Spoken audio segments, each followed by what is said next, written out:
This audiobook contains 1064 censored sentences and 905 modified sentences to make it suitable for all audiences. Visit our website to listen to the original version without censorship or modifications. Link in the channel bio. Censored Griselda looks at me with a smile as Irina shivered beside her. Whatever. Ready then? Both newly reincarnated angels answered by letting out their wings. Griselda had 6 while Irina had 2. So she had 3 pairs of wings while Irina had 1. The difference in strength, they then retracted them. I look at Michael and he nods. Gabriel was clinging on to me as Seraphal was seriously glaring at her. I tend to forget that she considers Gabriel as her biggest rival. I bravado Gabriel on the forehead as she sadly lets go of me. The girls that were going with me gathered around. Let's get going then. Censored, I look around and see that we were surrounded by trees. I had teleported us near the bottom of the national park. I'm assuming that at the peak is where the barrier between the human realm and where the Greek gods reside. The ruler of Mount Olympus is Zeus. Censored. I looked towards the top and could feel a strange energy coming from it. I could also feel multiple signatures around this small town. The town is called Lidicoro. It is located at the base of Mount Olympus, on the western shore of the Thermaic Gulf. The town is a popular destination for those wishing to climb Mount Olympus, as almost all climbing routes begin to the southwest of the town. So many humans are climbing this mountain. How do we get to the barrier or go through it without causing a ruckus? Penemu asked while looking at me. I nod. Censored touch their clothing and do the same thing I did earlier. Chew, a Levitan, chew for you. Seraphal bravado me on the cheek after I did that. And Penemu had an amused look on her. You even have the Satan Leviathan in your harem? Well, we're not official yet, but I plan on doing so tonight. I replied back to Penemu. I could see Seraphal turn red and laugh it off. Penemu also chuckled at her reaction. I go over to Valerie, who is silently admiring everything around her. Kia. I pick her up and flash step further ahead. I could see a little cliff or a side of the mountain just jutting out. She'll have a better view from there. We arrive there, and I put her down. She lightly glared at me, but turned to look at the view. Luckily, when I did all of that, there were no tourists in sight. Even the ones we had passed had stopped and were looking back down the mountain. Pretty cool. Censored, it takes around 2 to 3 days to complete the full hike up this mountain, stopping at certain refuges stops to prepare for the next part of the climb. We got a few strange looks as she ascended since we didn't have anything, but looked like we were having a breeze going up. But using a bit of my powers, I made it look normal for them, so the look stopped. We had made considerable progress as we made our way up the mountain. We were nearing the peak, since at times I just carried the girls and Flash stepped up until we came across a normal group of tourists. I had some protests from Penemu initially, but she liked the wind blowing into her, so didn't care too much afterwards. Since we were near the top, we walked normally the rest of the way. Hello! Irina screamed as she tried to get an echo in her voice. Griselda lightly smacked her on the head as she didn't want her trainee to just be screaming beside her. They also got a chuckle out of other tourists.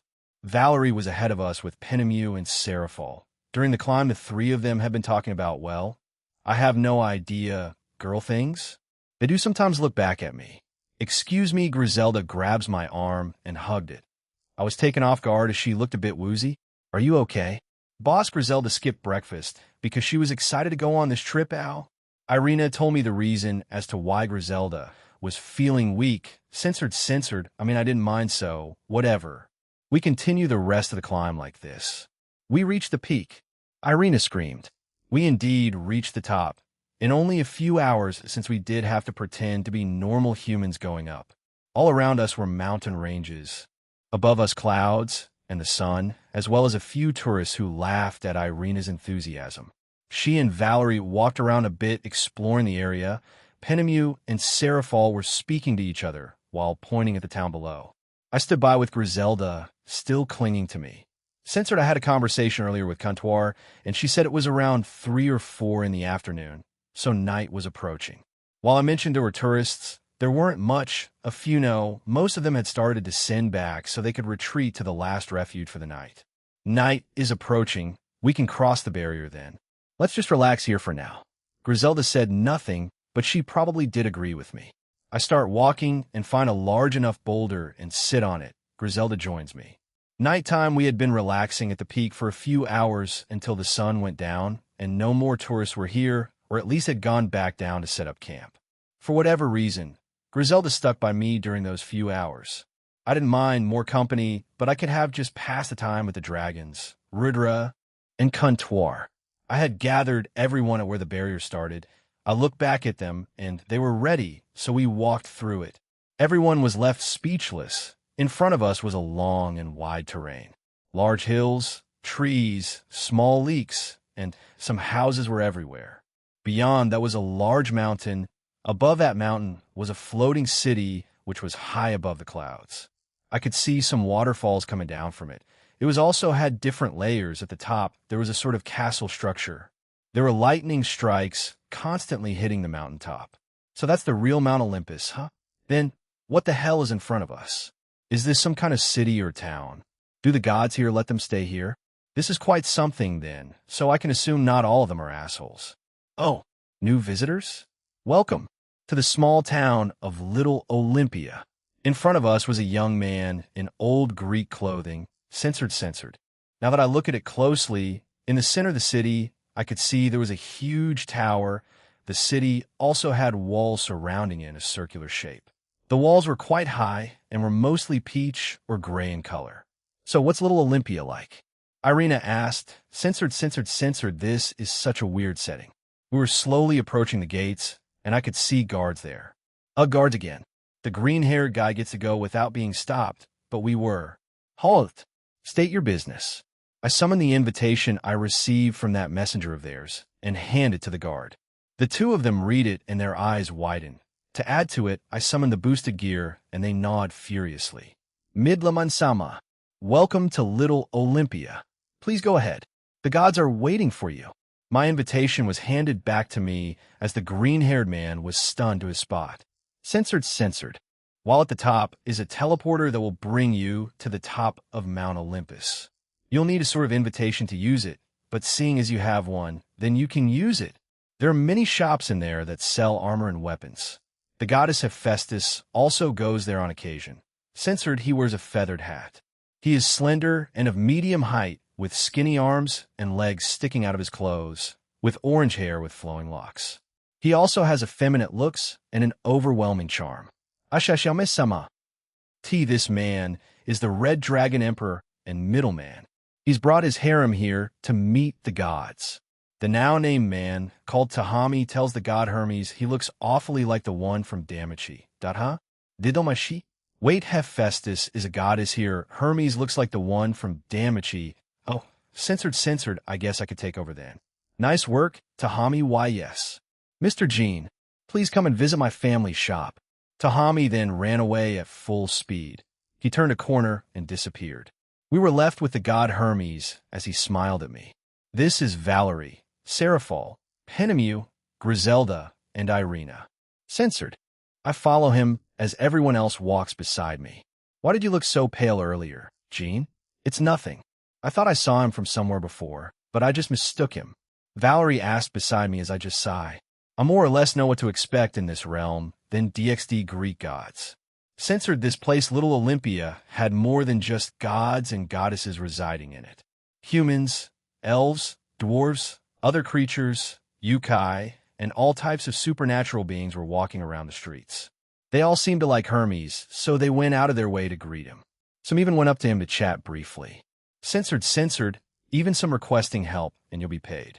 To the right was an elevator. Above us was a big chandelier, powered by magic, as it just floated there. As you can guess, this is the reception area. There are 7 levels in total, including this one. So 6 more above us. Censored, we all stepped inside, and it quickly went up. We arrived, and he left first. When we stepped through, I could see multiple doors leading into different rooms, but it was obvious that what was being sold here were just armor, weapons, and other items of that sort.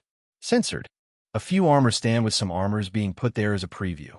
There were only a handful of customers here, since this place is supposedly expensive. This is the second most expensive shop here, The most expensive one is the last door before we take the next flight of stairs up. Ah, there she is. Hey, Hephaestus. Hermes tells us as he looks around the shop, but he eventually spots his target and started to shout her name. She looked a bit annoyed by seeing him, but still nodded in our direction.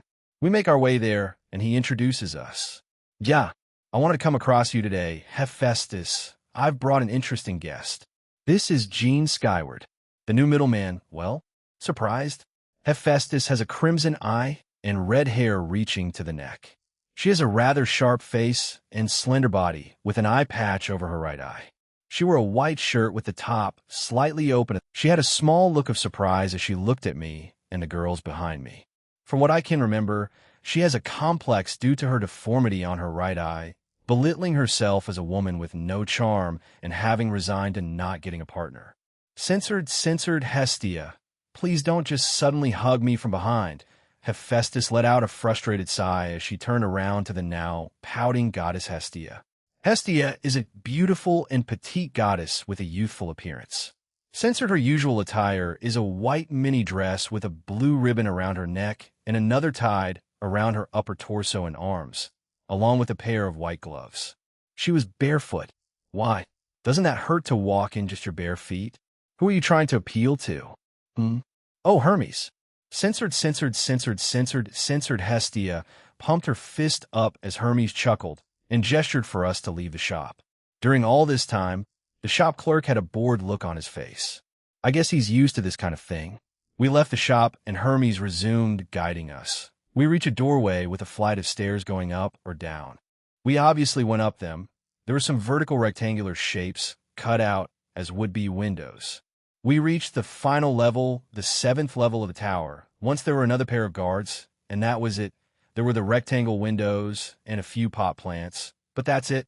God Hermes, Goddess Hestia, and Goddess Hephaestus, welcome back. Will those guests be going with you? They nod, and Hermes gestured for me to show the invitation. I walk up and give Agar my invitation. He nods and gives it back to me. Welcome, Sir Middleman. Please go ahead. You brought some companions, yes? Yeah. He nods again as both guards tap their spears to the ground and let us through. There was a small little platform that had a symbol on it, a bolt of lightning, probably because of Zeus. He is their current leader. We all stand on it. It's a little cramped, but we all fit.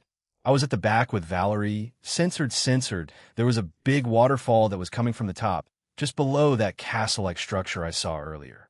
Above, that was another pool of water, as well as stairs to the right of it. It seemed there was a path to the left that then goes up to the right. Why make it so long? At least the path was made of stone, and it was quite well maintained. There were small trees that were trimmed to the exact same shape, vertical ovals. Now follow me. Ladies and gentlemen, Hermes went ahead of us. Censored. When we got up it, there was a large entrance with some pillars above, and beyond it looked like an arena.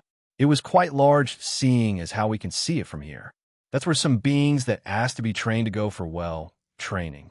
Censor the other use is if gods or goddess here have differing opinions, want it to be pushed, fight it out, whether it be an outright brawl or fighting in a different way. The most entertaining one is a cooking competition, since most gods and goddesses suck at cooking, since we have our servants and staff do that. Censored. In front of us before the giant entrances were large bushes and a fountain in the middle. To our right was the path that continued one.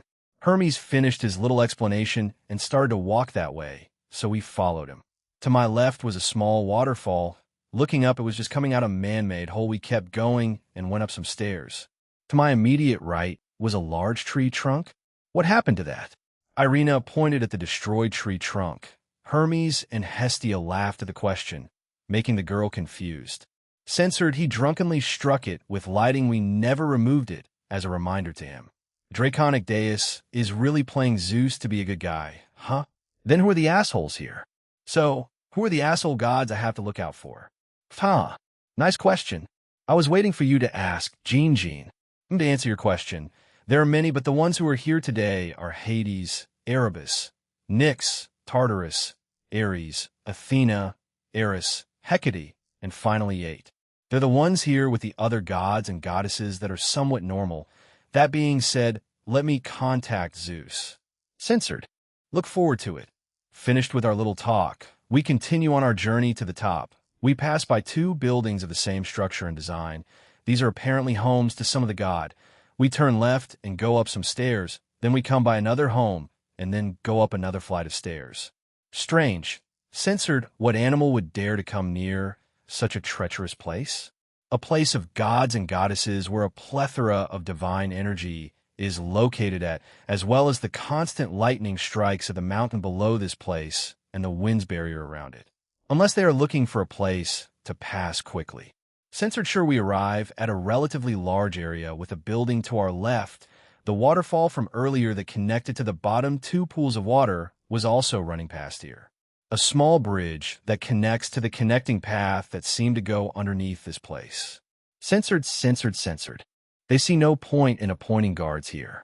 Greek gods are powerful. However, the only one to be in the top 10 in canon is Hades himself.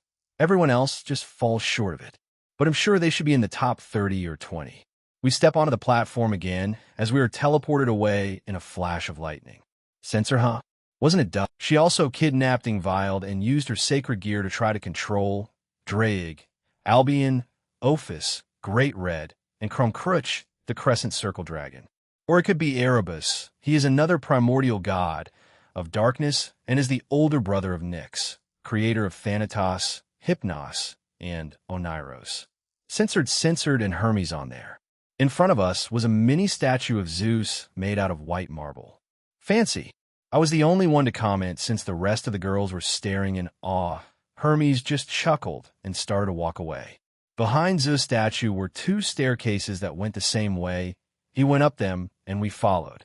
Through the door were more hallways and staircases, so we silently followed after him while admiring the structure of the place.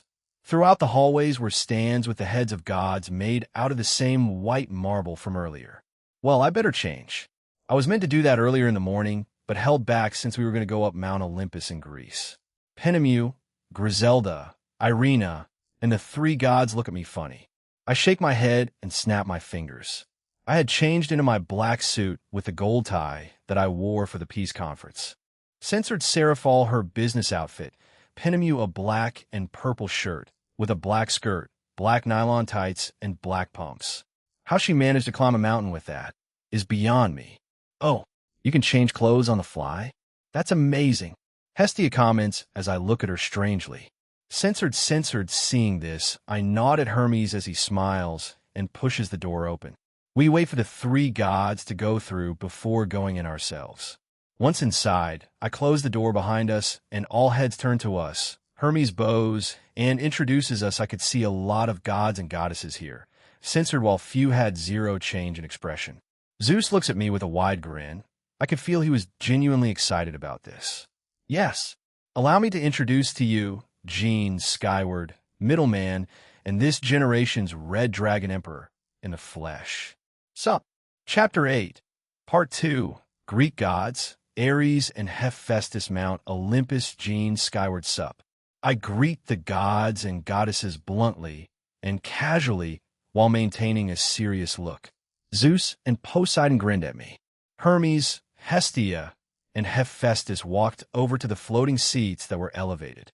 A semicircle shaped like a courtroom. I feel like I'm in a fantasy court. However, there were a lot of gods here, more than I anticipated. I did feel a lot of godly auras earlier. Zeus, Hera, Hades, Erebus, Nyx, Ares, Athena, Eris, Hecate, 8, Apollon, Artemis, Kronos, Astrea, Aphrodite, Hermes, Hestia, Hephaestus. Censored Hermes and Hephaestus looked a little expectant while Hephaestus wore her usual stoic expression. I checked all their names using Observe. Zeus is very tall, muscular, and handsome. He had shoulder-length dark brown hair, a neatly trimmed brown and gray beard, and bright electric blue eyes. He wears blue and white robes with gold threads and golden accessories. Poseidon is shown to have a large, muscular build. He has long, silky silver hair and a long, silky silver beard that appears to twist at the end. He appears to wear a turquoise sash and multiple gold accessories. Poseidon has golden yellow eyes and wears a golden crown that signifies him being king of the seas. Hera has long aubergine hair that is seen to be tied in a braid with gold and silver ribbon weaved in. Hera possesses cyan blue eyes and is taller than the average human, like all the other gods. Hera is incredibly beautiful and appears to be a magnificent woman. She wears a floor-length pastel purple dress with a deep V neckline laced with golden trims. Her dress has a high slit on the left side. Hera also wears jewelry, including her royal tiara and armbands. To necklaces, the most prominent is a golden choker decorated with aqua gems and clear ornaments. She is also shown to be wearing the golden fleece. Erebus is a handsome young man appearing in his mid-20s with black hair. He wears a black cloak and his body radiates a dark aura. Hades has the appearance of a tall skeleton dressed in attire worn by high priests, gives off a creepy aura. Despite having no eyes, his eye sockets can glow to give the appearance of eyes. Nyx is a beautiful young woman with long, black hair and pointy ears. She has the face of a child. Censored. Athena is a fairly tall and beautiful pale-skinned woman with wavy lower back black hair that has short bangs that part at the center of her face while curving to the left and partially hiding her left eye, narrow mauve eyes. She is slender yet voluptuous in build. She is wearing an elegant black dress, black high-heel boots, and elegant black gloves with red lines running up the length to end with circles. Eris has long, straight purple hair that reaches all the way down to her barato. She has red eyes and is wearing purple lipstick. She also wore golden-colored ornaments on the left side of her face near her ear. She also had a golden neck bracelet with 3 green diamond-shaped pendants. She wore a magenta-colored one-piece long dress, which showed off her arms and had a modest neckline. Hecate is a pale, fair-skinned, tall woman with a pair of deep purple eyes. Her dark brown hair is tied into a bun that hangs down onto the back of her head and reaches past her shoulders if let down. She wears an attire which consists of a black dress with a white blouse underneath it and a white apron over it. 8 is a young woman with long brown hair, pulled up into a ponytail, secured with a red bow. She wears glasses and a yellow skirt suit over a blouse and stockings along with Mary Jane pumps. Apollon has black curly hair and rare orange eyes. He wears a chiton, Greek clothing. Artemis has green eyes and long blue hair with 2 long bangs, 2 strands on the sides, and a partly braided tail in the back. She wore a white and pale blue outfit, a pair of brown boots with a light brown design, a belt in which she kept a piece of white cloth and a dagger in, gold bracelets, and various gold hair accessories. Kronos is an elderly man with a slight hunch on his back. He has light blue eyes and tan skin. He has spike white hair, thick white eyebrows, and a thick white mustache. He wears a long-sleeved black martial arts jumpsuit, light-colored barato, and Tai Chi slippers. Despite his old age, his body is lean and very muscular, and it is covered in scars. Astrea has long walnut brown hair that is tied behind her head in a dignified manner, along with deep indigo eyes that are reminiscent of a sea of stars. She wears a simple kirtle and a long skirt. As a goddess of beauty, Aphrodite is an extremely beautiful woman. She has golden hair, green eyes, and a more slender build than Hestia. She wears old Greek clothing that's pink in color. She also has green clam earrings on both ears. Finally, Demeter is a beautiful mature woman with long wavy golden honey-colored hair and orange eyes. Censored have his father all over it and force him to deal with it this morning? Or is he just a giant asshole in general? Ares, calm yourself. Jean is free to do what he wants with his life. Ares scoffs again and eyes Griselda. Ha! Censored her calm and stoic expression was on display as she looked at the gods. Doom! Ares! Brother TCH. Zeus lets out a bit of his aura, making his son look away in frustration. Apollon just looked disappointed at him. Zeus' eyes turns back to me and gives me a thumbs up. What a great guy. Smart thinking. Censored. Hey there, Erebus said with a calm smile. He shares a close bond with his sister, Nyx, and is very protective of her. After that, Eris, the Greek goddess of strife and discord, chimed in. She wore a mischievous grin, as if she were plotting something amusing. She also asked me a weird question that I want to answer. So I just shrugged and stared at her. I could feel the goddess Hecate trying to look into me, my mind, my soul, and everything else. However, to her surprise and dismay, she got nothing, which caused her to smile and focus on me more. She is variously associated with crossroads, entranceways, night, light, magic, witchcraft, the moon, knowledge of herbs and poisonous plants, graves, ghosts, necromancy, and sorcery. A woman of many talents. Too bad she's generally on the bad or mischievous side, since she mostly looks out for herself. Censored, censored, censored, censored, censored, censored, censored. That is only a misunderstanding, and I hope she is calmer in private. The strangest one is Kronos. He literally looks like Bang from One Punch Man. I am compelled to befriend him. Oh, my small prank has lasted long enough. Oh well, Nyx let out a sigh as she waved her hand above her, and something changes outside. It became dark again. So you were the one responsible. Hestia and Hermes point at Nyx as she lets out a laugh, confirming it was her. Well, I just want to mess with the middleman a bit. It wasn't harmful, no? Jean, it is quite late. I have prepared an inn back in Little Olympia for you and your companions. Censored, and Hera just shook her head again, probably aware of what Zeus had just done. Well, I got permission from the guy.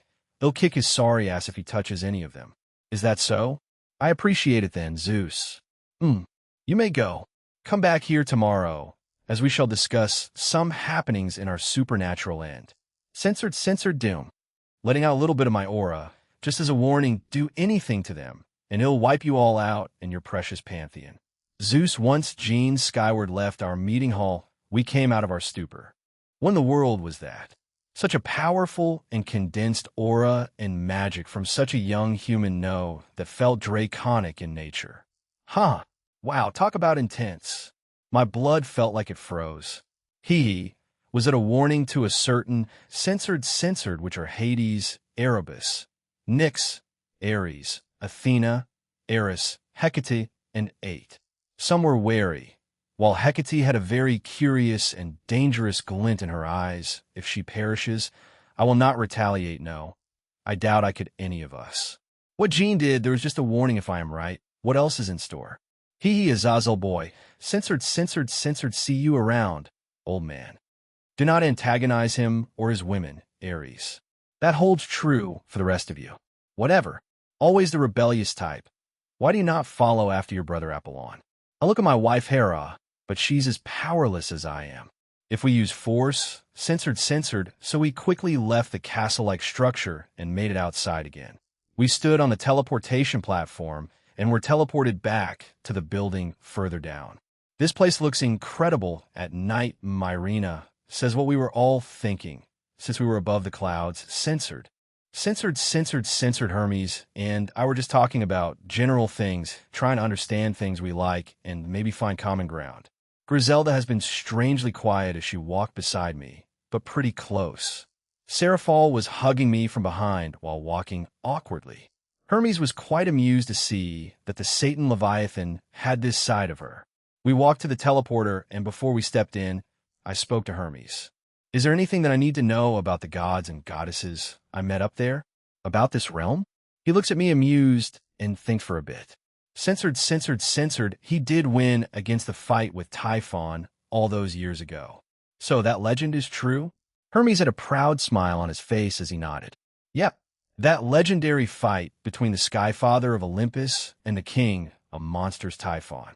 Yeah, if the human history books knew the truth and had seen that fight, I'll tell you, no movie can live up to it. Speaking of Typhon, where is he?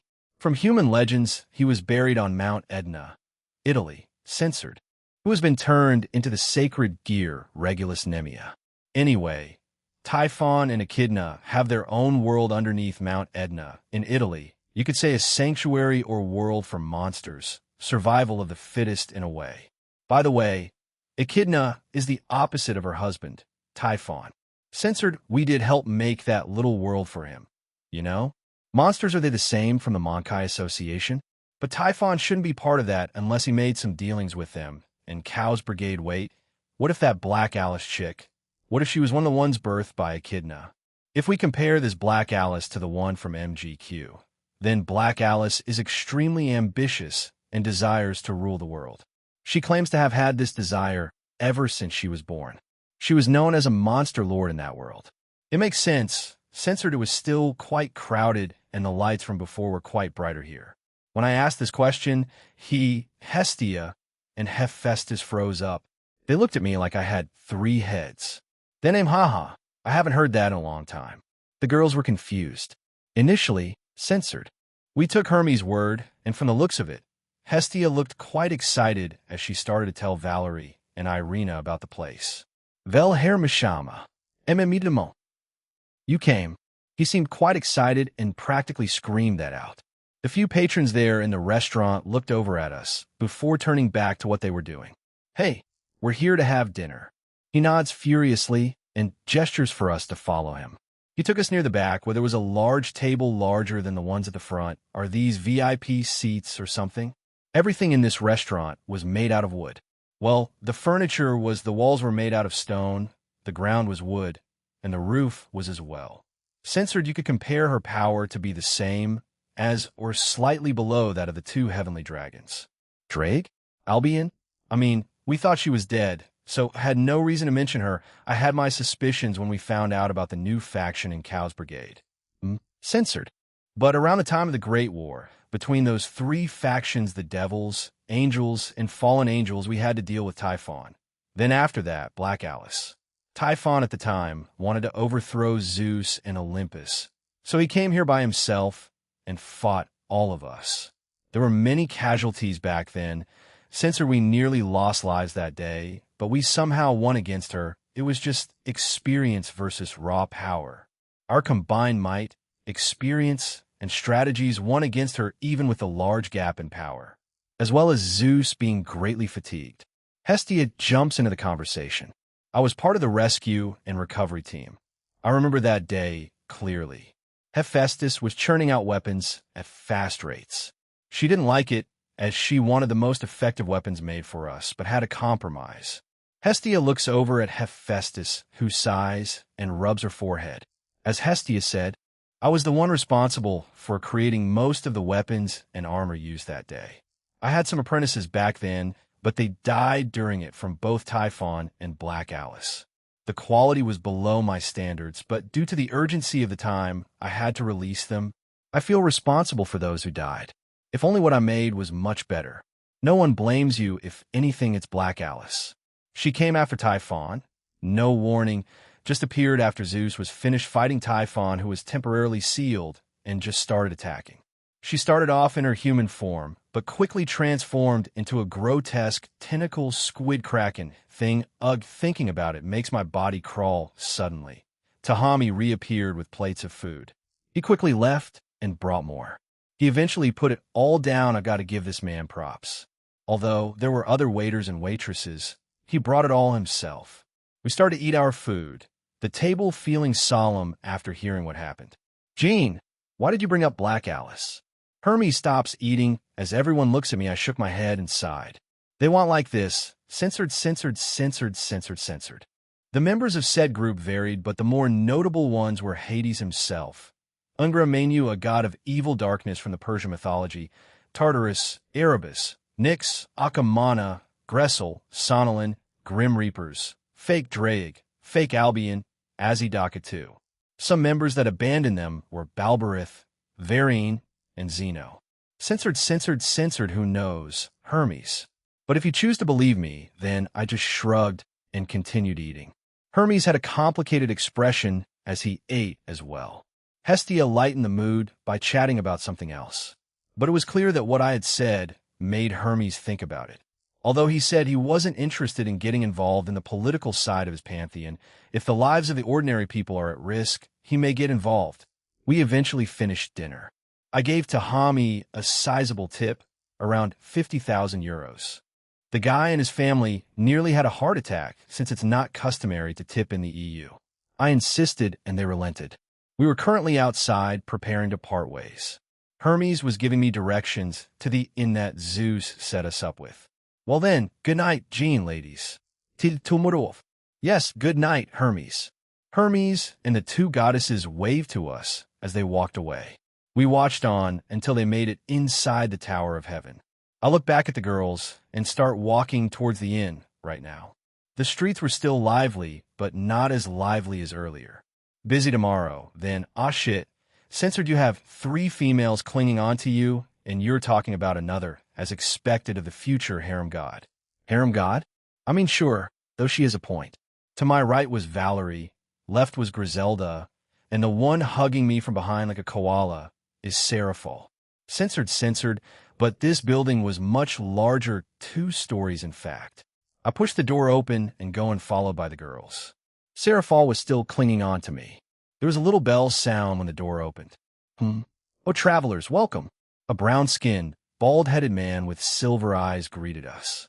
He had a muscular build and seemed friendly. Hello. Here. I summoned the card that Zeus gave me and handed it over to the man. He took a look at it, nodded, and handed it back to me. He grabbed 2 keys and gave them to me. 2 rooms, just in case is what Zeus said, haha. Censored we have towels in the rooms already. Oh, the name's Terrence, by the way. I see. Thank for the heads up, Terrence. No problem. Terrence points to a door to his right. We thank the guy and proceed to our rooms. Seraphol and Valerie were going to join me, while Griselda, Irina, and Penemu were in another. 2 reincarnated angels and a fallen angel. I wonder how that'll turn out. We arrive at our room, and it was, well, medium in size, and was comfy looking. As previously mentioned, everything was made out of what I look at the lights and at Valerie. Censored. If the girls are looking for me, just tell them I'm on a little stroll. You got it, boss. He gave me a toothy smile and thumbs up. What a cheerful guy. I thank him and leave the place. Once out, I step to the main street, and there were still quite a number of people out. It was significantly lower than when we checked in, but still more than the human world at this time. I walk towards the Tower of Heaven. Once I reach it, I go left. I could see from the distance a water fountain. Seeing this street even more empty than the rest, I go down it. Censored. She looks in front of her, and then at me. Jean skyward? Not many come here at this time of night. She had a gentle look on her. She averts her gaze from me and looks up into the night sky. I was out for a stroll, just came by this place by chance. I didn't expect to see you or hear your humming. It was just an old lullaby of Greek origin. It is meant to put children to sleep. Would you like to hear with words? If you don't mind. She happily nods and starts to sing. I listened into the song for a few minutes. It had a weird calming effect since it definitely affected the surrounding area, including the residents sleeping there. She eventually finishes. How was it? It was interesting, but I liked the melody. So, why are you out here this late in the night? I always take nightly strolls across Little Olympia. I always end here, humming a little tune for myself. It's always been like that. Censored. Having my full name said every time is weird. I never really expected her to be a damsel in distress. How most women of this world are anything but that. Once they get stronger, then they're the ones doing the saving. She nods, and the conversation dies out. I find myself looking at the sky again. Censored. She quickly got up and started walking away and didn't let me reply. I stare at her as her figure slowly fades into the distance. She is the virgin goddess of justice, innocence, purity, and precision. I wonder what her stance is on romance and love. Artemis is rather easy to read before she swears to abstain from sex. Censored. I was in the bath. It was like an open bath, but underground with a fake sky on the ceiling. It was immersive enough, like my own bath in my newly renovated home. I had gone in first since Seraphol had to go back to our room to get her towel. I should give her a ring soon, probably during this. Sorry for the wait. I turn to look at Seraphol, and she was clearly caught off guard, looking a bit flustered. I had just finished drying off, but she seemed momentarily distracted and not quite ready. Focus up here, Jean. I looked back up as she was grinning at me. Censored. She is an actress, so she can definitely pull it off. Seraphol looked down for a few seconds before looking back up at me. Very teary-eyed and blushing. Jean, love me, please? This is cute, I won't deny that, but please. No, censored. Ugh. She seemed genuinely sad about it, so we'll make it up to her. I gently turn her face toward me and give her a warm, reassuring smile. Hmm? She was caught off guard but seemed comforted by my friendly gesture. She smiled back almost immediately, her mood brightening. Going with the flow of the conversation, I reach forward and offer her a friendly pat on the shoulder to show I care. She let out a soft sound but didn't pull away, so I continued. We shared a quiet moment together, speaking gently until the conversation came to a natural end. Serafal smiled warmly at me, and we shared a sweet, tender moment together. "This is for you, Jean," she said with a cheerful giggle. She seemed quite happy with this outcome and had forgotten about the little teasing I had been giving her earlier. We relaxed together, feeling content in the warm moment we were sharing. "Looks like Jean wants some at Boom." Rumble, rumble, wah. Serafal and I were pulled from our moment when the area shook and a loud explosion occurred. We quickly jumped up from where we were. I poke her forehead, informing her of what the functions of the rings are. "Censored, does he?" But he looks pretty beaten up. His left arm was bleeding pretty badly, and he was clutching it. In front of him, the person he was glaring at was Valerie. She looked pissed off, as was I. "What the hell is this guy, Jean? Let me handle this." I look at Valerie as she really is pissed off. Censored Zeus gave me express permission to teach him a lesson if he messed with any of you. Do it for me, just don't kill him. Because I might end up killing him if I fought him right now. I guess my warning meant nothing to him. Huh? Take him down, Valerie. Censored, Dawn. Dawn, Dawn, Dawn, Dawn, Dawn. Crash. Ares was hit all over his body. He almost seemed like a rag doll in the air. Valerie ended it by kicking him in the stomach. Ares crashes into the barrier I had made. It was a physical barrier, so he or Valerie won't accidentally leave it. Censor now is not the time for that. Valerie doesn't reply, but manipulates the blood around his wound by, increasing its weight. Ares, caught off guard, plummets to the bottom of the barrier. She then traps him in her crimson binding, ultimately making him useless. What the fuck? Ares starts to try to break the blood chains, but was unsuccessful. He was clearly using his full power as the barrier was shaking quite furiously and his veins were popping on his head. If he keeps that up, he'll shit himself. Censor Terrence was on the ground with a look of despair as his and was just blown up well part of it. What did he do? Oh, he tried to harm Valerie while she was sleeping. She woke up on time and blasted his sorry ass. I answered Eros' question as I hear her sigh behind me. Brother, stop this foolishness. Stand down and apologize to the both of them. You will have the appropriate punishment after. I feel Apollon looked at me from behind. Hey, I have the appropriate punishment when Valerie finishes this, so don't worry too much about it. Will you kill him? Zeus asked hesitantly, but I shook my head. Gods like Ares have egos so inflated they practically burst out of them. Taking that away, or sealing, it would be a harsher fate than outright killing him. No, something better. I left it vague, so it would keep them worried about him. The crimson bindings that were wrapped around Ares started to drain his energy and blood. The guy was on his knees now, a look of disbelief and anger. What are those blood of ropes doing? Draining his blood and energy. Valerie knows when to stop. Censored. If he comes back to attack us again, then the Greek mythology will have one less god in its rankings. I summon a little red-orange orb on the palm of my hands, and all of them look at it. Yes, this was Ares, the Greek god of war's power. If I gave this to someone, they would gain all of his powers, and then some. I put it back into my inventory. I turned to the destroyed inn and also restore it back. Terrence saw this and jumped up, overjoyed. He ran up and bear-hugged me while thanking me over and over again. I just hope this isn't a reoccurring thing I see. Thank you for now killing my son. We shall leave then. I still need to serve him a proper punishment. Hera and Apollon give me a thankful nod as they disappear in a flash of lightning. I sigh as Terrence had run back into his inn. We, Valerie, and Serafal go back in too. Inside the inn were now awake Penemu, Irina, and Griselda. Censored, I relied too much on my threat from earlier 5 dragon knights. Go into each of their shadows. Protect them with all your might if anything happens. Just like that 5 shadows left mine and entered theirs. The other gods and goddesses were more interested in Jean than us, but we shouldn't let our guard down. The girls agreed with what Serafal said. Better safe than sorry, right? I summon 3 more rings and present them to Penemu, Irina, and Griselda. The 3 looked at the rings blankly before Penemu started to hysterically laugh. Jin Zenpai? I tell them what the rings do and who I usually give them to. Censored, so I touch them and enchant them too. They look confused, but I explain what I did.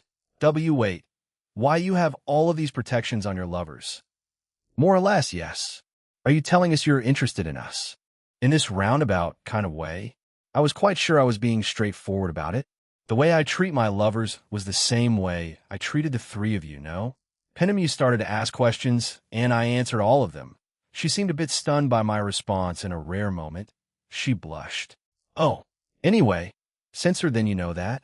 Screw the scenic route. I gather the girls around me and teleport to the small platform before we enter the castle.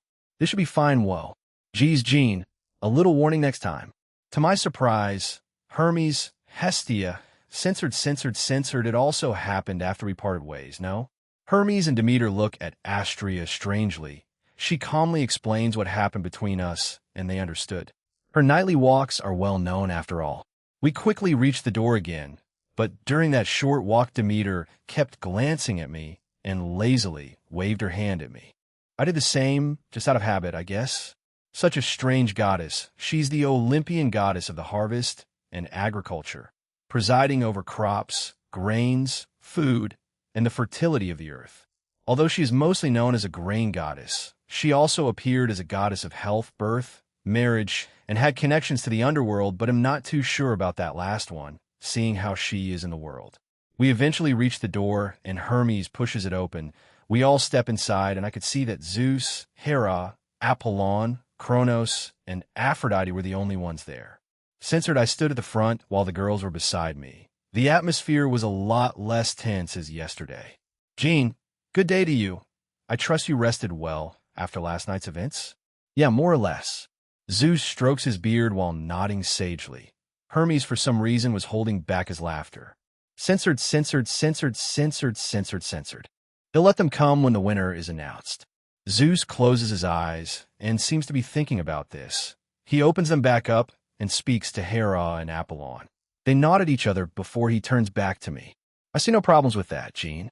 I shall trust your judgment on this. Censored Valerie was the only one with me, not including Ophis or Irene, my shadows, or the guys in my rings. So, will you go exploring today, then? I can bring you around if you want. Jean Hermes offered to be our tour guide. If he means just little Olympia, then I don't mind. Censored, you're not. Hestia, not accepting a no from her fellow goddess, stops her from protesting. Hephaestus just sighs and resigned her fate. Zeus nods and dismisses us. Everyone starts to leave Red Dragon Perchon once out of the room. Nyx calls out to me. She was looking at me with a lot of interest. Censored. That also means you. Turn back time. I need to stop myself. No. Fire Dragon Emperor and Dark Dragon Emperor. You're quite a unique Red Dragon Emperor. Huh? Demeter seemed strangely interested in this topic. Irina was looking away in relief. She caught my gaze and awkwardly laughed to herself. We're here. First stop, the Museum of Little Olympia. Hermes suddenly stopped and told us where we were. In front of me was a large building. This time it was all white, made of stone including the roof since it was round in shape. The inside was also white, but quite spacious. Each item was in its little stand with a little barrier in front of it preventing anyone from just reaching over and taking them. There were only a few staff strewn about. This houses many replicas of items and also information about events that happened throughout history. I was asked to help move some boxes here, so take your time to explore the place. With that, Hermes saluted to me and hurried inside. I followed him with everyone else. Since our main guide had left us Hestia, Demeter, and Aphrodite, Astria stayed back and watched us. She didn't speak that much. I wonder what her deal is. Is she observing us? Me? The inside was also white, but quite spacious. Each item was in its little stand with a little barrier in front of it preventing anyone from just reaching over and taking them. There were only a few staff strewn about. Censored, we moved on to a different site, and it was a shield. Is this the Aegis? Correct. Hephaestus was responsible for creating this. Well, it's a replica. Censored, the sacred gear fires beams of light that turns people into stone like what Medusa could do. I wonder which one is stronger, the sacred gear or the real thing. Jean, are you interested in it? Hestia asked me, but I shook my head. No, just had a fleeting thought.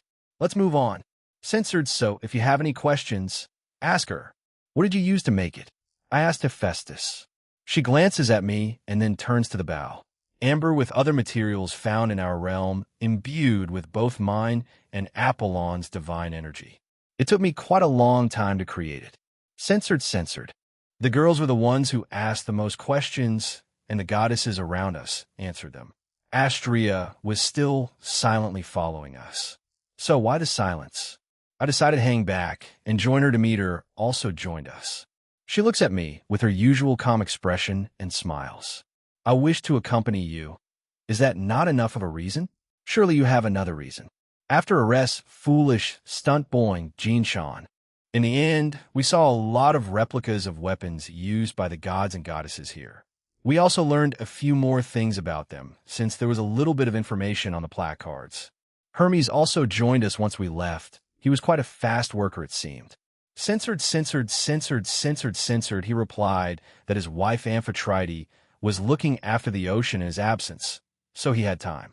Amphitrite was a sea goddess and wife of Poseidon and the queen of the sea. Hey, I only have one wife, like Zeus.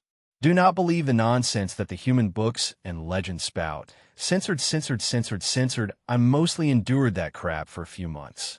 Another interesting ability from the middleman, like Poseidon, Hermes grabbed my shoulder and forced me to keep both of them company. They just talked and talked about this place, how it was built, who built it, and why.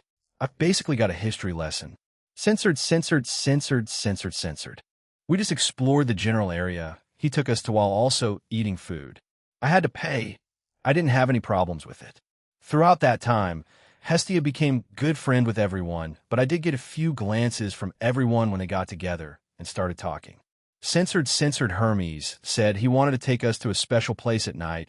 I more or less knew since I heard some youths talking about it the night before it was dusk and the sun was setting. Hermes had gone somewhere to help out again. We were just sitting around relaxing. Hey, Jean Senpai. Censored, hoo. Sorry for the wait, Jean, ladies. Time to go to the last stop of the day. Follow me. Hermes appeared out of nowhere and started to walk away from us. We followed after him. And yeah, from the look of the goddesses, it was clear where he was taking us. Seraphal, Penemu, and Griselda caught on quickly.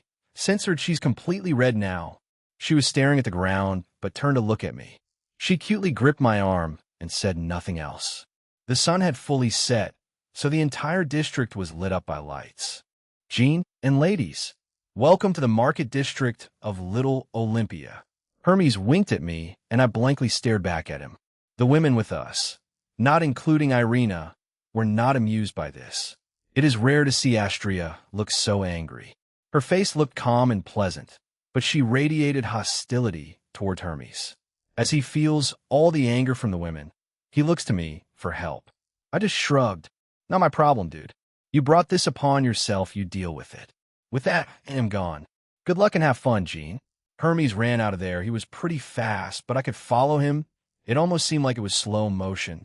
However, when he passed me, he saw me looking at him, and he gave me a surprised look. Zoom, FWS, he left a small trail of dust as he ran away. I guess you'll need to be quite fast on your feet as the messenger of the Greek gods, huh?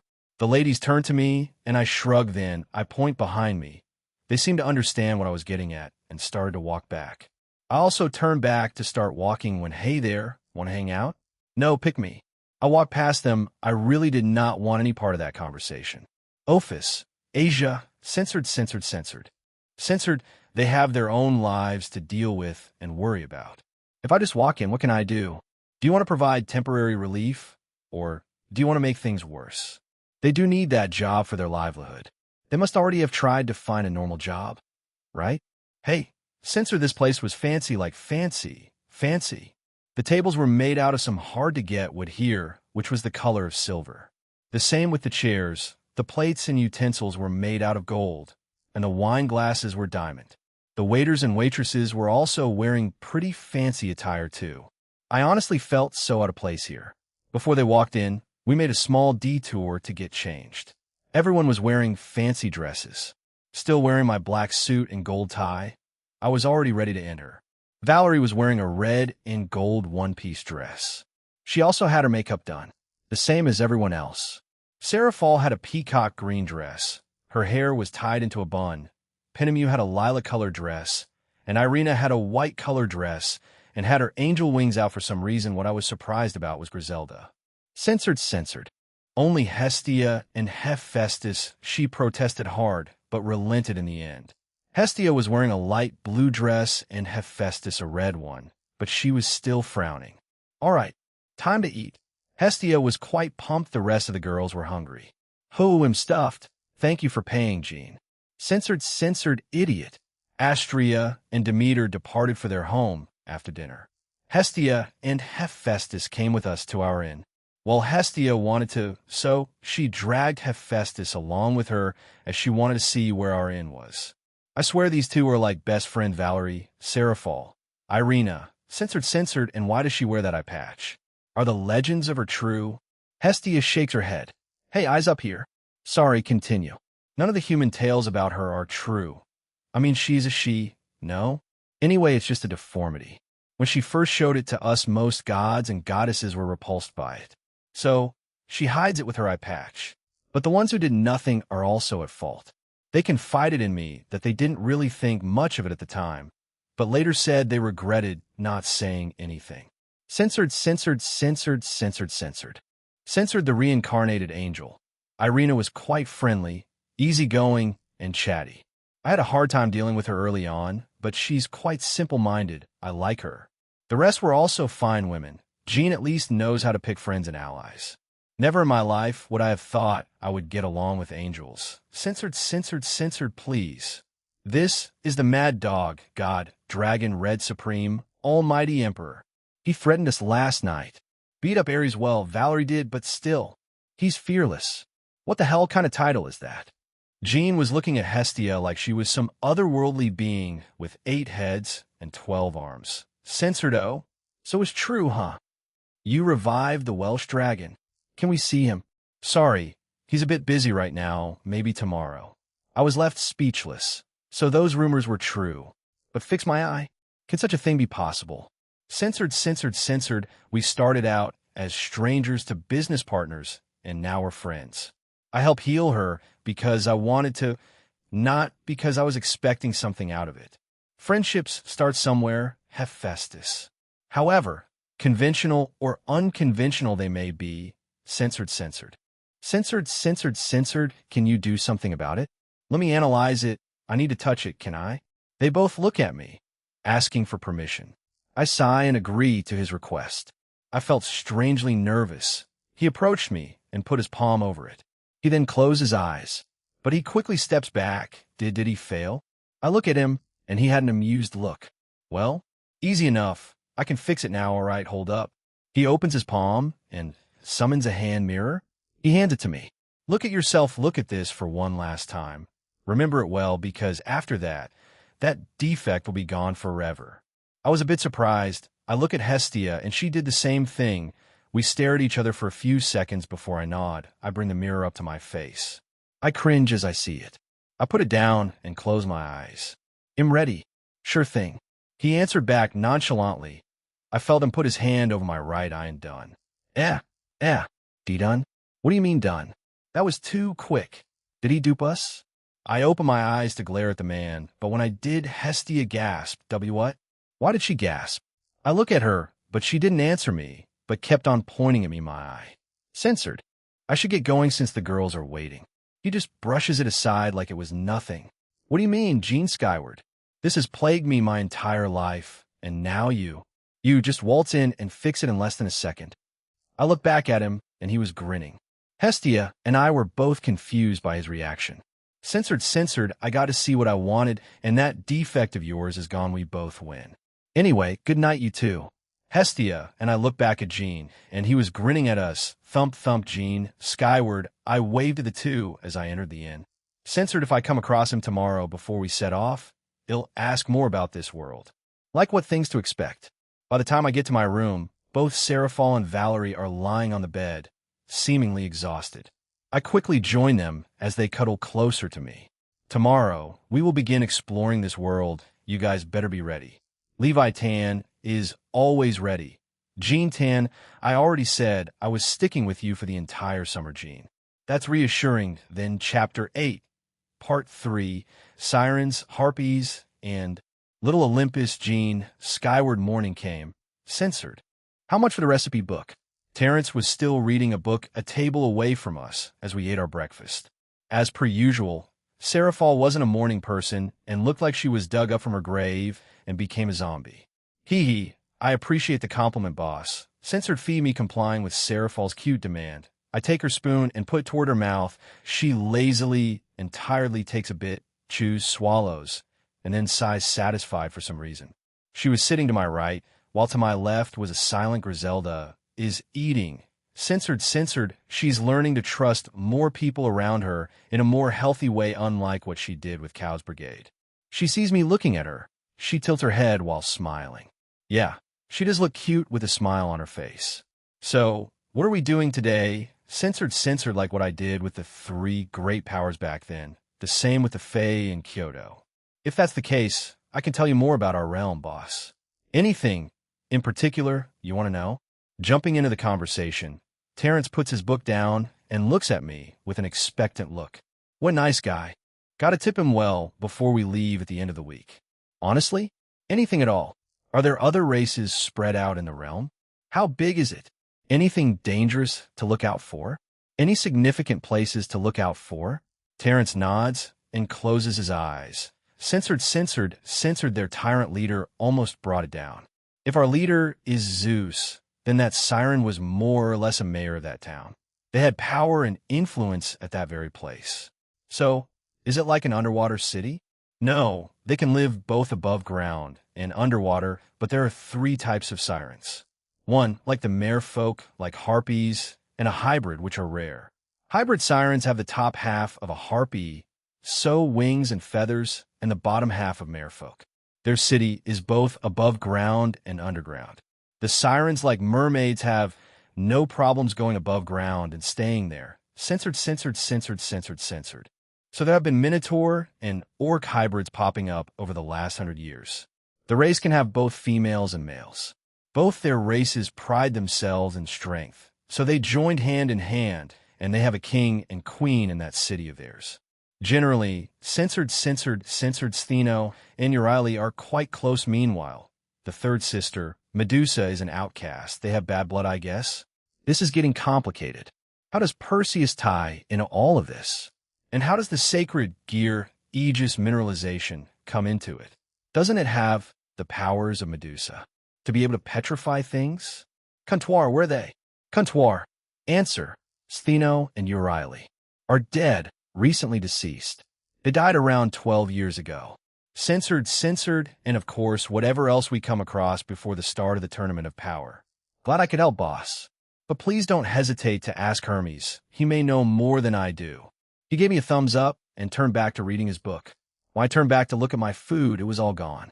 I look at Seraphal. Censored. Wasn't the reason for you transferring to Kuo Academy to complete a mission? It would be a benefit for Michael to have someone in his faction in Kuo. In Kuo, the devils already have plenty of their own. Azazel himself was present, and soon Irina will join them. Bo's sister Griselda. It is up to Michael Sama. Censored, how can I help you? Griselda lightly smacks Irina, and she quickly corrected herself. Hermes came out of shop as he pats himself down. He greets us as he looks quite tired already. We're looking for you. Actually, I proceeded to tell him why I was looking for him. I also told him what I knew and who provided me with that information. Hermes nods along. I see. Well, that an owner basically told you how this realm works. Other gods sometimes have their own little domain across the world, or they just go wandering about since Zeus is the leader. Censored. Miss Hephaestus wanted to see you avow. Bonk. Hephaestus smacked Hestia on the head. It did feel heavy, too. She was sporting a small blush. She turned back to me and nodded. I didn't get a chance to thank you last night. Thus, I'm here to do that today. Thank you. And if you need anything in the future. No. Censored, I gave Hestia an amused smirk before turning away. West first, then. To the sirens, I rarely use you, Drake. So let's go. I summoned the boosted gear and Welsh Dragon Balance Breaker. Oi, am I just a transportation vehicle now? Ignoring him, I brought out my wings, and so did the girls. Valerie opted to be carried by me as she jumped towards me, and I caught her sheesh.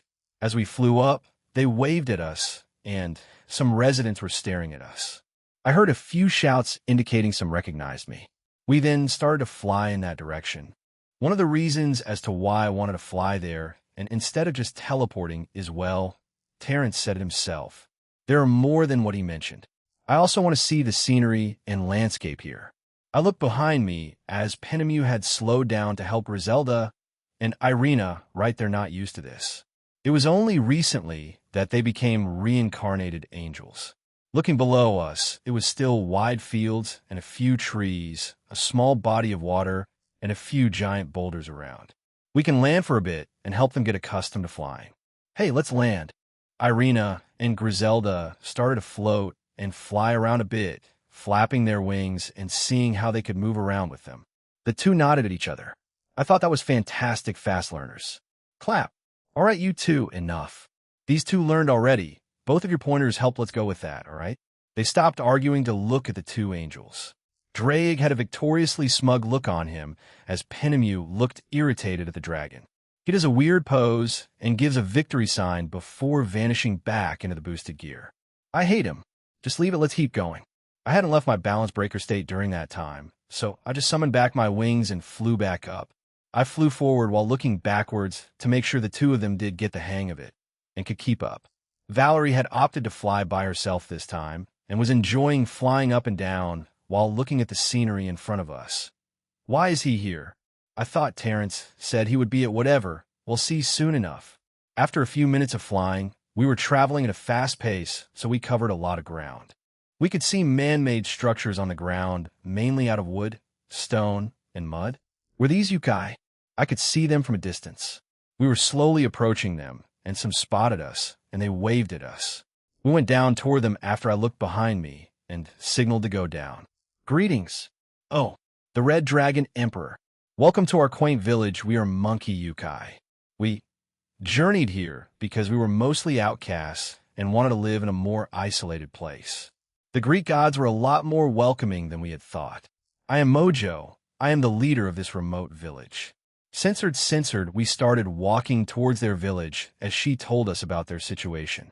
There were multiple banana trees, a few patches of vegetables around us too. There was a river not too far from us. Therefore, that's where they go to drink from. We arrive at a clearing now. I guess this is the center of their village. There was a pole in the middle with a large ball of fire, probably used to light this area up at night. Can they use magic? But when I looked around, there weren't those floating lights. Mojo was greeted by his villagers, and we did the same. Where are you headed to? Jean? I'm heading to the Siren's City. I was told my Hermes and our innkeeper about them, so my group and I are going to visit them before the Tournament of Power starts. I see. They're a peaceful group. We rarely interact, but the times we did, censored, I looked back down and waved to them. I wasn't expecting to come across a small yokai village there, but it was welcomed. I also know a participant in the tournament, huh? After another few minutes of flying, the scenery was mostly the same, a field of flat grassland or rocks, with the occasional waterfall, pool of water, or river. There was also a little jungle area, but nothing was there. It was mostly uninhabited. But that soon changed when in the distance I could see a large structure. Though it did not reach the same height as the clouds, I could see the structure descending into the ocean. Well, I assume it is the ocean. And what I think was the center of the home of the sirens was a statue of sort. The roofs of their homes looked quite interesting. Some are steep with a slant, and others are flat. Much like Little Olympia, the walls were made out of white stone. The tower also sank into the ocean, but I couldn't see the pointy roofs anymore as they were mostly flat. On the surface were boats. Why would they need boats? I could see many sirens that looked like merfolk swimming around down there, and also a few flying around on the surface. There were multiple walkways or small bridges connecting other areas of the home to another. This was a very compact home for them. I expected something more spacious as they have, well, wings like I don't know, they want to hang around or something, but there was another structure beside it, probably just an extension to their home. Now I'm only seeing the front, but I can assume it looks the same at the back. This means they probably have a lot of houses, shops, and maybe even places of entertainment. Do you think those boats are for tourists? Probably Irina floated beside Valerie as they watched. No, everyone watched, looking at the home of the sirens in fascination. Hey, we look up and see a siren approaching us. They looked quite cheerful. It was a hybrid. Censored. Our home, Anthemoessa, isn't that the equivalent of the myths of the human realm? There were two mythical locations pertaining to sirens that I knew of. According to the Roman poets Virgil and Ovid, the Suriname Scopuli were three small rocky islands where the sirens of Greek mythology lived and lured sailors to their deaths. Similarly, Anthemoessa, or Anthemusa, was the island home of the sirens in other versions of the myth. Although the name no longer exists, varying accounts attribute Anthemoessa to the island of Ischia or Capri in the Gulf of Naples. Our queen is waiting. She's below ground and you guys can breathe underwater, right? A bit worried, Ellie looked at us, but I nodded in response. Yeah, we can. Lead the way. I point my right palm to the girls and give them the ability to breathe underwater. Ellie nods and dives into the water. We follow quickly behind her. I was kind of expecting the queen's throne or whatever to be above ground, but I guess she prefers to be underneath the water. After dismissing my scale mail, the girls retracted their wings, and we all started swimming after Ellie. The underwater portion of their home was relatively the same structure-wise. However, there are some standalone homes, and even a small village as I could see some buildings that looked like shops. It was a normal day for the sirens as they carried on with their daily routine. At the bottom was an entranceway with a large open door, the top being a semicircle. When we stepped inside, we landed back on it, but the water didn't spill in. The areas were also lit up by glowing rocks. I think these things are called Uperlite stones. The rocks are composed mostly of syenite, a type of granite, which resembles any other dark stone or grayish stone, but there is a twist. Uperlites are rich with fluorescent sodalite, which glows a vibrant orange or yellow under ultraviolet light. However, I sensed that they had altered them for their purposes. There was a potent magic to them. I wonder who made them? Or were the Greek gods the ones responsible for them? It didn't take more than another minute of traveling, and we reached a large door. Ellie pushes it open, and Red Dragon Emperor, Jean. I did not expect you to visit the land of the sirens first. In front of us was Kronos, the primordial god of time. He was wearing his usual outfit, but with a robe on as well. It looks like he was speaking to the queen. She resembled Ellie, a hybrid, but she had dark blue hair with white eyes. Hello, Kronos. I greet him as we stand beside him in front of the queen. She had a calm smile, but looked quite stern. Greetings, middleman. I am Philomene. I have heard from Kronos that you may be visiting some of the other races within our realm. I wish you luck. If you wish, you may stay here, though I have not found an opportunity to make arrangements. No, it's fine. Censored, we look at her in anticipation. She sighs and nods. We may not look like it, but she is my aunt. Kronos has known my family for several generations. He knew about my aunt, and they were friendly with one another since she was young. I suspect she may have romantic feelings for him. Oof. Censored, while the other two are mostly housing and entertaining districts. We do not have a king either. My aunt, as I mentioned, is set on Kronos. With that, goodbye for now. Ellie quickly left, and we were left to our own devices. I glanced over at the girls. Yes, boss. Irina answered back cheerfully. Valerie and Seraphol agreed to it, and were the ones that dragged Irina away, much to her surprise. They quickly left our field of vision, and I felt them moving up to the surface. While there is a queen here, censored. Boing boing, both ladies hugged my arms, and I was a bit surprised by this. I looked at both of them. Griselda had her usual smile, and Penemu grinned at me. You did say you were worried about us, so I'll take full advantage of that. Be our personal guard for this short trip, then. Sure, that was the plan. Censored, I decided to explore the quiet town down here. The buildings here were small to medium in size, white stone and flat roofs. There were quite a number of male and female sirens going about their day. Is there a school here? They have to get an education somehow. Tug tug. I feel Penamu tug on my arm and point at a shop. A bakery? See bread? Okay, I'm curious. I nod and let her pull us there. Once inside, it was unlike the place Ellie brought us, as the water was still present here. The bread looked green and blue. There was a sign in front of it. Censored, the cashier, was a bit shocked, but was happy to ring them all up. The total came out at 103 euros. I tipped the guy an extra 100. I spoke to him telepathically and winked at him. I put the goods into my inventory, and we left the bakery. We swam around for a little bit, and the place mostly had homes and a few shops with a few bars, clubs, and a game center. Using my powers, I scanned inside and discovered it was mostly a fighting arena. The game centers are just training areas, so why do they name them that? Or make it look like that? Having the Uperlite stones around the outside made the place look bright and friendly. Seeing as there was nothing else to see here, we returned up to the surface. Since both women were still clinging to me, I just carried them up with me. I landed on one of the bridges or walkways without sirens, and we sat there for some time.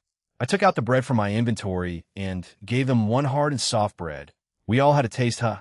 The hard bread tasted a bit like clam chowder, seaweed, and bagel. I took a bite out of the soft bread next tuna, apple, censored, but they played it in the air. I watched for a little bit, and from what I could tell, you could only move for 2 seconds before needing to pass and shoot. It was pretty popular as well, because there were many sirens just floating there and watching them. I felt that the other girls were also here in the entertainment district, so I located them and we headed towards them. Once we arrived at where they were looking at a group of sirens. A hybrid was being bullied. It looked like the sky sirens were bullying her. No, I shouldn't be surprised. Censored. I shouted loudly towards the group that were physically hitting and verbally mocking the hybrid. The group stops and looks up at us. Huh, the fuck you all high? Thud, thud, thud, thud. Releasing a very, very weak blast of Conqueror's Hockey. Censored as I stopped my blast of Conqueror's Hockey, and his little lackeys just ran away in a panic. I look over at the hybrid still on the ground. Griselda was holding on to her as she was healing her. The hybrid had bruises just about everywhere. Censored Irina and Griselda look at her in surprise and then with disgust at me. Valerie sighed and pat Ophis on the head. Ophis, that's a bit of an overreaction. Ophis disagreed and shook her head. She looks at the siren, touches her forehead, and instantly healed her. When did she learn healing magic? Asia, Twilight healing. I mimicked the healing. Good job, here. I pat her on the head too. I summoned the bread from earlier and gave it to her. I explained to them who Ophis was, and safe to say they were shocked. But we had to move on as the female siren was overwhelmed by all of this. Censored, it was quite small even with all the 3 islands combined, as well as the underwater portion. Ophis had gone back into the necklace, since she only wanted to heal the harpy. We had lunch at a restaurant earlier. They had a unique menu too. We had to be adventurous and tried quite a lot of it out. I mean, censored, we could move on to the next place. How about north then? To the harpies, we were currently sitting by the same empty walkway when Fwip. Kronos. Jean. The girls look at him. Valerie, who was beside me, scooted over as she let Kronos take a seat beside me. We stare out at the view in front of us before talking. You had a lengthy discussion with the queen, didn't you? I have known her since she was a child, so you could say I see her as a nephew of sorts. Now then, where do you plan on heading after this, Jean? Probably north to the harpies. Censored. Have some sort of conflict or problem. Kronos nods. I summon some sake and 2 cups. I offer it to him, and he happily accepts it. I pour some for him, and we drink some. I put the bottle of sake beside us, so he can get some by himself. Censored, even I thought Philomene was in love with him. But it all came crumbling down when he was crowned king and his tyranny started. Long story short, even the Greek gods we heard of it and put a stop to it. It was only a few years ago, but it left a deep scar in this community. Philomene partially blames herself, and that's why she vows to do good. But they have not had a king in a long time, only a queen. Though they may have the best intentions to do something at the beginning, their personal experiences can slowly sway those views over time, right? That's happened multiple times over history for your last question. No, though that was around 2 months ago. So things may have changed, however, I doubt that. Kronos takes the entire bottle of sake and downs it in one gulp. He looks at me and grins. Censored. Then stretched his body before disappearing when a clock-shaped magic circle appeared from beneath him and flashed a yellow light. It was a flashy way to leave. So, we're heading to the Harpies, Jean? Yeah. Censored Griselda and Irina were probably sent out on missions to help combat the evil side of the supernatural. I stand up and look around the place one last time. I want to come here again. I don't know what it is, but I have a nagging feeling here. Nothing about my past or anything, but it feels like some unfinished business is still here. But for now, you guys ready? The girls nod, and we go back to Little Olympia. Little Olympia, we Jean-Sean. Can we take an hour's break? Serafal asks as Valerie and Irina agreed with her eye. Sure. Censored, but seriously, everyone's excited about this tournament, huh? I look around us as if everyone was still busy preparing and putting up decorations. Even during this stressful time, they were still smiling and having a good time. Yes, it rarely happens since most participants want to train under us gods and goddesses. Censored. Censored maybe another time. Hephaestus. We'll get going now. Okay, be well, Jean. She turns around and starts to walk away. By the time her figure starts to become smaller, the girls finally arrive at her meetup spot. Hephaestus-sama? When did she get here? Not too long ago. Censored, we could see this part of the world had larger mountains with snow at their peaks. They also had quite a number of ravines and cracks in the earth. I wonder what happened here. Not going to ask what we were doing or where we went. Serafal had joined me as I was going at a moderate speed, not too fast or slow. Censored Serafal blankly stared back at me as I deadpanned at her. She slowly turned red. Why? You were literally like that not too long ago, hell. We were interrupted by Ares. She was clearly in an embarrassing situation exposed. Censored the geysers also erupted quite regularly. So while we went through here, we had to dodge them while they did. I didn't need to. Irina was the only one panicking any time they erupted. The rest were more or less ready for them after the first eruption. I guess age comes with it. Valerie was just used to stranger things, though the area that the Harpies picked for their home was interesting. The things you had to cross were quite dangerous and rough. The Rocky Mountains, rocky ground with large rocks and boulders, giant ravines and cracks in the ground. Now, very warm hot springs and erupting geysers.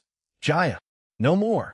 I turned back to a completely soaked Irina. She was comically crying as she looks at Griselda for help, but she shook her head. Irina, please look at this as part of your training. Irina became slack-jawed as she stared at Griselda. Wow, she's really tough, she thought to herself. Wait, the rain had drenched everyone. The view of the training grounds was quite impressive. I glanced around at the group. Impressive. They noticed me looking in their direction.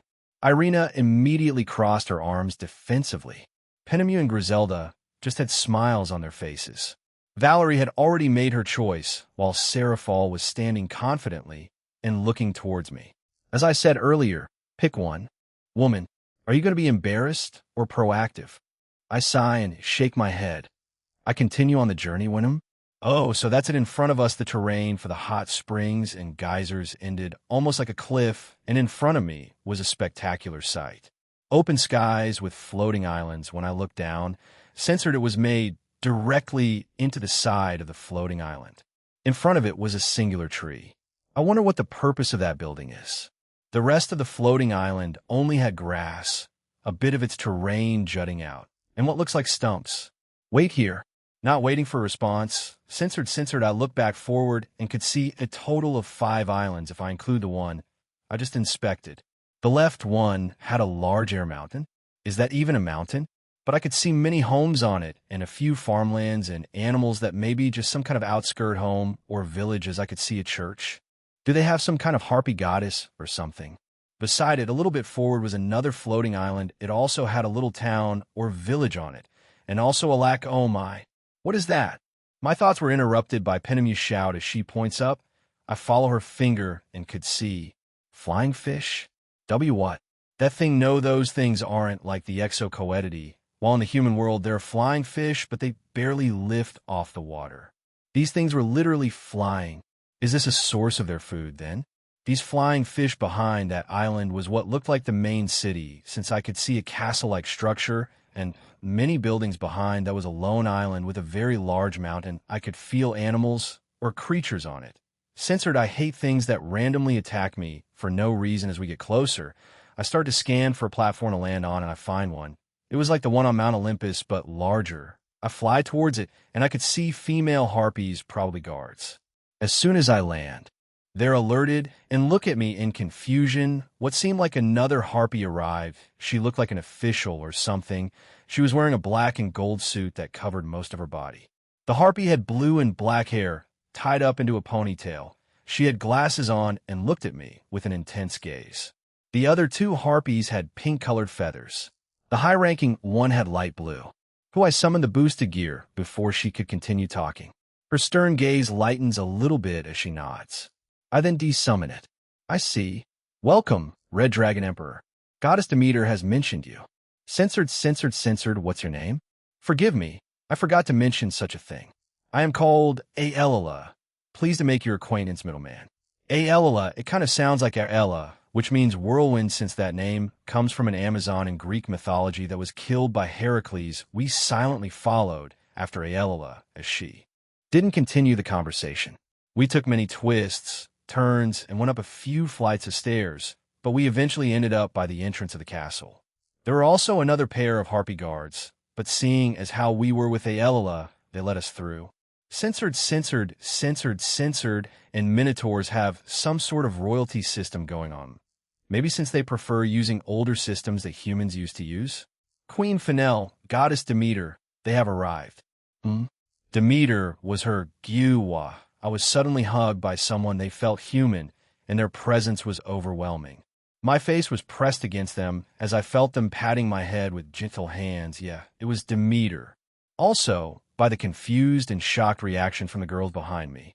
I pulled myself away from Demeter as she gave me a playful look and laughed to herself. I didn't know she liked joking around with people. Hi. Censored. She also had a very friendly and kind vibe emanating from her. Demeter looks at me with a lazy smile and winks at me. I mean, thank you, but Jesus Christ, woman. You didn't need to go this far. Censored. Huh. Even since I was a child, those were the last words I heard from Queen Fennel. I also heard Aelala sighing in a defeated tone. Everyone was no match for the weirdly motivated Goddess Demeter. This place is called Harpy Haven. It's not too unique, but is straight to the point, like Fennel-chan and her parents, grandparents, great-grandparents, and so on. And yes, her family has been ruling for many generations with her own jealously spiking. Valerie had hugged my other left arm as Demeter to my right. Squeeze Seraphal has also joined as she had latched herself onto my back. This has to look weird, okay? Maybe not, since whoever the lucky guy that's brought here, he has a harpy harem, right? And yes, my theory was correct. I was not spared a single glance that lingered. They were quick side glances, and they kept on going with their day. In a way, I'm thankful. What are those crystals beneath the islands called? They seemed like the ones used in Tir na Nog, but they were used to ward off danger, keep warm, and provide light. Censored. I can just assume from what Queen Fennel said, like Kronos is on good terms with the Harpies, probably going back multiple generations. What kind of things are here? I mean, rough places like that can't be here, right? Demeter gave me a strange look before laughing at me. You do know that Harpies have their own unique customs and social circles, right? Censored, or were already that way. I look around and could see that these harpies were quite cute. I hadn't said a word for a few seconds, but I noticed the three of them perched close to me, tapping their claws. As for other entertainment, I guess fighting. While they're not a race that focuses on power like most supernatural beings, they do want to be strong. There are also harpy-specific games. You may have seen one in the Land of the Sirens. The ball thing? Demeter smiles and nods. Interesting. I didn't expect them to have the same game. Sport? I could feel a large number of auras gathered at a point in the city, and it looks like Demeter was bringing us over there. Once we reached the place, it was a building. She pushes the door open, and we enter. Once inside, we could see it was quite large. Censored. There was also a large crowd watching, and they all seemed excited. Hey, Demeter, why are you close to the Harpies and Lamius? I felt Seraphal and Valerie let go of me as they joined Penemu and the two angels in free spaces on the benches or bleachers. I heard Demeter humming beside me, seemingly looking for the right words to answer with. So I kept on watching the game in front of me. They were quite competitive.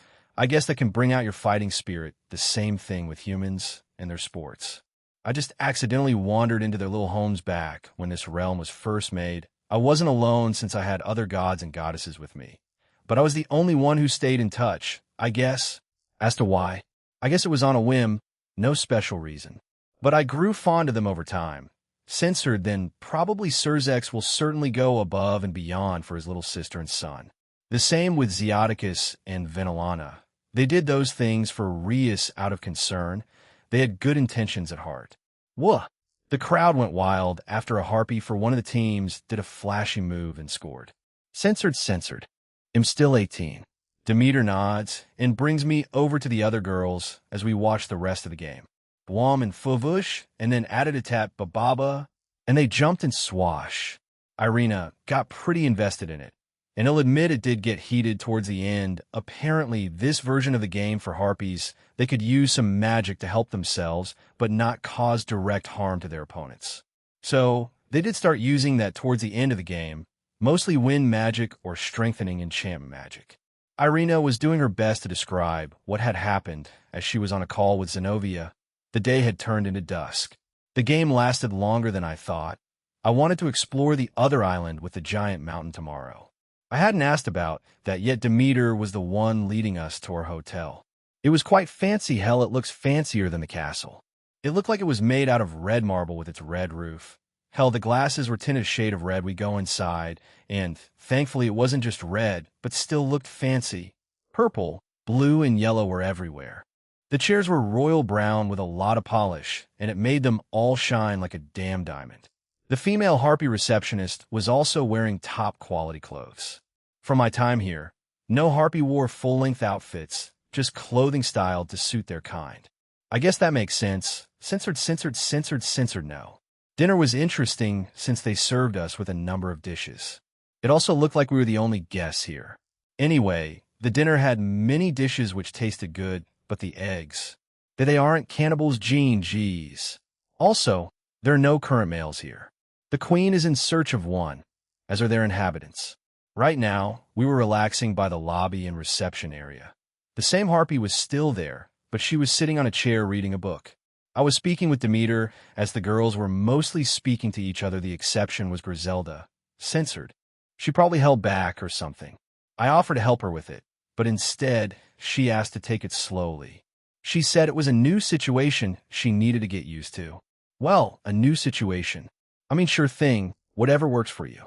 Hey, Jean-Chan. I hear Seraphal call for me, and I turn to look at her. Censored. They've been with me the longest, so I guess that would make sense. As for the rest, timing, I guess. Hey, what about me? We literally just started dating. Seraphal, she does a weird gesture and winks at me. They started to ask me weird questions the rest of the night. Jean skyward. Back here again, Censored. The room was relatively normal. A desk with a computer and with a chair. A bookshelf filled with normal books, manga, and light novels. I walk over to it and could see that up to volume 21 was officially translated to English. I wonder what year it was. It's 2031. Censored. My past dad nods at me while my mom waved at me. She looked stressed, but cheerful. This was strange. Contort said they were neglectful, narcissists, whatever they were. This didn't seem like that. Hell, my past mom looked quite caring. Dad looked like your typical tough business guy. Censored. Please, chef. The past me picks her up and carries her into the kitchen. They were laughing. I didn't really take a close look at past me, but past me had short black hair and narrow, black eyes. They had dark bags under them. Past me really looked tired. He wears a red jersey jacket that has white Barado on its sleeves, over a black V-neck shirt and light brown Barado. I follow them back into the kitchen, When I get there, Aoife was holding the light novel as past me started to cook dinner. Censored, censored, censored, censored, censored, past me glances at him and shrugs. Double history and biology, then we go home. Cool. Now, that was awkward. The scene change again. Now, past me was walking. He was still in school uniform, so he's probably going home. Thud. Something hit past me. Censored, censored, censored, censored, censored. This livens up the day. The scene changes again, this time a full view of the hospital room the past me was in. He looked older, now less angry than in the two scenes I saw before me. He looked content with a smile that told he was ready. A doctor then walked in. He had a grim face on. Censored, censored the people that have ischemia without pain, silent ischemia. They may have a heart attack with no prior warning. Additionally, you have SCLC or small cell lung cancer. It's a fast-growing type of lung cancer. It spreads much more quickly than non-small cell lung cancer.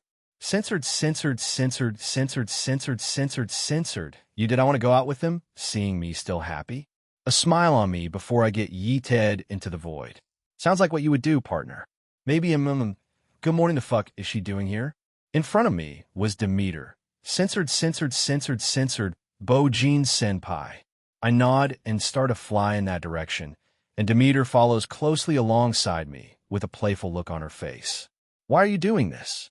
You even showed up unexpectedly last night. Do I need a reason to tease someone? I might do this to everyone, generally. And personally, yes. I would think so. She crossed her arms and puffed her cheeks up. Aren't you too old for that? Well, whatever, you just look like the type of person to be teased. Well, to me anyway. So, censored, some parts were light purple, but it was mainly ocean blue, unlike the other islands where the grass was green. To my right was a small patch of red-maroon crystals, so this is where they get them. This whole island is one giant red crystal. The stranger thing is it regenerates, so they never run out. I believe this form because of how this rel was made. It's an item that even intrigues us gods. Is that so? I could see some large animals' supernatural variants. A boar, a goat, and so on. There was quite an abundance of them, but censored, huh? Weird, maybe they had a taste of human food and wanted to recreate it? I nod and land on the island. The girls listened to Demeter's the elves home at night. Also, the buildings at the Lamias are like Japanese buildings. That's interesting. So maybe the leaders of the Lamias is an otaku. All right, I appreciate it then, Demeter. Censored, it growled and lunged towards Irina. She flew up higher and summoned rings made out of light. They started to grow larger and spun. She then threw them at the wolf. As the rings got closer to the wolf, they expanded and then shrunk in size. They wrapped around the wolf. The wolf started to struggle, but it had trouble in breaking the light rings. Irina then summons a light spear. She grips it in her hand while slowly making it bigger. Take this. For the sins you committed on me. Amen. She threw the light spear at the wolf, piercing it in the head, killing it. It was a good match, both of them at middle class. She comes back down and gives us a thumbs up. Good job, Irina. Yes, job well done. Irina. Griselda and I praised her, though it seemed like she wanted to say something else but held herself back. Probably because Irina initially panicked. I pat both of them on the head and began our exploration.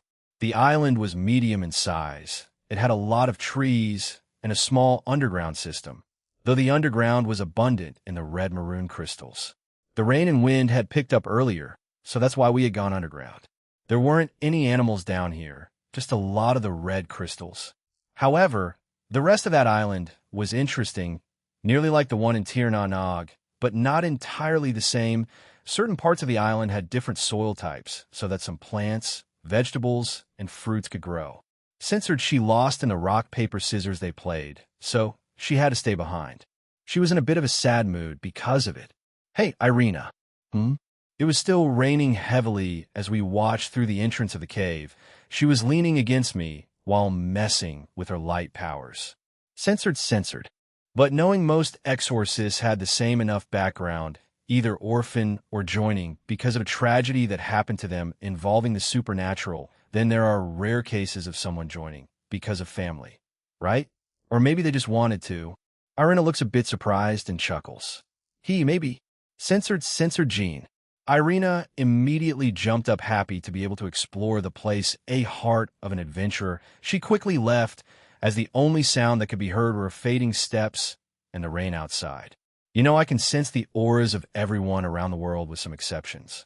Yes. Censored. If the rest can go up, then we were back on the main island. We spent a few more hours there. It was dusk now, and we're going to go back to Little Olympia and continue on our journey during the night like what Demeter recommended. Censored, it just goes from there. But application forms? I wonder what it looks like then. I recommend Gene, sorry. I have to decline. That was too fast. Demeter recommends me, and I shot that down instantly. Censored. He'll make sure to come back in the future. Goodbye for now. Yes, please come here again. You too, Demeter. Oh, of course, I always do. Bye-bye for now. Chapter 8, Part 4. Elves, Artemis and Lamia's Little Olympia. Gene skyward, we had teleported back to Little Olympia, and it was still busy as ever.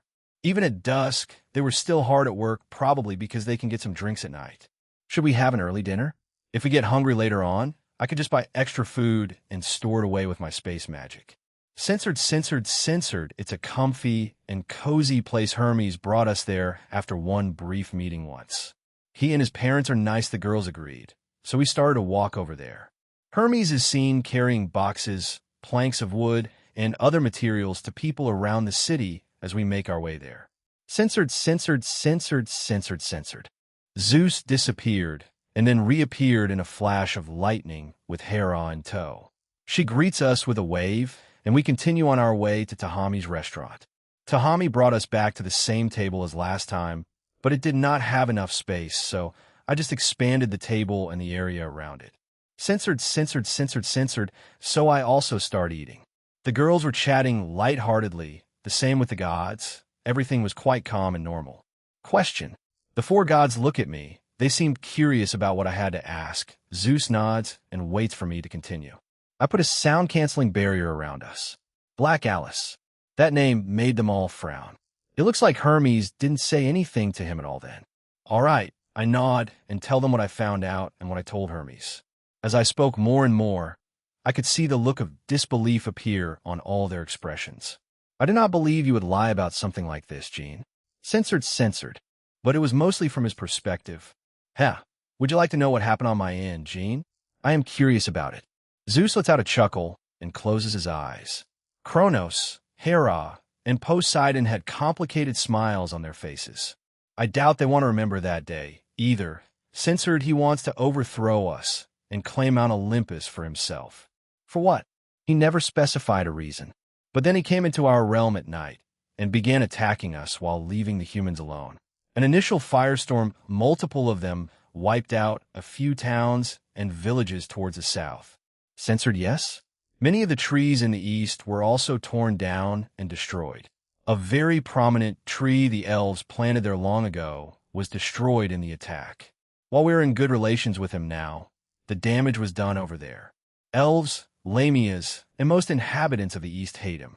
Censored, I ordered the rest of the gods and goddesses to evacuate and protect our citizens. While I look back at it now, it may have been foolish.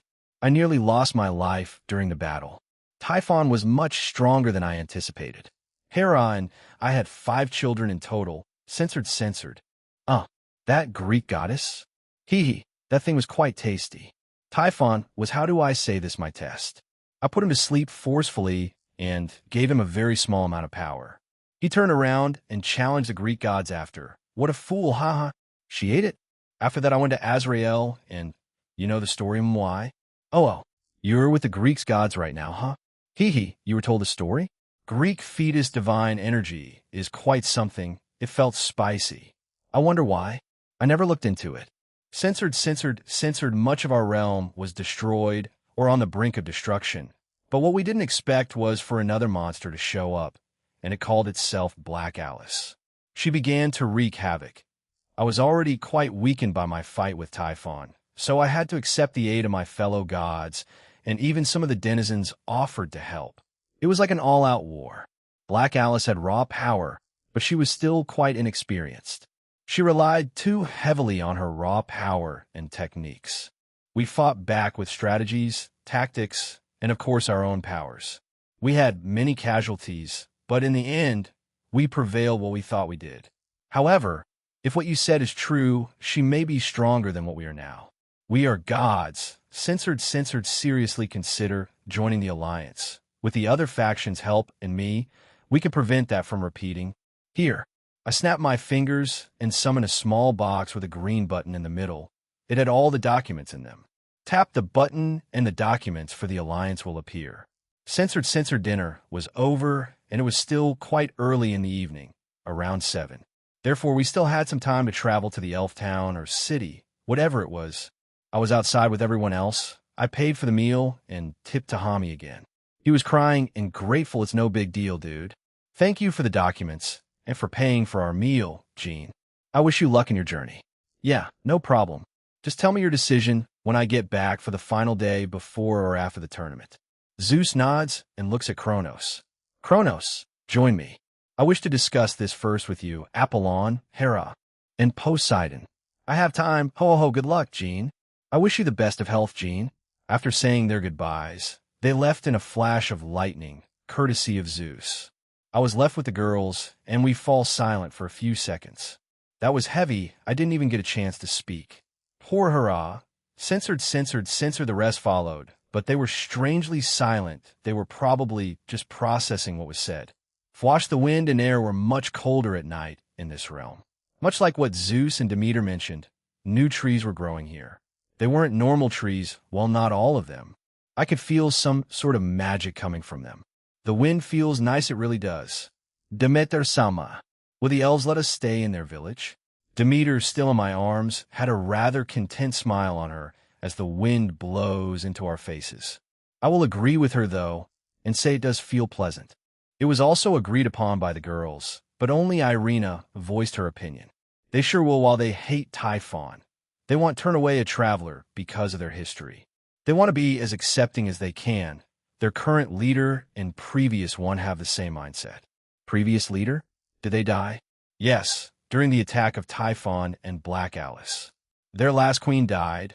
Once she did, the previous king stepped down from the throne, and they elected new ones. The new queen is quite young.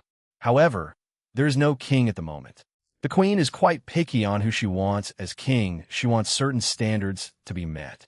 She just looks up to the previous king, too much like what Terence and Hermes said. The elven village has a queen and king, so both male and female elves reside there. They're also quite diverse, apparently, so I look forward to meeting them. Well, censored. Huh, I guess that event put a scar on them, too. At least they're taking precautions, too. I suddenly feel like I passed through something. It had to be the barrier. Before I passed through it, it looked like I was entering into a large forest with very tall trees. Once we got through the barrier, the quaint village below us was quite a sight. They were made from the same woods that surround their quaint village. The roofs were mostly A-frame style, and a few were gable-veilleur roof-styled. Many of the windows were circular or rectangular in shape. The walls were dark green, in color the same wood type as the trees that surrounded their village. Not all the structures were wooden, as there was some kind of middle area that was mostly made out of stone, the same with the buildings at the background. Censored. I don't think we can explore much tonight, probably just stay in the inn and then sleep. As we approached the inn, we could see a lone female elf there. After we flew down, she had a calm smile on her face as we stood in front of her, though she looked a bit sleepy. The elf queen has long golden hair with a pink ribbon that keeps a portion of her hair in a plait, and eyes with dark blue irises and pink clover-like pupils. She wears an elegant, flowing outfit in an olive green and pale yellow cream color scheme. Greetings, Goddess Demeter. Censored, I do not want to be called that. Amaryllis looks at us with amusement. We shall continue this tomorrow. Your accommodations are already in order. With that, I bid you a good night. The queen smiles at us before walking down a path past us. We watch her walk away and disappear from our sights. Now, that I'm here, I can feel something underneath us. I felt more elven auras down there. Did they make an underground portion of their little village? Seraphal stepped into the inn first while I was pulled by Demeter. Once inside, the place was quite cozy, with branches that formed a small area to rest and sit on, a small tree stump for a table, a single reception area with a male elf. He had medium light blue hair, gray eyes, and he wore a butler uniform. He opens his closed eyes and nods at us. He reaches for the keys behind him and makes them float to me. I grab the 2 keys. 2. I glance at Demeter as she's pretending to ignore me. I nod at him and hand the other key to Penemu. Suddenly, small green orbs appeared. Please follow those orbs. They will guide you to your room. The male elf informs us, and we begin to follow them. The orb then ascends up a short flight of stairs. Censored. I then explain my experience there and how the realm was. It was quite a unique place. Though all the places I've been have looked like something out of fantasy book or anime. You guys sleep. I want to check out something. After Valerie and Seraphol protested, Demeter agreed with me. Censored. I leapt into the air and flew to my right. There were some large trees behind the buildings, but I felt something, so I kept flying. There were no elves out since I felt them all in their homes. As I broke through the large trees, I saw a large field beyond them. I could see some training dummies. Is this some sort of training field? I mean, it would make sense because of what happened with Typhon. Looking at the dummies, they had small holes on them. I fly over to one of them and land in front of it. I touch it. It was made out of the same wood as the trees around me. I suddenly felt someone approaching me. What are you doing? This voice, I didn't think she would be up right now. I turn around and see Artemis. I guess she was here, probably helping with this archery training. I was curious, so I came over here. Censored. If you hit any areas that are yellow, it will be 5 points. Red will be 4, blue 3, black 2, and white 1. We each will have 5 shots. Whoever has the highest points wins. I looked at the bullseye, and it was normal. There had been no magic or tampering with it. Sure a thing, but if I win, censored. There are some holes in those dummies after all. We go over there, and she goes first. Artemis creates arrows out of her own divine energy. She aims and hit, ta. I watch her fire arrow after arrow as it hit the bullseye. After her 5 shots, she had 35 points. Censored. So we played another round and another, and you get what I mean. I kept winning, and she kept getting more frustrated. She didn't show it, but I could tell from her emotions. This dragged on for a total of 10 rounds. I won them all. Artemis finally put her bow away and sighed. She looks back at me with a glare. Anything, but I will not be with you in that way. You are aware of my vow. Do I look like I just want to be with any woman I see? I have standards and my own morals. I may want a harem, but, why are you attacking me? Screw it. Censored, you know, I do not accept this. Please suggest something else. Bunov. Fine. Lady, why are you making things more complicated than they have to be? Oh, censored. But then I was drugged, and when I woke up, I was chained up to a wall with Ares and multiple other men I did not recognize. They tried to. I fought back as much as I could. But I was lucky since Zeus and Apollon had been suspecting Ares of plotting something against me since our last incident. So, censored mocking me or goading me on whenever they see me even though they can't get close to me. However, like his father, he can be quite forward and bold. Unlike his father, though, he is openly charming and complimentary with anyone he finds appealing, regardless of who they are. Athena is not bothered by it. I do not know why. That is why I took my vows. I hate men. I can tolerate them. Zeus, Poseidon, Kronos, and Hermes. Those are the ones I'm in frequent contact with. There are more that I can tolerate, but the rest I want nothing to do with. Ares is the Zeus of this world. Censored. She had questions she wanted to ask me. If she won the competition, I would answer them, but I won, so I asked her why she made her vow. Also, maybe she tolerated me because I was invited here and am also the middleman. I have the 3 great powers, the Irish gods, and the West Ukai faction as my allies. Demeter nodded and hummed. It would be dumb for most of them to attack me. Although they cannot do anything against me, the threat posed by those I am friendly with or in an alliance with is widely known. I believe that the 3 great powers alliance, censored Demeter, started to laugh while Seraphol looked stressed. Do you have any idea of the implications of what you did? We may want to form an alliance with them, both the Teeps and Carmilla faction. You know, business mode Seraphol had arrived, and she was scolding me. Yes, censored. I wanted to see what kind of breakfast, I still have the food from last night. The food that we were served for breakfast was a combination of both. Apparently, a lot of the elves here are omnivores. They consume both vegetables and animals. Even though I spoke briefly with the guy who brought us the food, I believe they usually eat vegetables and fruits more. However, eating animals like fish is not out of the question. Since we're guests and they sometimes have travelers coming here, they have other meats prepared for such an occasion. Censored, I gave the chef a small tip of 5,000. Irina was disappointed since it ended so quickly. She was slowly turning into a glutton. At this rate, Italel be Kuroka, Shigian, and Irina.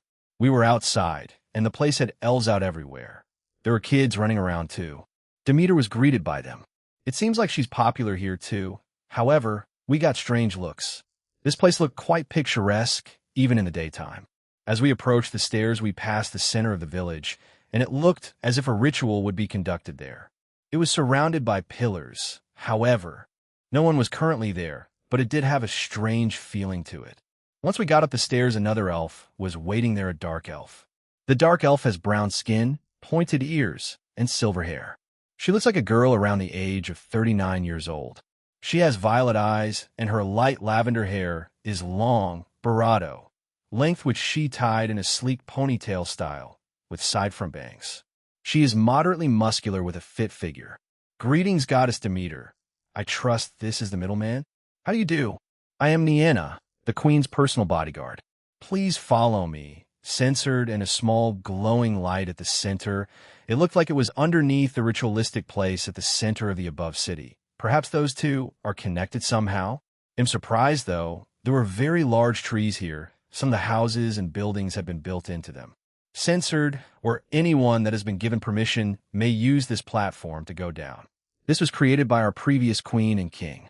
Elves, fairies, and spirits live here. You may have sensed them while you were there last night. The building to the right background is where the queen currently resides. The building in the middle is where the elders and the queen hold discussions.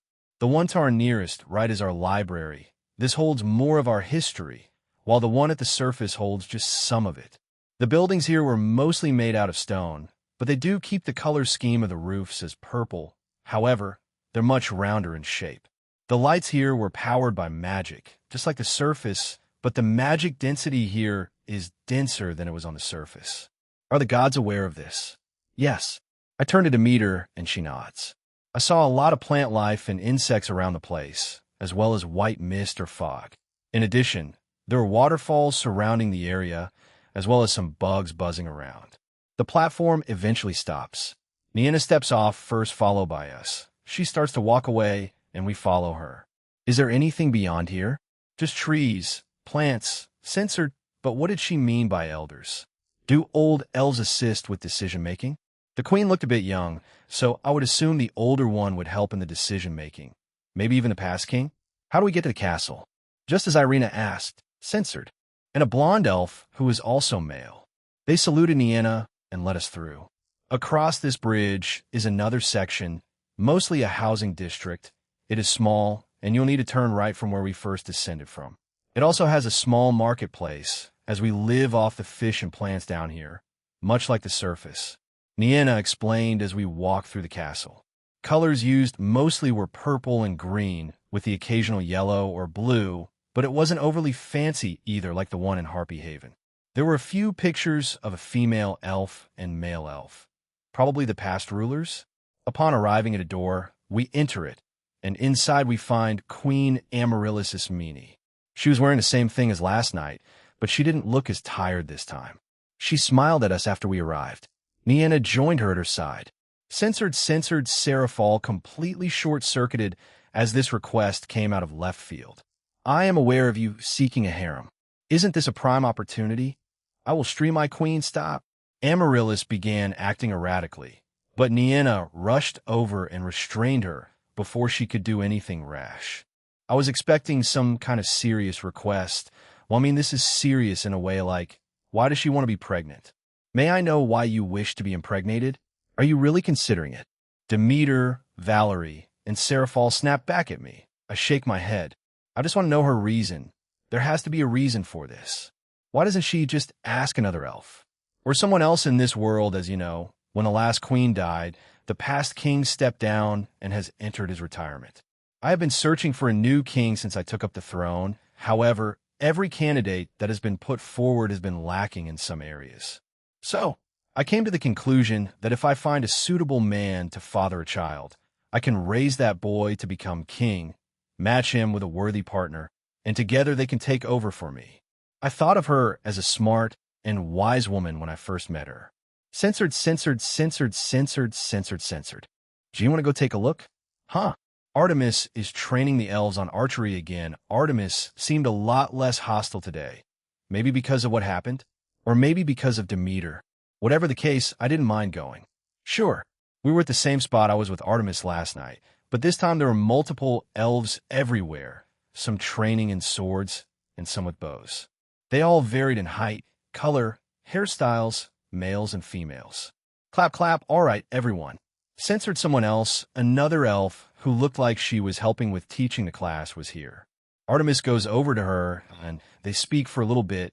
They laugh, and then separate ways.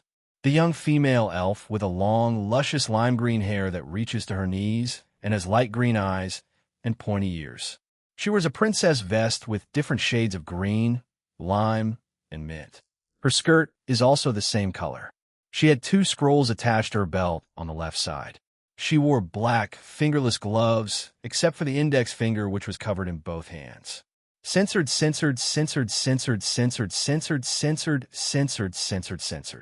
Not too long after the girls started to help the elves, in particular the males, they started to get hit on. I tried to ignore it at the start, but they tried to get touchy-feely with them, and I released a bit of my aura, scaring the shit out of everyone. Anyway, Censored, we thanked them open last time before flying away and out of the village and barrier. Onwards and upwards then. Demeter, what can you tell me more about the Lamia's place? Their leader is called Alice, ironically enough. But she's a nice Lamia. She likes eating mostly censored. We enter it, and we had to occasionally move around since there were a lot of trees in our way. I looked below, and there was a road in this forest. There's a road down there. Did someone carve it out? A long time ago. Zeus foresaw that it would be used, so he ordered a road to be built through it. Censored before the attack in Little Olympia. The city of the Orcs and Minotaurs is the largest currently, built around a large mountain and open field. Interesting, so the largest current city is south, the second is east. Censored. I could see that a large wall was encompassing it. The same with the outer part of the city. The roofs were black, while the walls were white with red pillars of wood as supports. There was a small pathway that connected the castle and the inner city to the outer one. In the outer part of the city, there stood a large statue of a Lamia. It was female. We fly past the valley as I didn't see or feel anything there that was important. Maybe they used it as a sort of defense when and if they were attacked. Though Zeus did say this place was peaceful. We land in front of a giant torii gate, and were their female Lamia guards. They wore silver armor on their top half, while they had skirts to cover their bottom half, not including the tail. Demeter-sama, welcome. Is this the middleman? Queen Alice has been early waiting for your arrival. Please come through. One of the Lamias speaks up and easily lets us through. Demeter spoke with her for a bit before joining us in the city. Once we got inside, we could see Lamias walk slithering around. Like any other city we've been to, they were just doing their usual business, living their life. Follow me. Demeter was the guide again, since she's close to the Lamias. She took us around the outside of the city. There were some food vendors selling, well, food. But what stood out to me was there were so many run-down-looking buildings lined up along the street. It seemed like every other building. A few of the Lamias waved at us as we passed by. Some were even trying to get my attention in a desperate attempt to distract me. I've had Valerie, Seraphol, and Irina just waving their hands in front of my face to try to redirect my focus. Hey, over here, why not take a look at this over here? Look at me instead. Want to see something interesting? Check this out. Look at my Lamia power. Lamussi? What the hell is wrong with you? Lamias are like this. Deep breaths. Gene, deep breaths. This is how they are in this realm. Just calm yourself, damn it. He's ours. Look. Seraphol shouted back as she grabs my hand and forcefully pulls me along with her. She glared back at the lamias who started to encourage her. Squeeze, squeeze, I, on instinct, grabbed her wrist, making her gasp. She immediately turns red and swats my hand away. You did this. I didn't do it. You touch her, though. Shut up, Lamussy dragon. Boom. Bang. Bang. Crash. I'm in mine, too. Excuse me? Valerie Sand. Valerie goes to where Seraphol was and does the same thing as her. But instead of me instinctively grabbing her in a startled reaction, I accidentally poke her shoulder. Eek! Valerie slaps both her hands on her mouth, looking startled and embarrassed with herself. Censored, censored, censored, censored, even still some female lamias gesturing toward us. One of them waves to me, and I do yank. I was pulled away by Demeter. I could tell that she was getting annoyed. Why? Her mood was going downhill quite fast since the lamia visitors had been greeting me more and more. Censored. She has a long, white serpentine body descending from her lower torso with long, silver hair that reaches her barato. Her upper body is humanoid, slender, and agile with large, bright red eyes. She wears a fitted black bodysuit under a strapless white top. At her neck is a decorative choker, white with gold accents and red gems to match the rest of her outfit. Her sleeves hang low on her shoulders and spun around her like a shawl. She wears a black skirt with a red, black, and white tunic-like fabric over it with white panels on her hips. Atop her head is a nurse cap. Her tail end has red and gold cuffs. Welchome Demeter-sama, Midleman-sama. Queen Alice is waiting for you. Hi, Kathasia-chan, we're here and ready to meet that otaku queen of yours, the lamia, named Kathasia, shows a strained smile while her barato twitched. She nods and starts to slither away. We follow after her, and another lamia came out of her room and joined us. It's Gina-chan. The new lamia called Gina has medium-long blue hair, light skin, and brown eyes. She has blue wings, with their base color the same as that of her short, pointed ears. She has a long, blue snake tail with yellowish plates across the bottom, contrasting with her predominantly blue color scheme. I can see the thin black strap of her bra over her shoulders. She wears a white, feminine top with a black frill across the top. The sleeves sit very low on her arms, and her outfit stands out with a distinctive design. She wears a short skirt with the same design scheme as her top. Demeter-sama, welcome. I'm sorry, I was just here to hand this to Kath. She seemed a bit nervous. She glances back and sees us, her eyes widening, then she suddenly bolted away. Since the inside of the castle was what a carbon copy of the old Japanese castles in Japan. Mostly made out of wood. With its typical design structure, this Queen Alice really went all out, huh?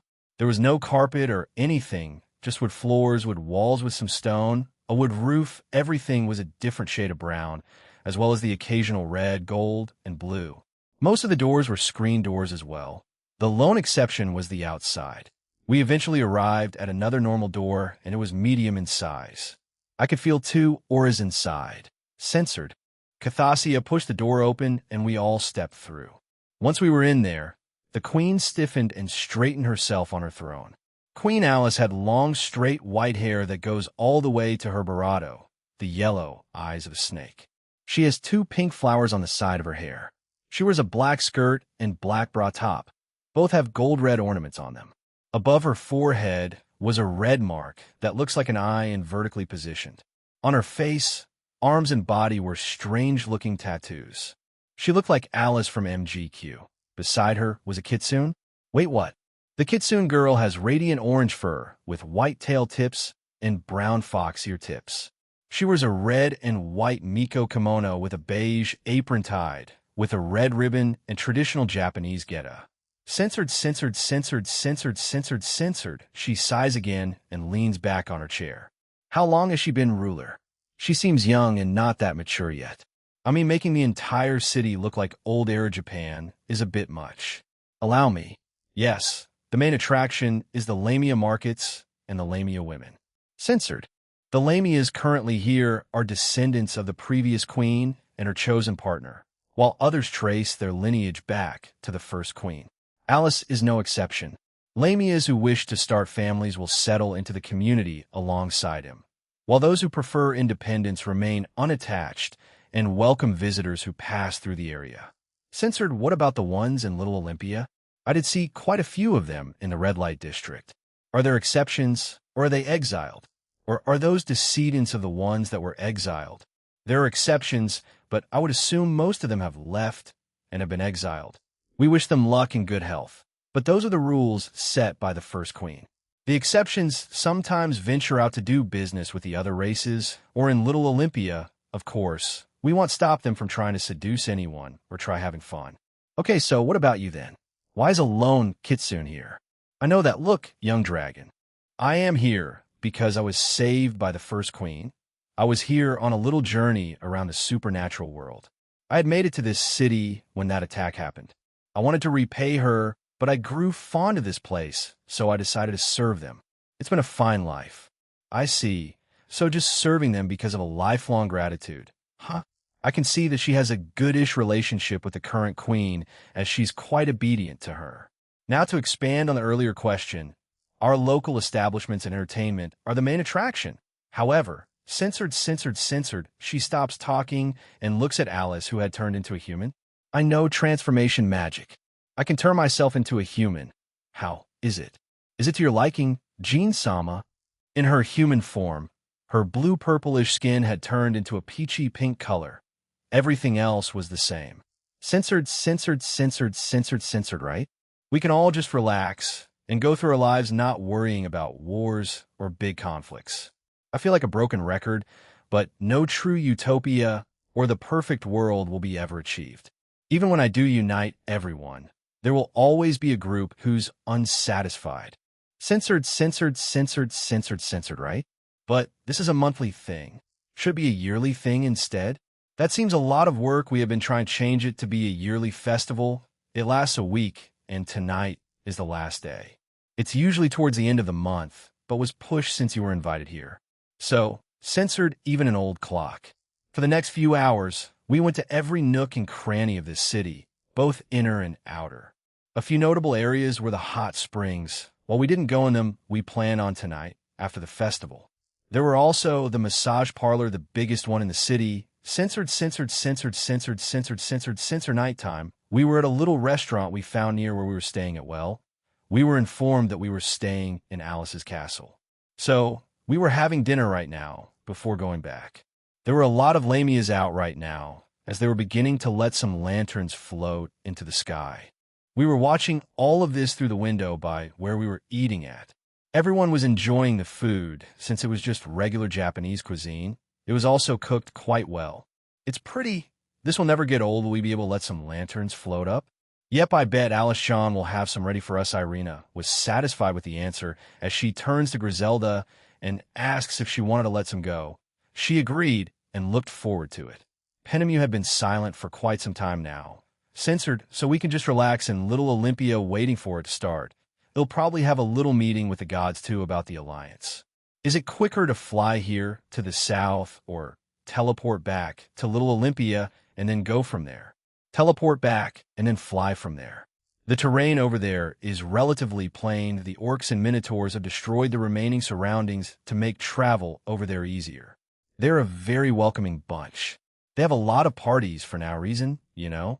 I see. Then we'll teleport back in the morning. After that, the girls will probably ask for an hour break. I'll go tour Little Olympia on my own then. We should finish up soon. Everyone should start to let their own lanterns float into the sky. I do want to see it in full view.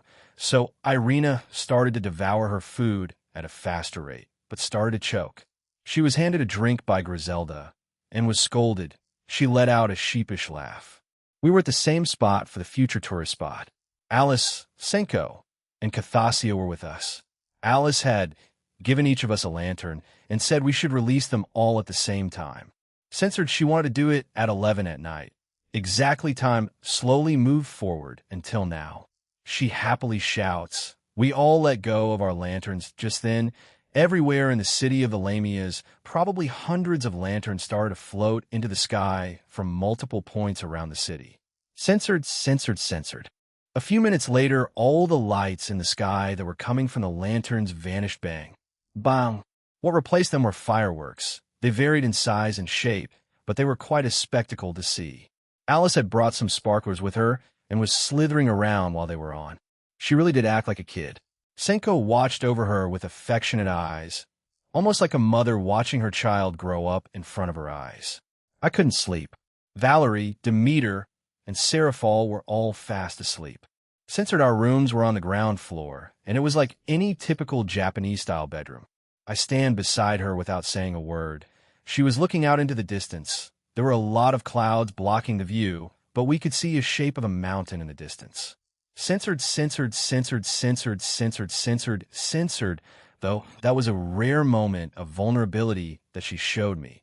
Did she trust me a little more after our time here? I'm still young. Even with the combined ages, I hope someone like her will rely on me more in the future. She eventually stops and wiped a tear from her eye from laughing too hard. Censored. I made it a point to use them the next time I come here with whoever I do come with. Alice was sobbing. I wanted to stay a little bit longer, but I had one last place to visit. Like Ireland, they'll visit these places again.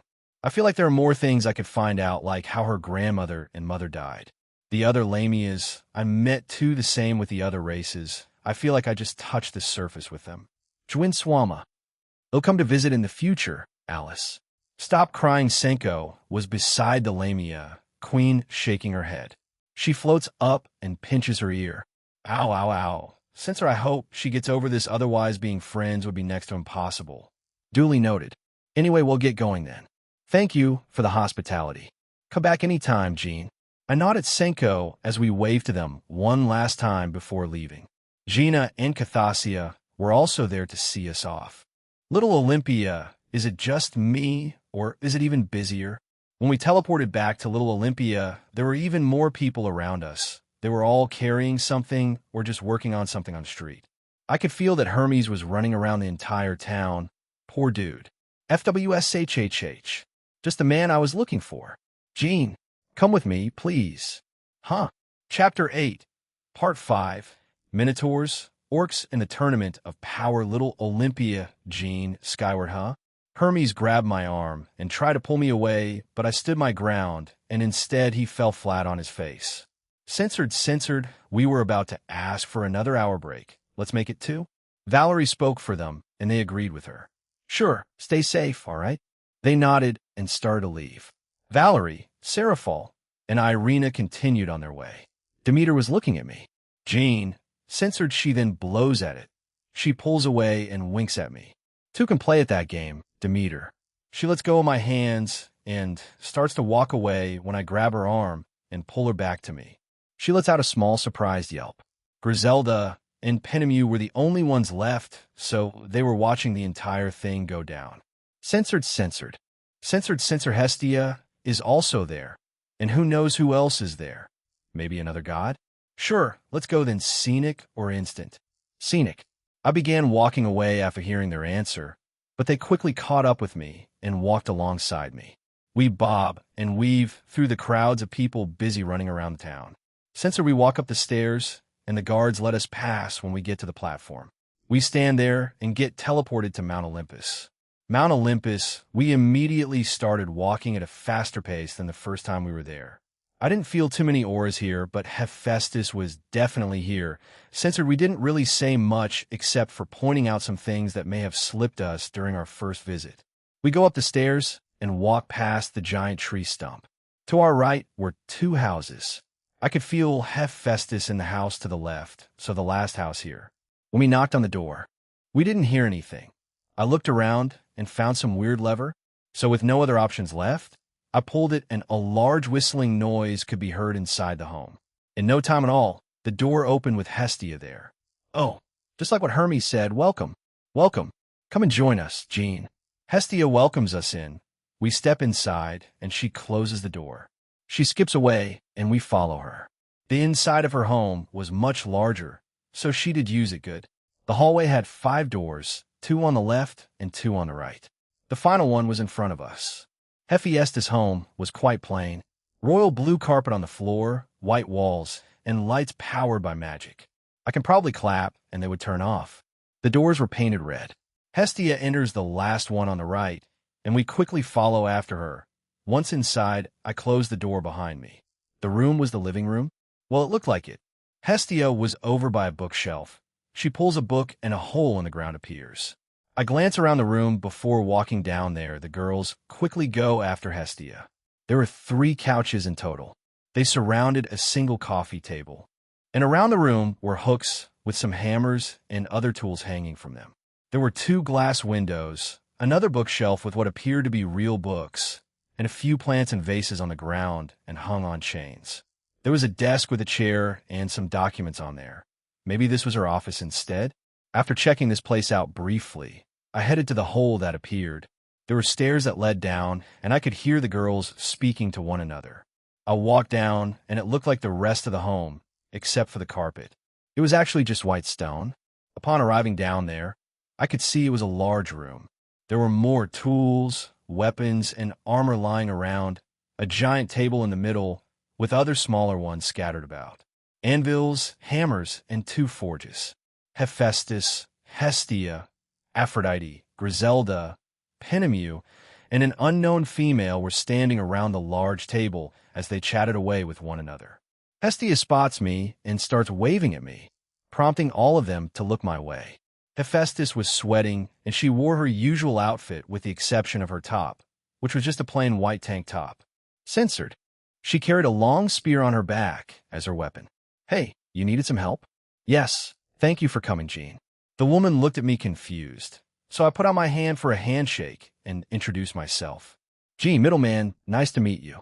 Oh, the middleman. Imkanami Minajava. Nice to meet you. She enthusiastically shook my hand. Managawa? Like Natsu Managawa? Wait, are these 2 related somehow? Kanami-san, are you perhaps related to Natsu Managawa? Uh-huh. Yes, I am. I'm her older sister. Who would have thought I would meet her boyfriend here? We texted a few days ago, actually. We look nothing alike, though. Censored. What surprised me was that she was peak high class and was about to break through ultimate class. When I first met Natsum, she was already ultimate class. I guess the younger sister was the overachiever. However, maybe just on the side of the supernatural. Kanami gave me the impression that she excelled at school, but after that kind of fell flat. Maybe it was a lucky break for her that she became involved in the supernatural world.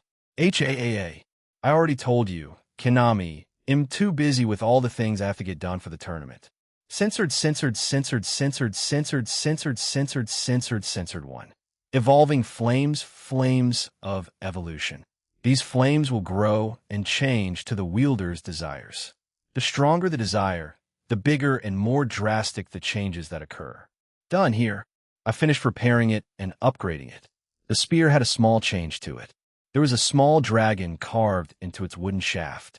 The flames symbol appeared on the pointed head, and both were red. Kanami looked at it with starry eyes, seemingly unable to wait. She twirled and spun it around before tapping the top end of the shaft onto the ground. She had a very satisfied look on her face. Censored. Summon a piece of paper and hand it to her. Happy with this, she bids us farewell while leaving the room. I felt her running through the hallway and out the door. Those 2 are really sister, huh? While Natsum isn't as energetic as her older sister, it does come out from time to time. So, Censor Penemu was asked to keep track of everything that was done, the materials, tools, etc. Griselda was helping me. Hestia and Hephaestus worked together while Hephaestus did all of it, while Aphrodite and Hestia encouraged her in their own way. According to Comptoir, I could just create an omniversal class item with 1 hit of this hammer. Now, making those for the general populace wouldn't do anyone good. This was the 4th thing I was making. I had created some smaller things earlier. A dagger, a shield, boots, and now a plate of armor. This thing can at least take up attacks from a high-class being. Anything below it won't pierce or damage it. What was most impressive was that Hephaestus had produced 7 things in such a short time. It was all high-quality stuff, too. Nothing half-assed or half-baked. As expected of the goddess of blacksmithing. Censored. Even Hephaestus stopped working to look at us strangely. I chuckle and tell him what I did to our clothing. Do that to me. I want my clothes to cool me down. That would be amazing. I didn't mention the other upgrades, only the temperature ones. Censored high and mighty act she was performing crumbled immediately. Did she really want the cooling effect that badly? I mean, I was just teasing her a bit. Now she looks like Aqua complaining, ahaha, her true self showed up, why do you even bother with the act? It just happened that way. Jean, please. I sigh. That was the first time she called me by my name. She's only called me Red Dragon Emperor or Middleman so far. When I walked over to her and did the same thing, she experienced immediate relief. I walk over to Hephaestus, who was waiting there patiently. I stood in front of her and put my hand on her shoulder. I noticed she seemed a bit uneasy. Does she not like? Why are you embarrassed? She seemed to warm up to me the longer we spent time together, so I just went for it and stopped hesitating. Partner? No, I know, but like, why? It doesn't make sense. I just decided to help her out on a whim since I was curious about what was really going on. Censored. We go upstairs, and Hestia poked her head out the first door to the left by the entrance. We followed her in, and the room was quite spacious, too. It was mostly the same, but had the kitchen and dining room in there. Penemu appeared stressed as she sat in a chair with her hands on her face. I walk over to her and put a hand on her shoulder. She looks up with an exhausted expression. How'd it go? If you eat what they made, you'll die. They're not that bad. Both goddesses shouted back, a bit angry with the low evaluation of their dishes. I take a look at the table and, censored, I made it after all. Me next taste my food, fine. Thank you for your sacrifice, Jean. Griselda patted my back as I let out a sigh while I was outside of Hephaestus' home. 5 minutes remained until we had to leave for the south. The meet-up time was rapidly approaching. Now you may be wondering, censored, she looked confused. Hey, you can cook, right? If you and Irina plan on moving to Kuo, can I have a bit of a taste? You're aware of me wanting to open a restaurant, right? I'm not sure if my cooking will suit your tastes, but I do not mind.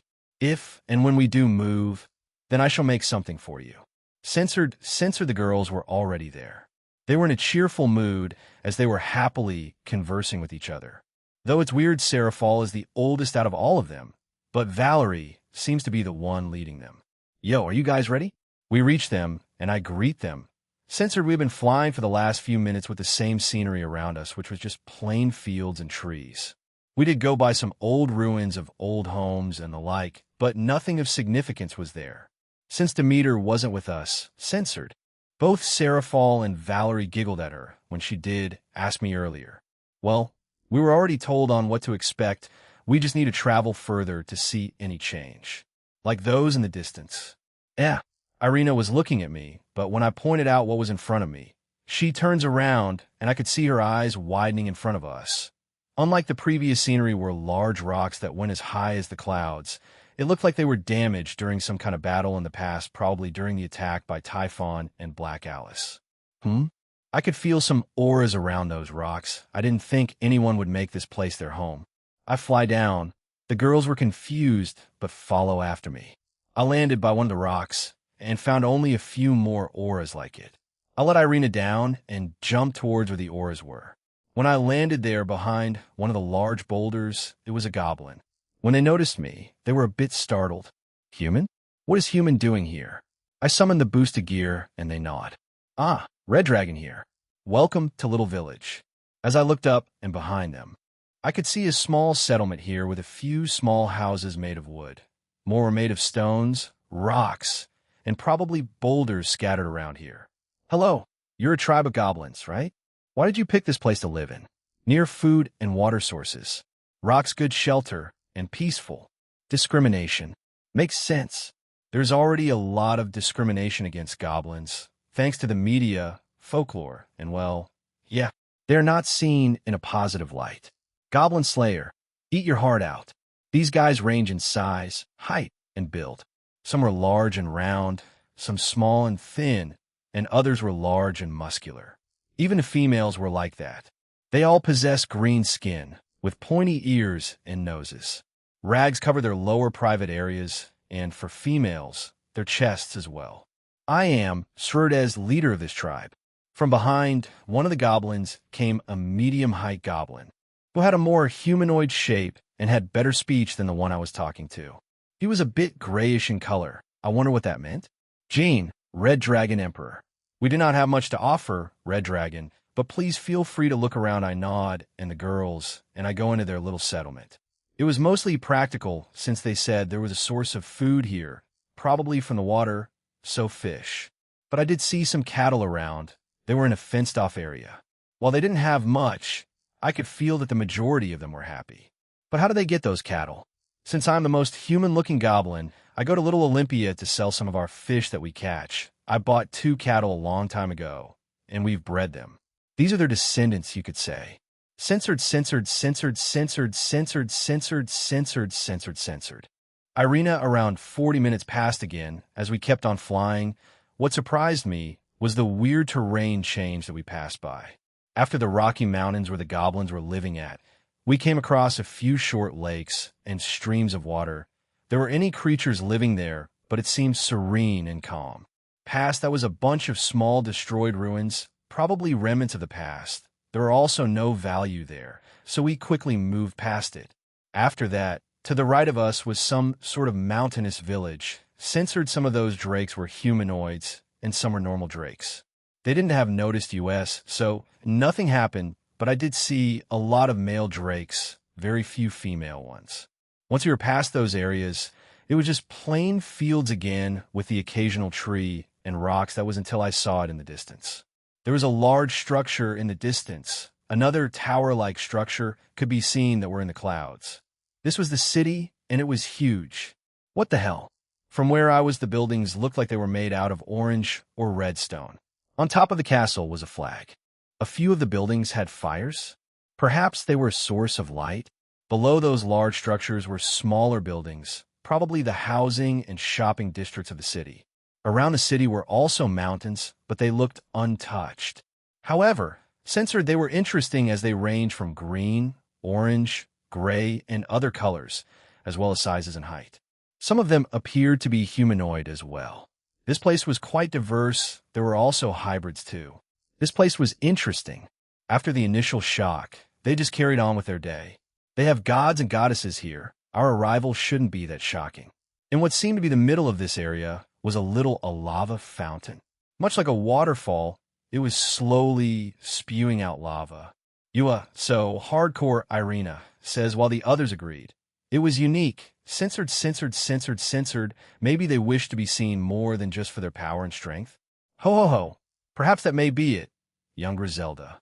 If you wish to know the true reason, you should ask the current rulers of this city. Those fires on top of certain buildings, censored. Almost like that cool uncle or grandfather you sometimes see, and introduces you to some cool stuff they found or got. Why is she here? Nyx, I could feel her aura, and it was in the castle. She just teleported in Kronos. Nyx is here. Do you know why? Nyx? How do you know? I felt her teleport in. Censored, these fires are what kept the Minotaurs and Orcs warm at night, a symbol of their tenacity, and shows that they can get through the toughest of times with the smallest of embers. Also, just some lighting around their city. Ho ho ho. That sounded so cool until you had to add that last bit. Censored, unlike the numerous taverns back in Lamia City. But other buildings were the same, food shops, vendors, and a lot of weapon and armor shops. Though that makes sense, as they're mostly known for their physical strength, and now for their willpower. I saw a few library-like places. Are there certain orcs or minotaurs who want to branch out? They did rename their city to that name after a few more minutes of walking upstairs and being stopped by Kronos. We arrived at a drawbridge. 2 guards were there, an orc and a minotaur. One of them pulled on a lever, and the bridge lowered itself as they saluted Kronos with their weapons. Once it was down, I summoned and desummoned my boosted gear. I could see the excitement in their eyes, as they had no problems in letting us through, even though we already had the okay thanks to Kronos. Censored inside, some of the crates were ammo, and more weapons like bows, crossbows, axes, javelins, and the like. I also felt some staff members and wands in a few of them. Feels like they're ready to go to war at any time. Add magic and weapons, and these guys are already quite powerful. Censored, she did clean, but her room did get thrown back into a mess really quickly. Irina muttered to no one in particular, but then shivered as Griselda looked at her with sharp eyes. Is that why whenever I stepped into her room, it was like a pigsty? Irina nodded furiously at the question asked by her boss. Kronos laughed at their interaction while Valerie patted her shoulder in trying to comfort her. Irina and Valerie started to talk quietly to each other as we walked through the very clustered hallways of the castle. Why don't they have maids or servants to clean this place? Well, I guess no orc or minotaur wants to be that kind of servant. How on earth did royalty come to exist? Do they fight over the place? The strongest in this city? Or is this a previous generation kind of thing? As I was lost in thought, we eventually stood in front of a large door. I could feel 5 auras in there. Censored this as Jean, the middleman, and Red Dragon Emperor. I've told you much about ho ho ho. Kronos introduced me to them as he laughed to himself. Nyx stood there smiling and staring straight at me. I could see that the girls saw this and were looking at her funny. Jean Skyward, nice to meet you all. The king was staring at me. If looks could kill, his glare could. But after a few seconds, he lightened up and started laughing. The king minotaur had brown skin with smoke scars, and he was wearing gladiator-like clothing. Blue demicarry and brown arm guards adorned his appearance. He had hooves on his lower half. He had long gray hair tied in a ponytail, with the tied part being brown in color. He also had light blue eyes and a light blue feather on the right side of his head. He had 2 white horns with blue ornaments attached to them. He had a small chin-strap beard. The queen was dressed kind of strangely. She's a typical green orc, muscular. She had short, messy black hair, white eyes, and a cross-shaped scare that ran across above her nose and her left eye. She wore a black shirt with a green apron on her, as well as black jeans with brown sandals. She had a black choker around her neck. Princess Kara is a very tall, dark-skinned woman who resembles her parent well, as she's quite muscular. Her hair is short and dual-colored, white in the front and dark brown in the back, and usually hangs loose. As a minotaur, she has a pair of large, upward-facing horns on her head, cow ears, a cow tail, censored. Anyway, Kronos has already told us of your plans. Feel free to explore our wonderful city. There are many areas where you can participate in legal fighting. However, those who are participating aren't allowed, since we want them to be ready for the tournament. They can train in a controlled environment. Censored, she was blushing and was embarrassed by her father, who was bragging about her. Ruka was just chuckling to herself. This family is pretty relaxed. Nothing like royalty. Anyway, Kara, Ruka, please show them around. Come back here, as we will have a feast tonight. We already have an inn for you and your companions to stay the night in. All right, please follow us. We know this city like the back of our hands. Kara flexes her right arm while Ruka stands beside her. Censored. He's probably staying here then. I nodded and followed the 2 princesses. Once we were back outside, they greet the guards and we start walking through the streets. Princess Kara, why do you want to participate in the tournament? Just call me Kara. My reason is simple. I just want to test myself to see how far I can go. If I win, then great. I can choose one of the gods or goddesses to train me. Valerie was the one to ask the question, and she gave a very admirable reason. Censored, but he eventually did. That's why he brags about us as much as he can. The 2 sisters high-five each other as we continue walking. As we pass some shops, they explain to us what they are and what they do. That building in the distance is the largest training facility in our city. Anyone can enter and join, but you have to be serious. For blocks down from it is the new gym, which is also popular. It's the type that Sis Ruka goes to. The Brain and Power Gym. Use magic and your natural strength to get stronger. Our first stop is the gym, since Kara is quite popular as the princess and as a person in general. Censored. Pull-up frame and bar, treadmill, stationary bicycle, rowing machine, and even a ring of sorts. Possibly so the members can fight. The ground was soft and hard at the same time.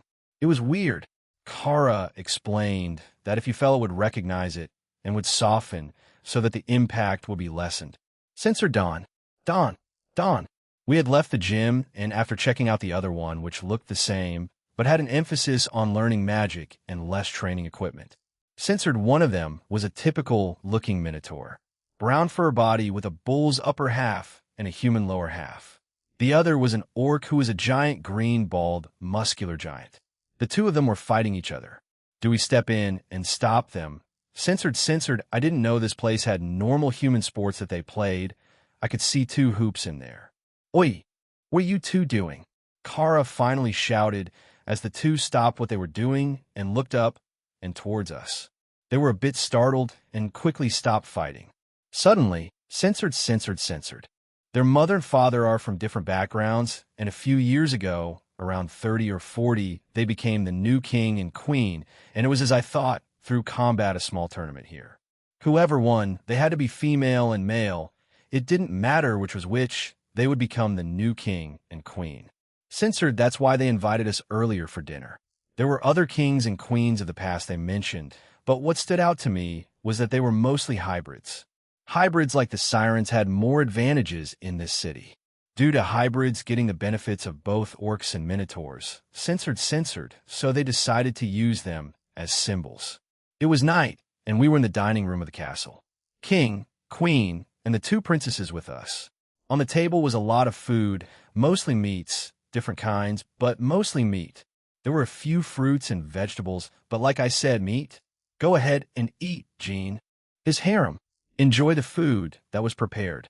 Without further ado, he dug into his share. It was quite a spectacle to see him just eat it all like a savage, barbaric beast. The queen, while still a bit wild, she tried to eat a little bit more modestly.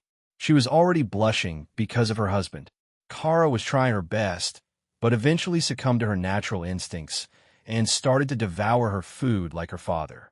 Ruka looked fine and was eating normally. This was such a weird sight. Griselda, Irina, and Penemu were a bit stunned and stopped eating. Censored. It was normal plain is the best way to describe it. Nothing special, just the typical king-size bed with lights that could be turned on and off with a clap. But they were different since they were torches on the walls instead of the ones on the ceiling. Yeah, I was scolded by Valerie for clapping like a monkey. Ho. Jean, cool me. Don't say it like that. It sounds weird. I do go over there and sit down. We were across from each other. The bath was in a circular shape. At the north side was King Kurtuz, to the east was me, and west was Kronos. We could hear the women on the other side, mostly giggling to themselves. Censored. We were going to teleport back to Little Olympia. It was around 10 in the morning, and we had to go and find seats in the Colosseum, though I feel like we'll be getting VIP seats. I nod one last time to the orc and minotaur rulers and left. Censored. Hermes points in a direction, and we follow it. A lot of the residents of Little Olympia were heading in that direction. I wonder how many participants are expected to be there. What the heck? They were all en route to the gladiator-style Colosseum. You can't see it, but there's a VIP booth for gods, goddesses. Censored. The longest it has lasted for was 3 days straight. It was a fun time. We all just drank, ate, and watched a lot of fighting. Jesus Christ, dude, I'm glad this one will only last a day. Then we follow Hermes and Hestia back to the Tower of Heaven and back to Mount Olympus. Get dressed in there. Girls, you do have clothes, right? Yes, we do. We had to dress up during a fancy dinner a few nights ago. Hermes nods and walks away, dragging me with him. I don't need a changing room, you know. I can just snap my fingers. I know you can just put clothes on, but this is about the alliance. Censored. I snap my fingers and wear my black suit. We silently walk back to the meeting room. Once we got there, Hermes nods to me and goes in first. He quickly goes to his seat, and I enter. All the gods and goddesses I met that day were there, including a very, very pissed-off-looking Ares and Athena. Censored. Zeus nods as he looks around at his fellow gods and goddesses. Then, without further ado, we, the Greek gods of Mount Olympus, have agreed to the alliance of the 3 great powers, Kyoto, and the Irish gods. We put up to a vote, and the ones for the alliance won. If anyone else has any objections, then SPE, I fucking object. Ares jumps up and interrupts Zeus. His glare on me intensifies. Right now, he's pretty weak and useless since I took away his powers. No. Moving on, anyone else? I wave him off, pissing him off even more while Hermes was holding himself back from just laughing out loud. Athena gets up as well. I also object. Your reason? One of his lovers attacked a god. Is this woman out of her mind? It's called self-defense, since your boy toy tried to hurt Valerie in her sleep. Censored. Athena? Her eyes widen as her gaze changes from mine to Artemis, who had closed her eyes after I said that. She looks back at Ares and silently told him to sit down. That incident was probably known to all of them, so they can't really defend themselves there. Censored, I go over them and confirm that he had signed the right places. So I guess my first trip to this realm had me make an alliance with the Greek gods. I guess Black Alice had a hand in that. In a way, I have to thank her before I erase her from existence. Thanks. We should be the ones thanking you, Jean. Now then, let's make our way to the Colosseum in Little Olympia. All the gods get up from their seats and float towards the door. I stand aside and watch them go. Hermes, Hephaestus, Aphrodite, Demeter, and Hestia join me. Zeus, Poseidon, and Kronos lead the rest away. When Hades, Erebus, and Nyx stop by in front of me, we stare at each other. I look forward to our next meeting, Red Dragon Emperor. Watch yourself, dragon. Do not court my sister. Boo, in reality, I am the one courting him. Hades left after saying that, followed by Erebus and Nyx. Censored, I store the documents in my inventory and follow up on the rest. The other 4 gods join me as we talk about the time I spent in this realm. Did you get those things done, Hep? Yes. Thanks to your help, it sped up the process. Thank you again, Jean. As we approached the rooms where the girls were changing, I knocked on the door and was told to enter. When we entered, they were wearing the same clothes as they wore the night before, when we ate at the fancy restaurant below the Tower of Heaven. Looking sharp, censored. We stood on it and were teleported away. Once it was done, we were in an unfamiliar room. In front of us was a wide glass pane.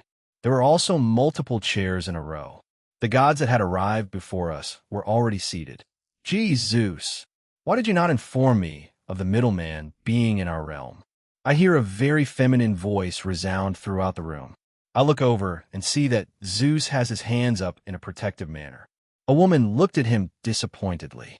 And mother, please, I just slipped my mind, that is all. Oh, please, don't lie. Censored, she wore a classic white toga with a golden bracelet around her neck and on both her arms. She also had a cute hair clip on the right side of her hair. Amalthea turns to her right, and we make eye contact. Zeus looks mortified as we stare at each other for a few seconds. All the gods and goddesses in the room were looking at us in silent anticipation. She slowly walks over to me and stands in front of me. I'm Jean, Red Dragon Emperor, in Middlema. Without warning, Amalthea goes on her tiptoes, leans forward, and gives me a quick, unexpected peck on the cheek. I was a bit too stunned at the act to do anything. She suddenly grabbed me and pulled me close in a completely unexpected way. What the heck is happening? Finally, coming back to my senses, I grab her shoulders and pull her away from me. Zeus had fallen on his seat out of shock. The other gods and goddesses were amused by what just happened. Kronos and Poseidon had wide, smug grins plastered on their faces. While I approve, Zeus. He shall be your new foster father. Doom. Excuse me? Lady, we just met. You just surprised me and told me that I am what now? Everyone else was too stunned to speak or do anything. Censored Seraphol and the rest sat beside them. Behind me was Hephaestus, who had become furious. She was still frowning and glaring at Amalthea. The lady in question just smiled back at her. Hep, calm down. I understand you like me, but calm down. Zeus coughs into his fist, seemingly having recovered from the shock. The tournament should start soon. The participants should be running through last-minute checkups before we start. Zeus was awkwardly looking at me and Amalthea. He felt complicated about the whole thing. I don't blame him. I just met her, and she assaulted me. Censored ladies and gentlemen. Welcome to the 34th Tournament of Power. An announcer's voice resonates throughout the area, and both crowds of beings that were inside and outside the stadium go wild. There was some sort of blue hologram screen in the sky. I would guess this was the case outside the Colosseum, too, since not everyone could fit in here. Without further ado, let the Tournament of Power begin. An hour had passed, and the fights were interesting. The crowd loved it. Some were actually interesting to watch as they were evenly matched, while in some other fights the other fighter clearly dominated. There haven't been too many notable names that popped up. Our next participant is from the West, in a small little village. A monkey yokai. He is Jojo. From one of the doors came out a monkey yukai, and it definitely was JoJo, censored. From the opposite side came out an attractive young woman with long blue hair, red eyes, and the distinct rabbit ears unique to her race. Her regular attire consisted of a black collar with white frills, a black, double-breasted hip-length vest, a red short skirt, black stockings, red shoes, censored even though the announcer just said that Kurosagi was the fan favorite to win this time around. I also agree with Penemu. How did we not see their town? Was I too distracted by what I saw after meeting Jaja's village? Doom. The fight had started. Censored, but the crowd as loving it as many cheers and shouts resounded throughout the stadium. It seems she got even stronger, that Kurosagi. She may win this year, Zeus comments as Poseidon and Kronos nod along. I could see Ares was staring at her intensely with a competitive fire in his eyes. Seriously, dude? Doom. Dawn. Crash. JoJo pushed himself off the ground, but Kurosagi caught him quickly as she hit him with a barrage of punches and kicks, all hitting him on vital areas of his body.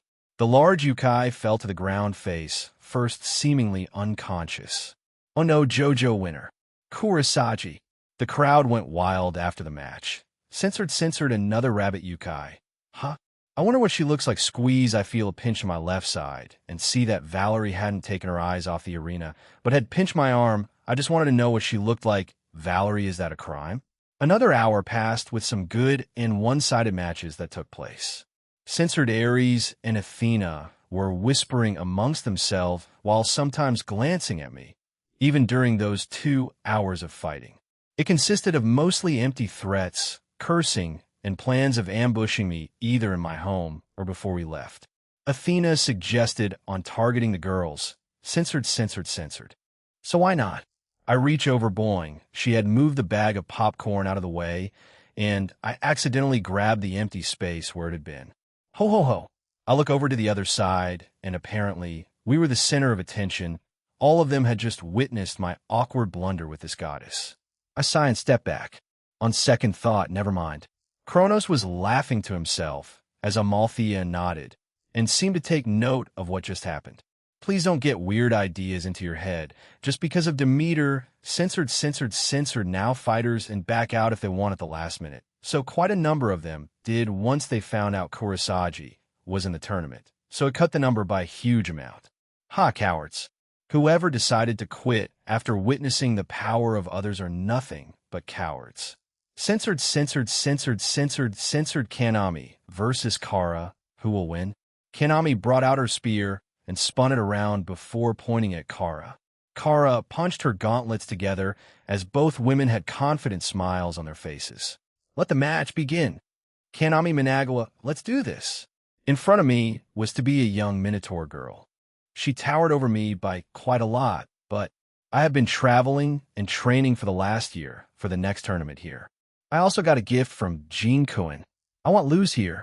Dashing forward, I quickly closed the gap between the female Minotaur, and as she was caught a bit off guard and sent a punch downwards, I quickly dodged it. Dumb. The ground where I once was had a small crater. What a destructive punch. She isn't even trying yet. Those gauntlets are also amplifying her power. I have to be careful. If what Jin-kun said was true, then this spear will grow with me. Dance flames. Flames engulfed the entire spear. They seemed much stronger than before. Did these flames also grow stronger with me? Interesting. Amazing. Jin-kun is amazing. I felt myself grow a little more confident. The young Minotaur became wary as she had gone into a defensive stance. Censored. Just a few burn marks here and there. My turn. Dawn. Gua. She practically teleported in front of me. My stomach hurts. Her punch felt heavy, powerful. What is this crash? Slide thud. Winner. Princess Kara of the Minda, a cruel city. Jean Skyward Kara was powerful, a lot more than what her rank suggested.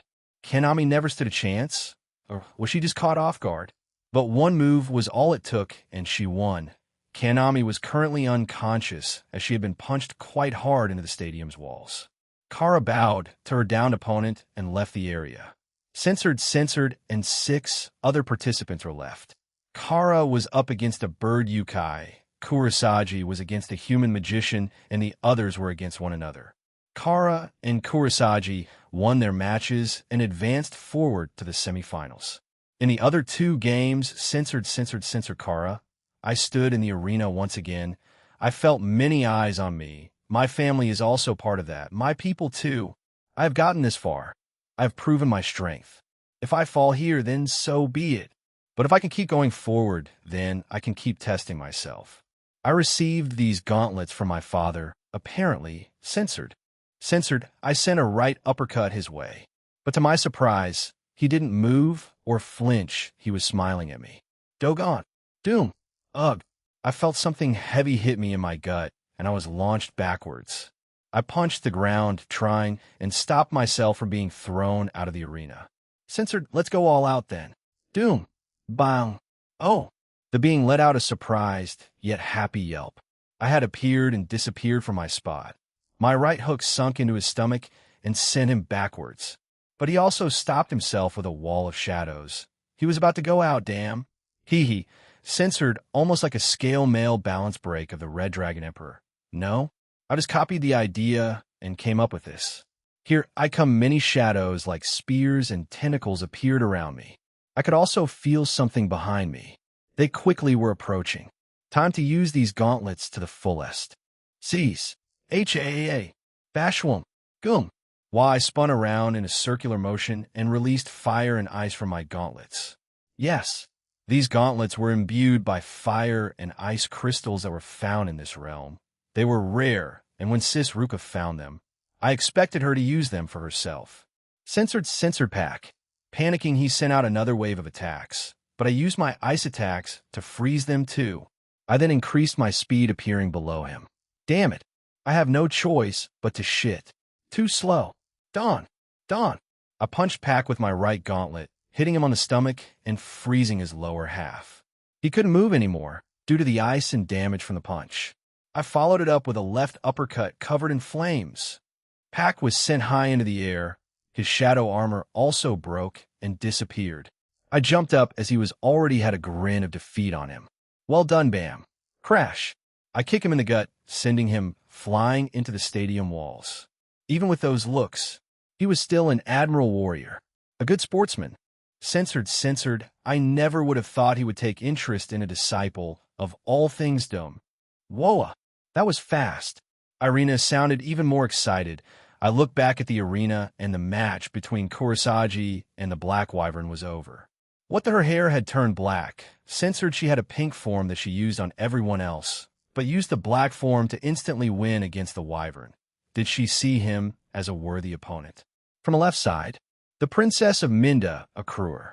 She has done very well for her first time participating, making all the way to the finals. She has shown great sportsmanship and ability. To our right side is the famous Kurosagi. This is her fourth time making it to the finals. She was thwarted many times in the past, but perhaps this may be her time to shine. She also showed a new form. She only had the pink one over the years. Is that her trump card? Censored. This Kurosagi is a known participant. Uramine. I sent a full-powered left hook covered in flames towards her stomach. Dumb. Wa'ug. Dawn. Kurosagi had turned into her black form. Her ears and hair had turned black. Her red eyes also glowed as she hit me with a barrage of punches. Heavy. Haa. I slammed both my fists down into the arena ground as a pillar of ice and fire erupted from it. It was large and devastating. But Kurosagi had covered herself in another barrier. Wait, does this mean she can't attack? I dashed behind her and prepared to PU our naive. However, censored, I can keep going, my whole body hurt. The last person I fought that was this powerful was my mother and father. Did I get too overconfident in my victories in this tournament? Or was this person who has participated in many of these just that overwhelmingly strong? You should quit while you're ahead. Censored, I gain experience and find what my current flaws are. And I did, during this and the past match. So I thank you, Miss Kurosagi.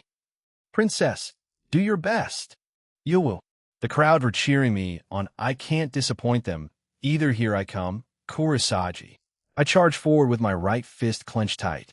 I see. Censored. It was pretty one-sided as Kurosagi dominated the match, even more so when she pulled that spear out. That spear, I felt divine energy coming out of it. I also took a look at it from earlier. It said, censored. It's so few answers. Zeus gets up from his seat, and the window in front of us disappears. He floats to the middle as the crowd goes silent. Winner, Kurosagi. You are the winner of the 34th Tournament of Power. What is it you wish of? Nothing. Perhaps in the past, I would have wished for something. However, I do not anymore. Is it possible to give it to the young warrior, Kara? Zeus looked a bit stunned, like the crowd as they began to murmur to each other. Zeus then lets out a chuckle. If young Kara has no problems with that, then I don't see a problem with it. However, there is one last thing left in this tournament. Zeus looks at Kurosagi and then at the confused crowd of people. He looks back at me, and I jump out and float beside him. This is the Red Dragon Emperor and Middleman. And as of earlier today, we the Greek gods have decided to join in the alliance of the three great powers, Irish gods, and the Kyoto Yukai. As to why he is here, right now, we will hold an exhibition match with one of his subordinates and the winner of this tournament. How does that sound, Kurosagi? The crowd was stunned, but began to cheer. They were excited about the alliance and also about the extra fight they'll see. I am fine with that. I would have wished to fight the Red Dragon Emperor instead, but if it's one of his subordinates, then I trust he picked well. I would hope so. Anyway, I landed on the ground as Zeus and Kurosagi stayed in the air. I had already chosen who since a few days ago. She also volunteered before I went to sleep on those nights. My ring glows, and out came Leanne. She was already in her armor and didn't have her helmet on. I look at her and nod. She does the same. Well, I'll leave Kurosagi to you, Leanne. Yes, leave the young one to me. Leanne summoned her lance and swung it down. Censored, censored, censored. Let's see how this goes. The spear of sun god Ra versus Leanne Sandlot, the lance maiden. Leanne Sandlot, I was informed of this tournament of power by Jean earlier in the week. I had no problems with fighting in it. I was curious about what kinds of warriors would be in it. Censored. Oh, we have an extra match here, folks. A special match. An exhibition match.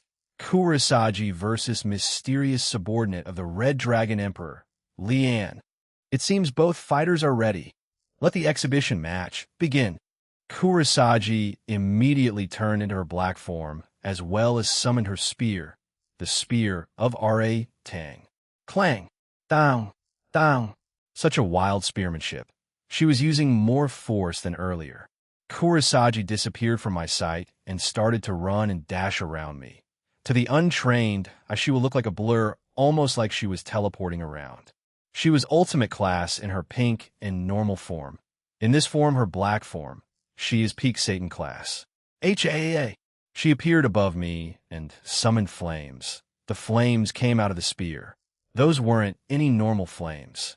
They were flames produced by the god of the sun in the Egyptian mythology, flames used by Ra himself. Did he imbue it into that spear too?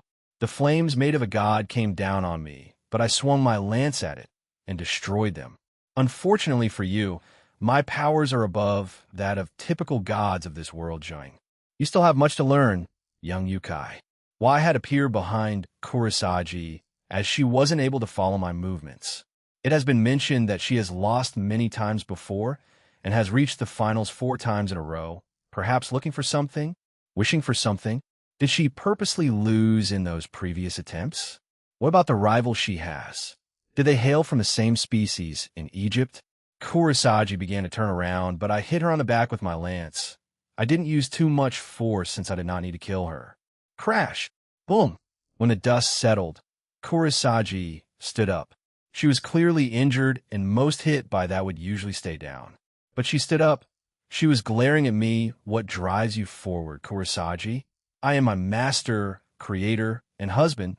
Jean would like to know too. I glanced at him, and he had that look on him. Down, down, down. Fwash! Boom! Boom! Kurosagi came back up as her spear and my lance clashed. The strikes of the two weapons created large gusts of wind and shock waves. I could feel her anger, but she was controlling it and was becoming faster, her techniques sharper. One interesting fellow. She summoned 6 red-orange glowing fiery balls behind her. Then they all flew towards me, another use of the flames of RA. I pulled my arm and lance back and quickly did stabbing motions. All of them hit the glowing red balls, destroying them. Kurosagi seemed even more shocked. Did she not expect me to destroy them? Next, she created tornadoes out of flames, which is quite dangerous, as the crowd could get hurt. I could see the crowd become nervous too. I shall end this. Bang! I appear behind Kurosagi and used a little bit more strength and hit her on the side of her stomach. The young girl crashed into the ground, creating a large crater. She did not move or get up from that. I finally land on the ground too. W winner. Elian. Wow. She took out the winner with such ease, like she was toying with her. Do not be hasty, young Kurosagi. Censored. All that's left is fighting Scat Hack for the duel she wanted, as well as the rating game between Sona and Rias Ho Ho Ho. Eager on leaving Jean, Leanne came back up as she passes through the window. She stands in front of me and nodded before going back into the ring. They were looking at me, but I just shrugged. After the award ceremony, when Kurosagi woke up, she declined the invitation by the gods. The same with Kara, which was surprising. She said that she already knows of her own faults and wishes to get that wish when she can do it on her own violation and power. So, in the end, no one is going to be trained by the gods or goddesses. But the crowd and gods were satisfied with the fights they saw. When it all calmed down, I went over to check on Kanami, but she had already left. I didn't feel her aura anywhere in the realm, since her time had passed, and it was around 5 in the afternoon. The sun was beginning to set in this realm. I was by the gates of Little Olympia with Hermes, Hestia, and Hephaestus there to see us off. Zeus was dealing with other things after the tournament, so he couldn't join them. This is goodbye, for now, Jean. Censored. My time in this realm, meeting the Greek gods, was over. Black Alice Huhu, who would have thought a fool such as that thing would join us. His grudge against that young boy is quite something. And for the petties of reasons beside me, was Promestine and her 4 creations. Censored, while he is weak, he had some interesting information for us. So if I take this vial, it'll get stronger? If you can withstand the pain and not die, then yes, your power will increase. Promestine answered the little weird Yukai. He immediately took it without hesitation. I wonder if he's brave or stupid. Maybe both. He started to convulse on the ground while clutching his throat. Oh, did he die doom? Ha. This power, yes. With this, I can get my revenge. The weird kangaroo Yukai had a very strange grudge against this generation's Red Dragon Emperor. That was the sole reason for joining us. He wanted power, he had information, and we accepted him. Huhu then welcomed to our organization. Kangaroo-san, pleased to be here. He had a very wide grin on him. I liked it. Chapter 9, Part 1, Azazel Dream and Scat Hack. A few weeks later, Mount Olympus, Hestia. It's been a few weeks since Jean has been in our realm. Things have gone back to normalcy since the Tournament of Power ended too.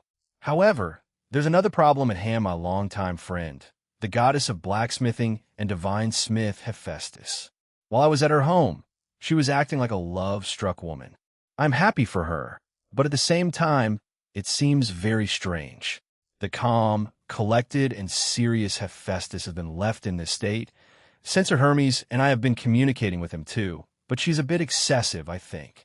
Hephaestus had finished doing some orders for the armor and weapon shops in the Tower of Heaven.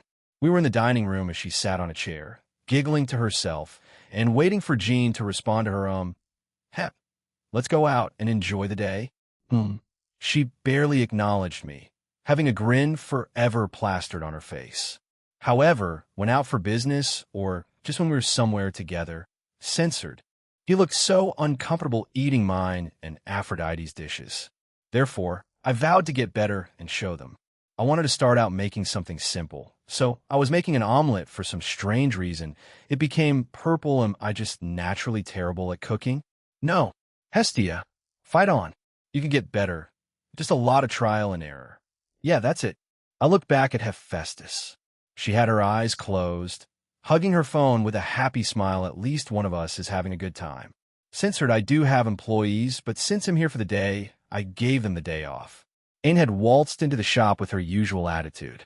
She was looking around the shop, taking glances and sniffing at different flowers. Did you know? Jean got into an alliance with the Greek gods a few weeks ago. Censored, I do not know. I am just compelled. Perhaps Jean is just another primordial god? But that doesn't make sense since he has the boosted gear, maybe a demigod? But I did not feel any divinity from him welcome. Just then a couple came into the store and started to look around. In glances at them and smirks, she is also a mystery. I know of her tragic past and how she hates men, even her own offspring from many years ago. What is she planning with Jean? She has acted like a typical teenage girl. You have been wandering Ireland for many years, barely staying in one place for too long. Censor the young couple still looking around my shop. Does it still haunt you after all these years, eh? Once a happy goddess of summer, wealth, and sovereignty, as well as love and fertility, those events changed you drastically. I can understand where your pain comes from. Censored Scat Hack had asked me about our duel over the past few weeks, so I promised it would happen this week. There were only 2 weeks left before the raiding game that would happen between Rias and Sona. Everyone has been busy at work, and their mastery and control have shot up even more. Censored. Hermes, Rosweiss, Goddess Danu, Ain, and Siska. The Greek gods were just checking up on me. Okay, 2 of them were Hephaestus wanted to chat, and we had done that the last few weeks. I didn't think me getting rid of that defect in her I would make her fall for me. But I guess that happened, so ill were from there then. I received updates from Hermes and Hestia on how their realm is taking the alliance, and there was a lot of support for it. There were some that were against it, but Zeus quelled those by mentioning the name Black Alice. Censored. They'll try to get as much info from her, since my own knowledge might mean nothing. I mean, Zeus and Poseidon were surprised, right? Who knows what might be relevant to the Shinto gods? I also plan on getting that alliance with Asgard, though. I might also check out the Egyptian mythology Kurosagi. She had the title of a spear of sun god Ra, so I became curious. In the future, I will check it out. I wonder what it looks like and where they live. Apart from that, both the Gaelic Alliance and Greek Alliance became widespread around the supernatural world. This also meant a lot more attention was on me, because Censor the rest had their turn earlier and were resting. They were meditating to recover faster. In her casual clothes, Leanne carried her Bakken sword casually, fending off their attacks with it. But she had a look of a proud parent, seeing her kids growing stronger. Censored, he was reading something in the Underworld newspaper. I decided to join them here, since I didn't have anything planned. Altaria had given me updates during the past few weeks, and things have been relatively fine up in heaven. But Gabriel does apparently visit her quite often. They become good friends, and she asks about me a lot. Gabriel, you can always visit or talk to me through the transceiver, you know. Well, ding. I take out my phone and look at the message sent to me, dude. There are so many beautiful people in Hawaii. The beaches are incredible. Censored. Sona and her peerage fought Drake before I went to heaven and to meet the Greek gods. So, if she plans accordingly, she can just stall for time. Raiding games are for entertainment, and you don't also win with brute force power. Yeah, the younger sister of Seraphol is a genius. After all, censored, they were allowed to be out in their own rooms or when training.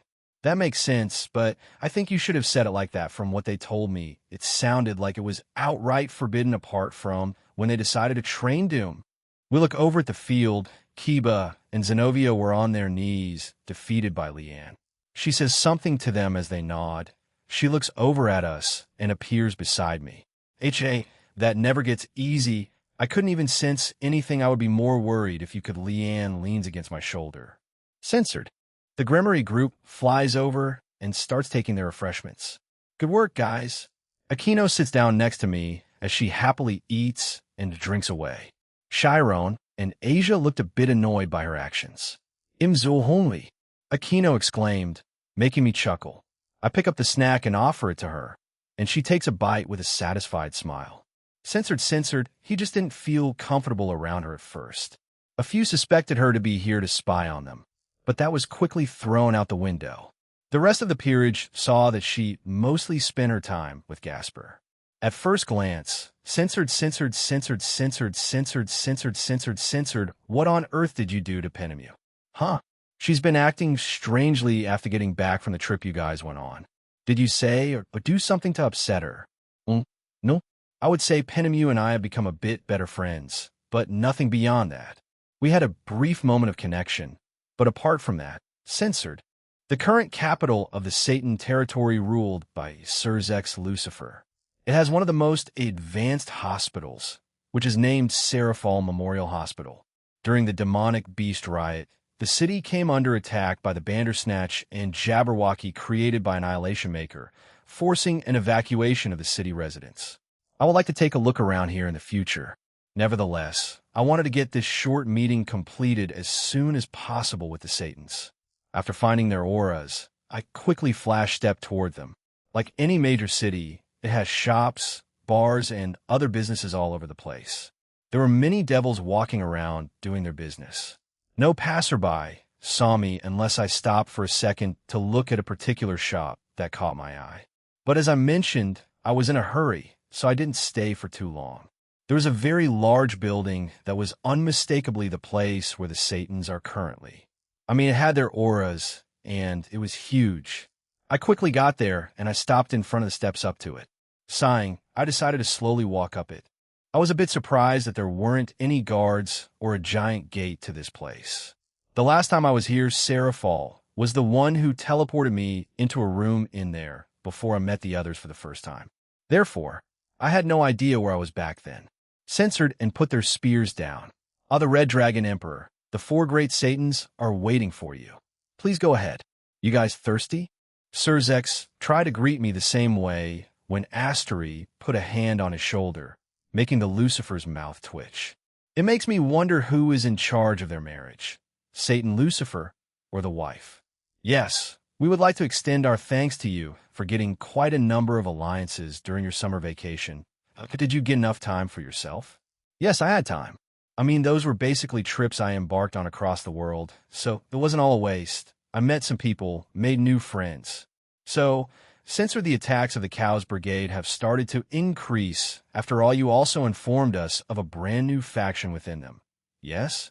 Yeah, the Monkai Association, mostly made up of monsters and yokai. Azazel told you what I told him, right?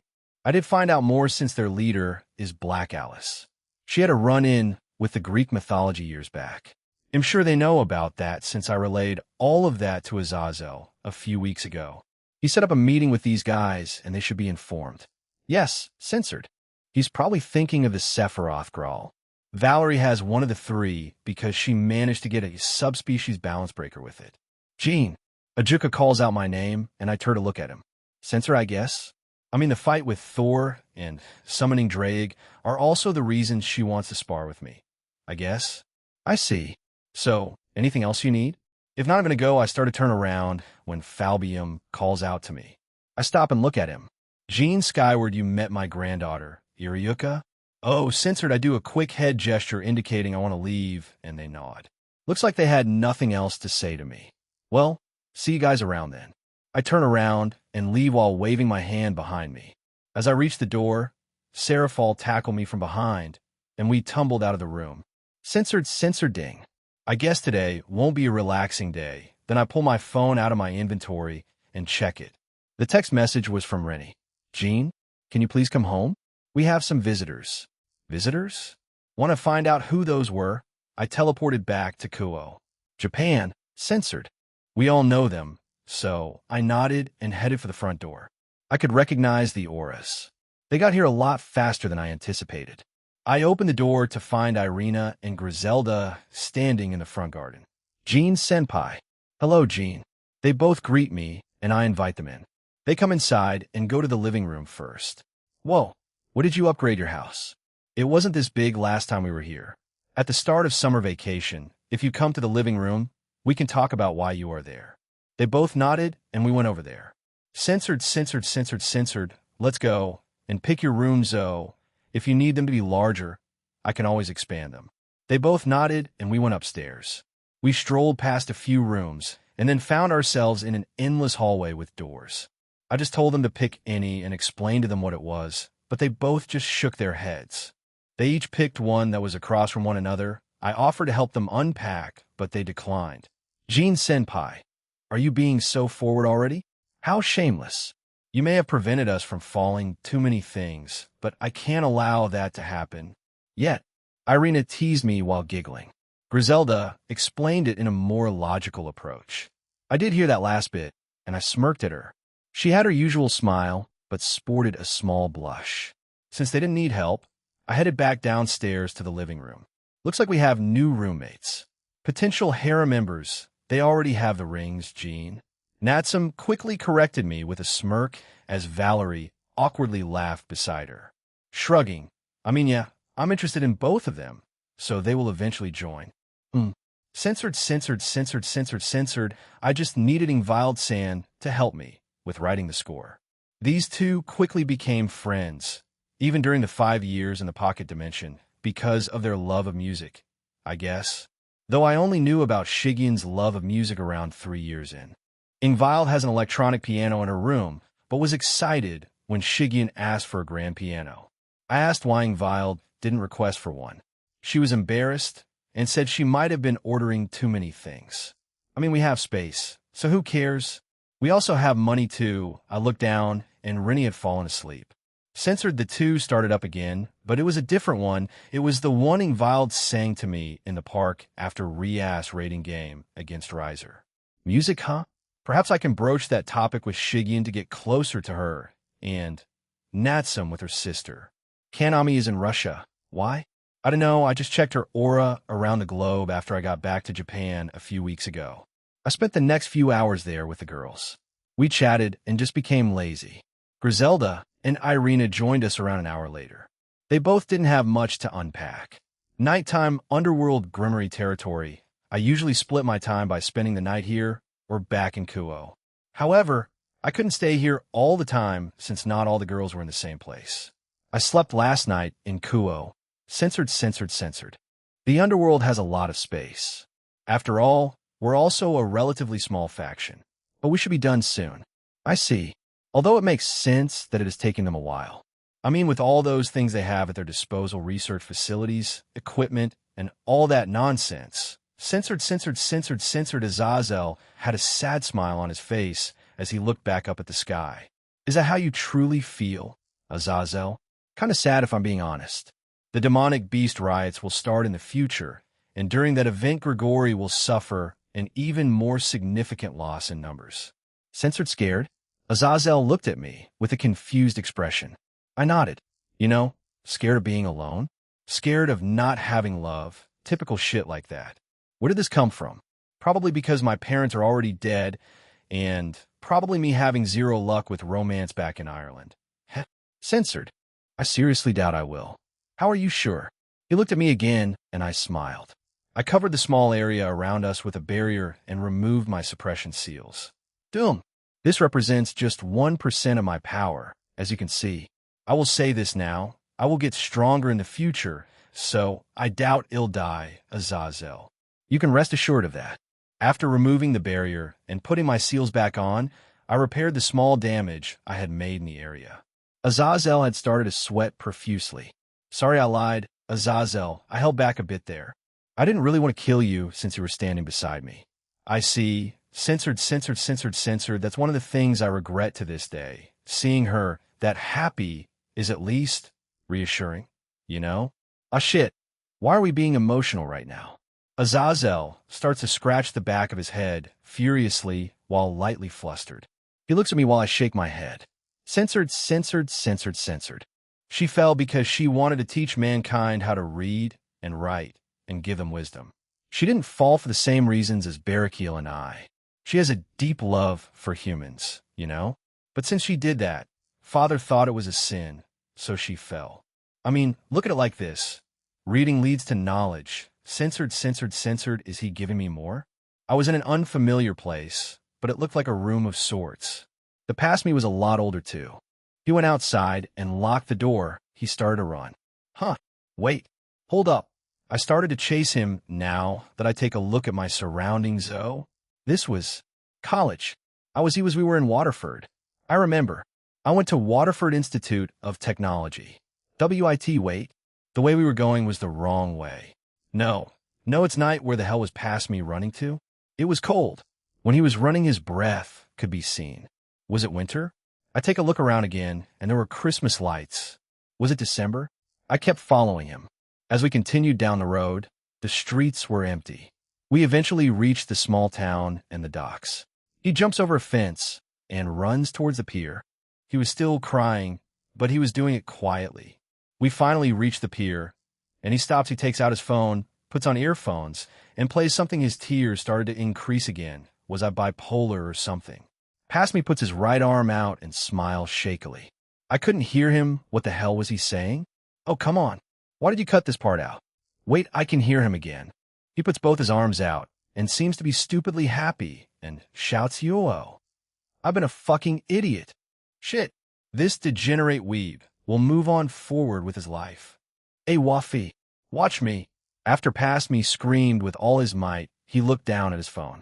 Censored no, we're missing pieces here. What the fuck? A.T. is going to make a huge fucking comeback. With one final shout, the name was still blocked, but he said his full name. He ran away. I stood there watching him. When all hell did I just witness? Wait, did he just censored? What the hell? The scene around me began to change. It changed to Phoenix Park. I was there with Ryan.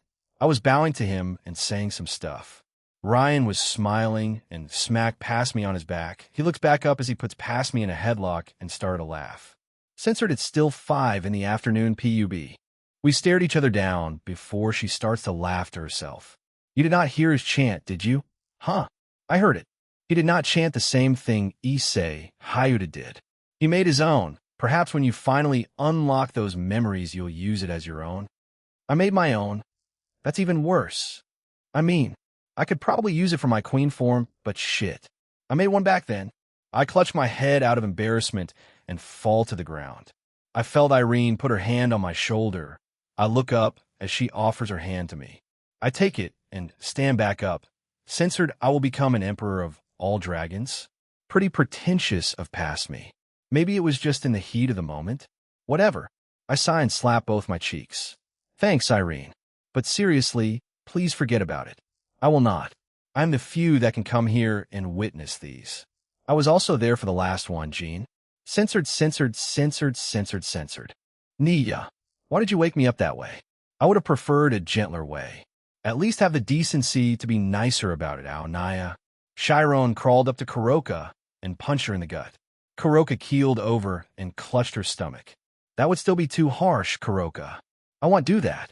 Ugh. Chiron. Censored, I go back to Ireland for the sparring match with Scathack. I was bringing Shigyun, Natsum, and Valerie with me. Rennie and Ingvild were going to take Griselda and Irina around town and beyond. They hadn't had time to check it out themselves, as they had to go back to heaven a few times for something. Censored Dublin, we decided to meet Danu and aim by her flower shop here in Dublin. She gave me instructions on the phone, but I'll just search for her aura. The same with Ain. From where we were, they were quite close. We were in an alleyway away from prying eyes, and the two girls were looking around the place, eager to see the country. I chuckle and start walking. They quickly follow. I did take them here before, but it was on top of Cran Saig and not down here. Once we were out on the main street, it wasn't too far from where we were. The streets were crowded since it was summer, and the girls had a few glances and a few outright, just staring at them. Shigyun was feeling pretty self-conscious about it. I feel her hold onto my arm as I hear the other two chuckles, making the girl even redder. The two join in and cling on to me, making many guys that were walking past us glare at me with jealously, "Suck it." Huh? Ha. Jean, when the world happened? You've been acting strangely the past few days, partner. Is something wrong?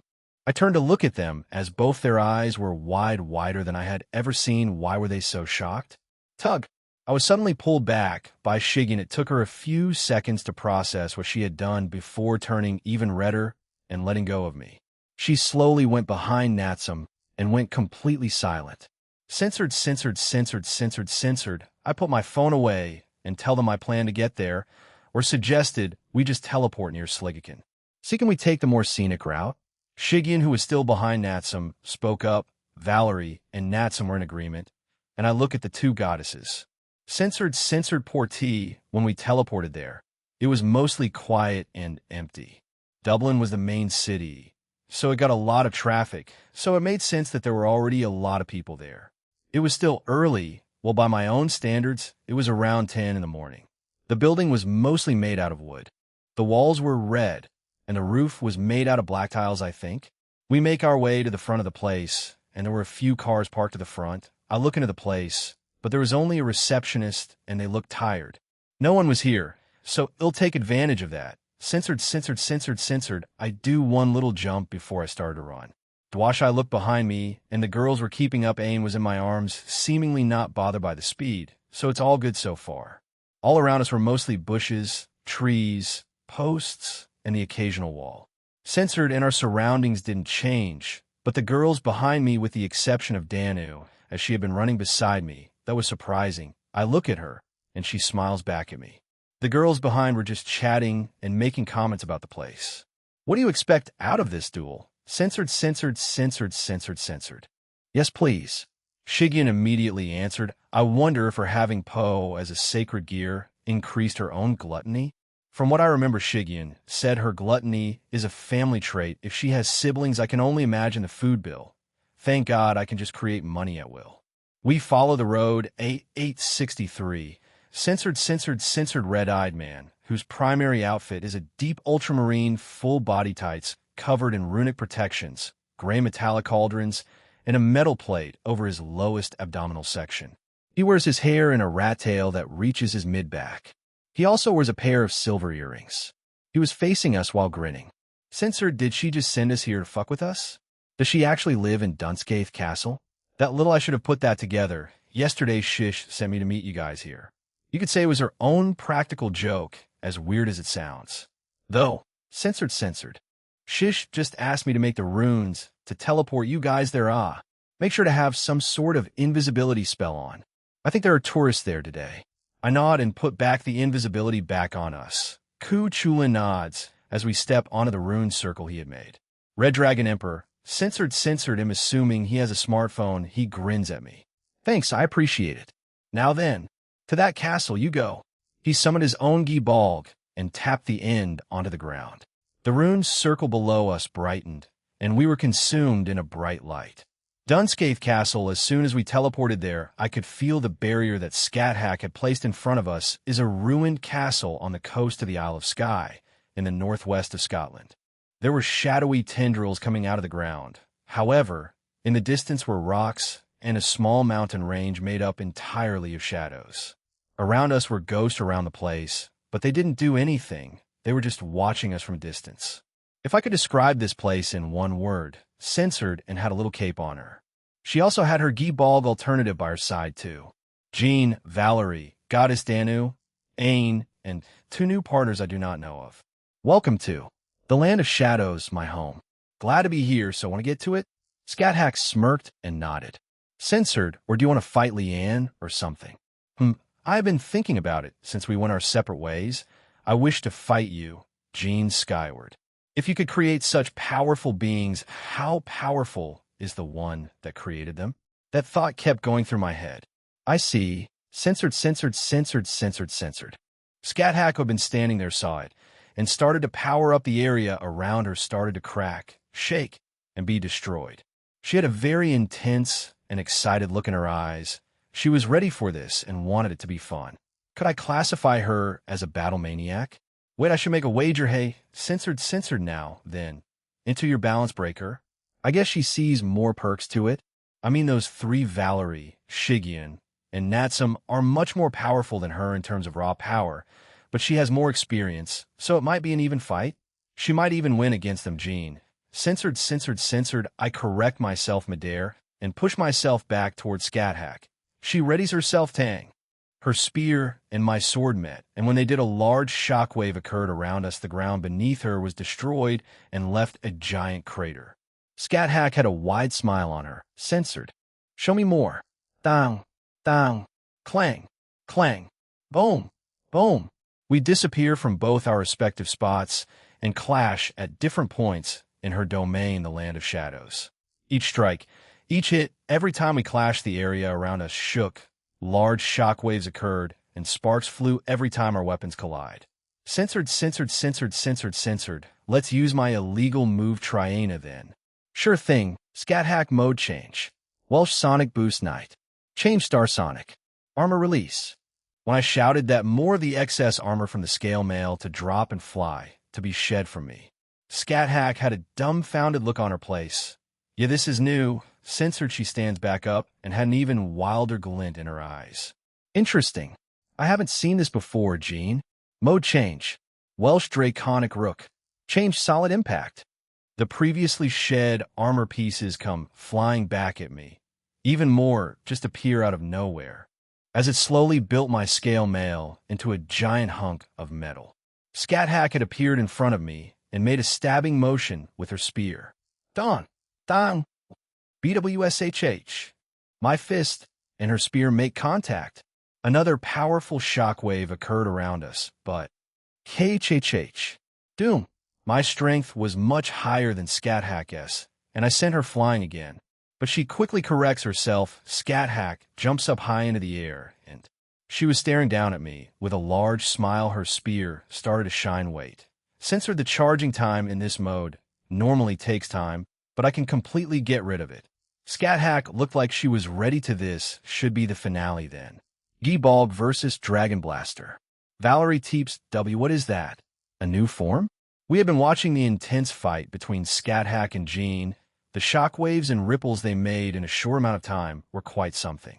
This surprised the two goddesses with us. However, we're mostly used to it.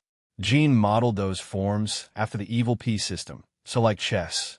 The forms you saw were his knight, rook, and now bishop forms. Censored. She may be cheering Jean on. Natsum and Shigeon were quite casual about this, the same as I. This should be the final clash. Hopefully, Jean doesn't destroy this realm by accident. Those two, they really are relaxed and quite trusting of Jean, huh? I mean, I was too, but though him destroying this place was a bit, it would be a problem. Dumb. I create a small barrier in front of us to stop any debris or wind from hitting us. Censored, just to make sure I won this. The two attacks were going collide. Boom. Rumble. Rumble. Once the two attacks collided, the entire realm of the Land of Shadows shook. Censored. Are you a masochist? Scat Hack. She was glaring at me. You heard that. Boom. The attack finally exploded. The dust and smoke quickly disappeared from their. Scat Hack was falling to the ground. I quickly went back to my base form and dashed to the falling Scat Hack. I could feel it. She had no more energy. Censored. At least let me rest. She opened her eyes and frowned at me. I sigh and shake my head. Whatever, lady, but I guess I won. So, does that mean I win? You'll be a teacher to the girls. Then I look at Valerie, Shigeon, and Natsum, who had strained smiles on them. Censored. She moves her arms and legs, checking everything was fine. Since you're going to be a more regular visitor to my home, let me upgrade your ring. Upgrade? She seemed confused. The same with the other two goddesses. I nod and tell them what the rings that Valerie and the two/dog girls have are really capable of. They were a bit shocked. Scat Hack had a smile, not her usual confident one, but a normal one as she stared at her newly upgraded ring. Anyway, it still has the transceiver function and all those things. Does this mean you have some trust in me, Jean? Well, you had to just wager you to be their teacher too, you know. Anyway, we should be done here, actually. I can do the same thing with this place and my home. I did the same thing with Irene and Yasaka. I have experience in this, so it's quite easy now. I create a door in front of me and connect it to an empty room in my home. I turn around and explain what it does to Scat Hack. Interesting, please move it to that spot since I spend most of my time over there. I look at the spot where she was pointing at. There is a throne made of darkness. They talk about being a bit edgy. Okay, she's glaring at me. I flash step over there and move the door. Once done, I go back to them. Looking back at it, censored throughout that whole day, I received a lot of jealous and hate-filled glares. Suck it, idiots. Blame my dragon genes for making it happen. That's how it is in the supernatural world. Underworld Grimoire territory, August 15th, another week has passed. And the training by the Grimoire group has finally finished. Our summer vacation was also coming to a close. The day that I spent back in Ireland with the girls with the goddesses was interesting, but that's a story for another day. Today is the 15th of August. The rating game is on the 20th. Censored, I just feel a little awkward around her era. Vinkon, come join me. She spotted me. My fate is sealed then I nod and join her From where I was a chair looked like a chair, but it was actually a large couch. I sat down beside her. She was reading some devil's book about housewives. Censored Ziatica-sama is looking for you. A maid interrupts her. We turn around and see a random maid there bowing. Venelana sighs as she gets up. She says goodbye and leaves with the maid, and I'm alone again. Whatever. Censor, what's up? Jean Senpai. I was just practicing on trying to make a confident smile. I want to make a good impression today. Wearing that? Gasper twirled around as he was wearing a white tank top with a blue frilly skirt. He even had a little ribbon behind his head. Who the hell picked this outfit for him? Yeah, censored. Censored about different things. This is usually after training. You don't need to try to explain it to me, Jae-suk. I get it. I nod along to his ramblings, and this went on for at least 10 minutes. At the end of it, he was out of breath. I put a hand on his shoulder and look at him. I get it, Jae-suk. I then left. Jean Senpai. I was outside the venue as everyone else was inside. It hadn't started yet, but it was close to it. Not everyone had arrived, though. An example was the Citri group. I was also making sure no random bullshit happened here. So, I was constantly checking out the entire territory we were in. Jean Senpai. When I turned to look towards a familiar voice, Saji was there. Was he the first to arrive or something? Saji, why are you here? President Sona will be going to the meeting place along with her sister Satan Leviathan-sama. I came here on my own since the rest will escort them. After that, I inevitably ended up wandering aimlessly around the mansion until I arrived here. This place was big, so I don't blame him at all. Saji took a seat a little bit away from me and spoke while wearing a serious expression. The game will be taking place very soon now. Yeah, I trained. I hope you did. Censored, do you remember the time when the young devils gathered a month ago? Yeah, what about it? We were serious then. MID dream is to become a teacher. All of a sudden, Saji said that with a red face. Teacher? What will you teach? I knew but acted dumb. Even though he was flushed red, censored, I heard from President Sona that things like discrimination and traditions have been softened in the devil industry little by little, but there is still a part at the root of it all that refuses to accept these changes. Censored, I'll try to help when I can. President has told me that she wants to do something about that she wants to teach so that even low-class devils can participate in the games. Censored. It's also for the sake of that goal that we have to beat the Grimmery Peerage. Is that so? Well, good luck with that. Hopefully, after Drake beat you guys, it helped a bit.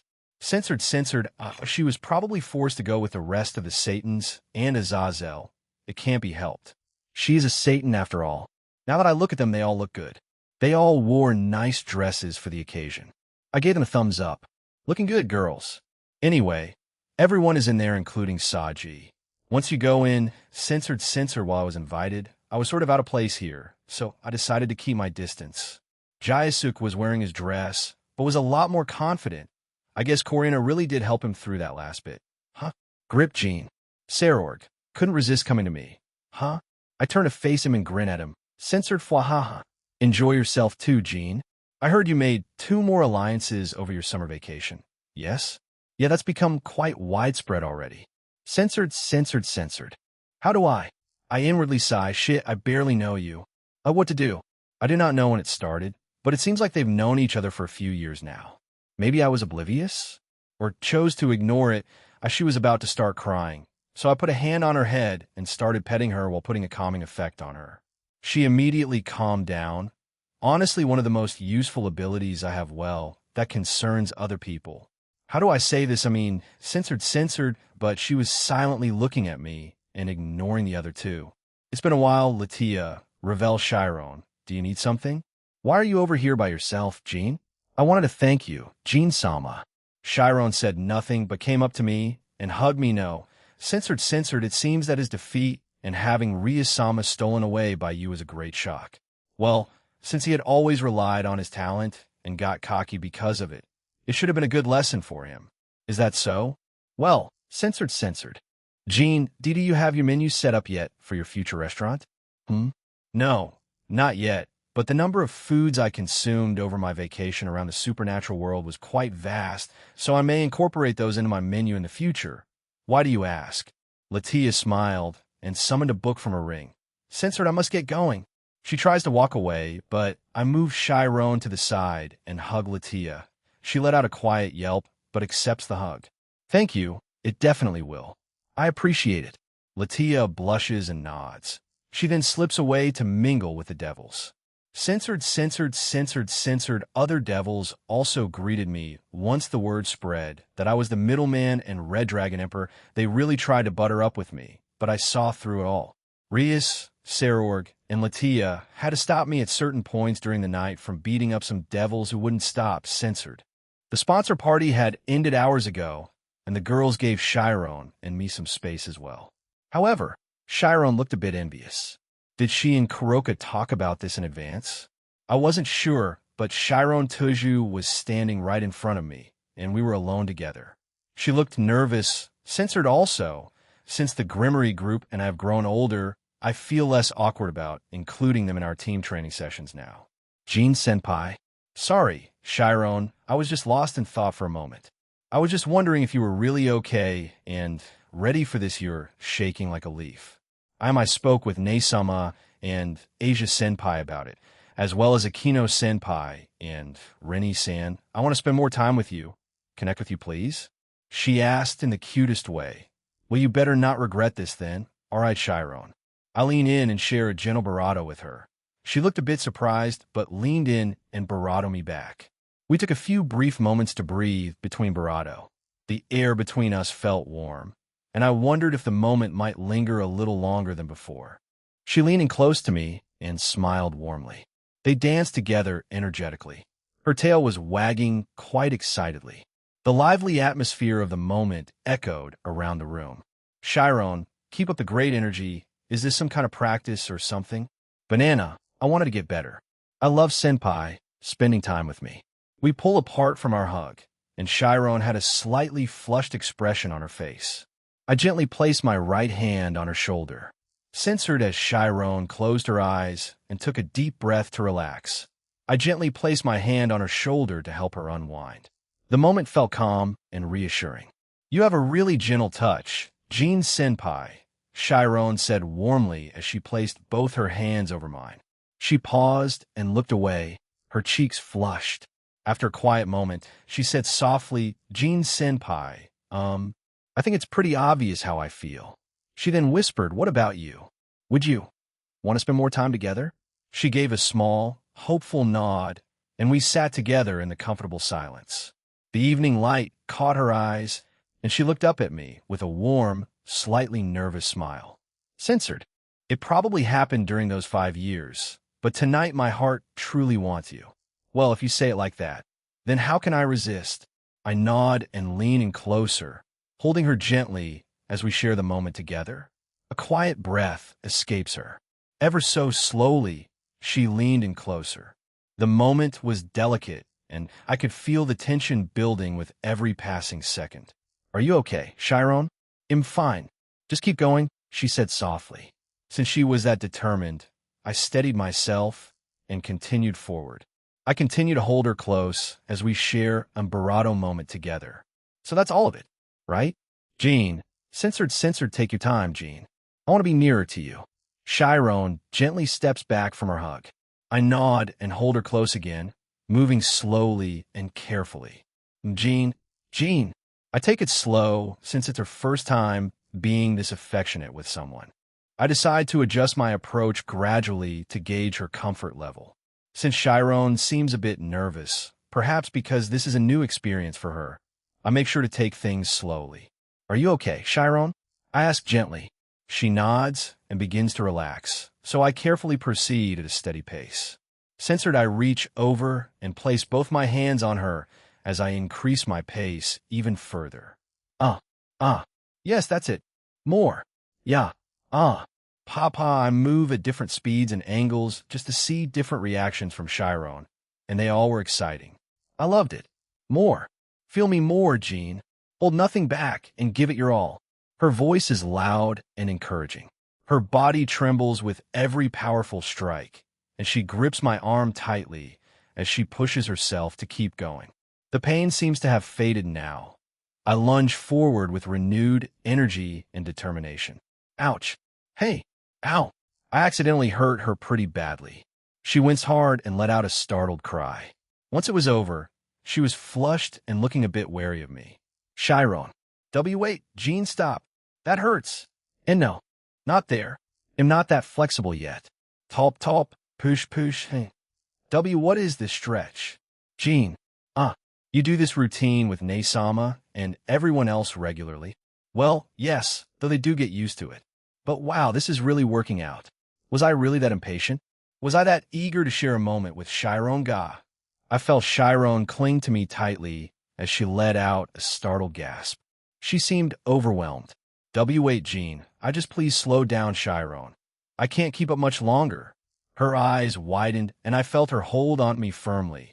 Her mouth fell open in surprise. I leaned forward and gently bravado Chiron. Her tense body finally loosened up after the grueling workout. Phew. Amazing. You really gave it everything you had. I slowly stopped, catching my breath. That final set had felt almost endless for a moment. Chiron wrapped her arms around me in a tight hug.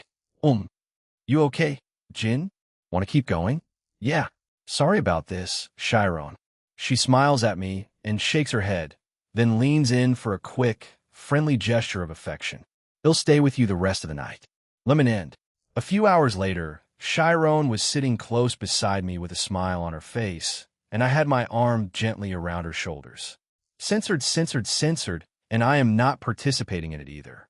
Though Saji may still try sucking the blood out of whoever he attaches his absorption line onto, Chiron does confront Saji and another member of Sona's peerage during the game along with ISC. But seeing how much these guys improve, I wonder if anyone will be retired at all. I inwardly sigh. Whatever happens can wait. ZZZZ. I look back over at Chiron, and she had fallen asleep. I guess we had been at it a little too long.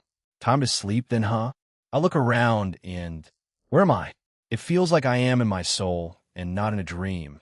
Yet I am unable to see the two dragons, Rudra or Kuntuar. Why was I dragged into this part of my soul? It's a lot different from what I would have imagined. Yeah, I was expecting a white void or something, but this place was just, how do I describe it? Beneath me was water, but I could walk on it. Above me was a vast, clear blue sky with clouds. It was almost like the place where Kaneki Ken from Tokyo Ghouls was during the first opening, where he sat on a chair. That was it. It felt very freeing. Ada, Finkon, why are you here?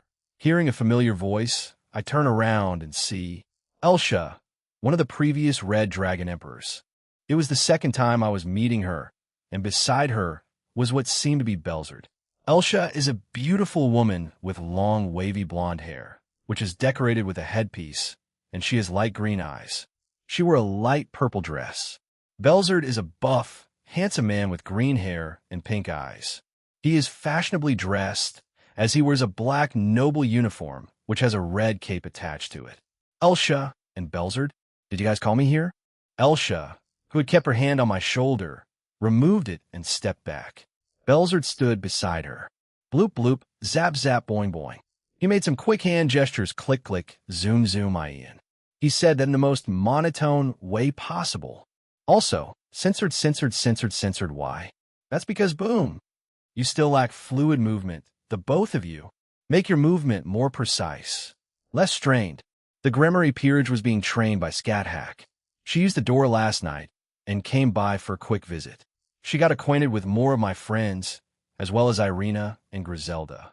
They were surprised to see her there, but she declared herself their teacher after a few minutes of chatting.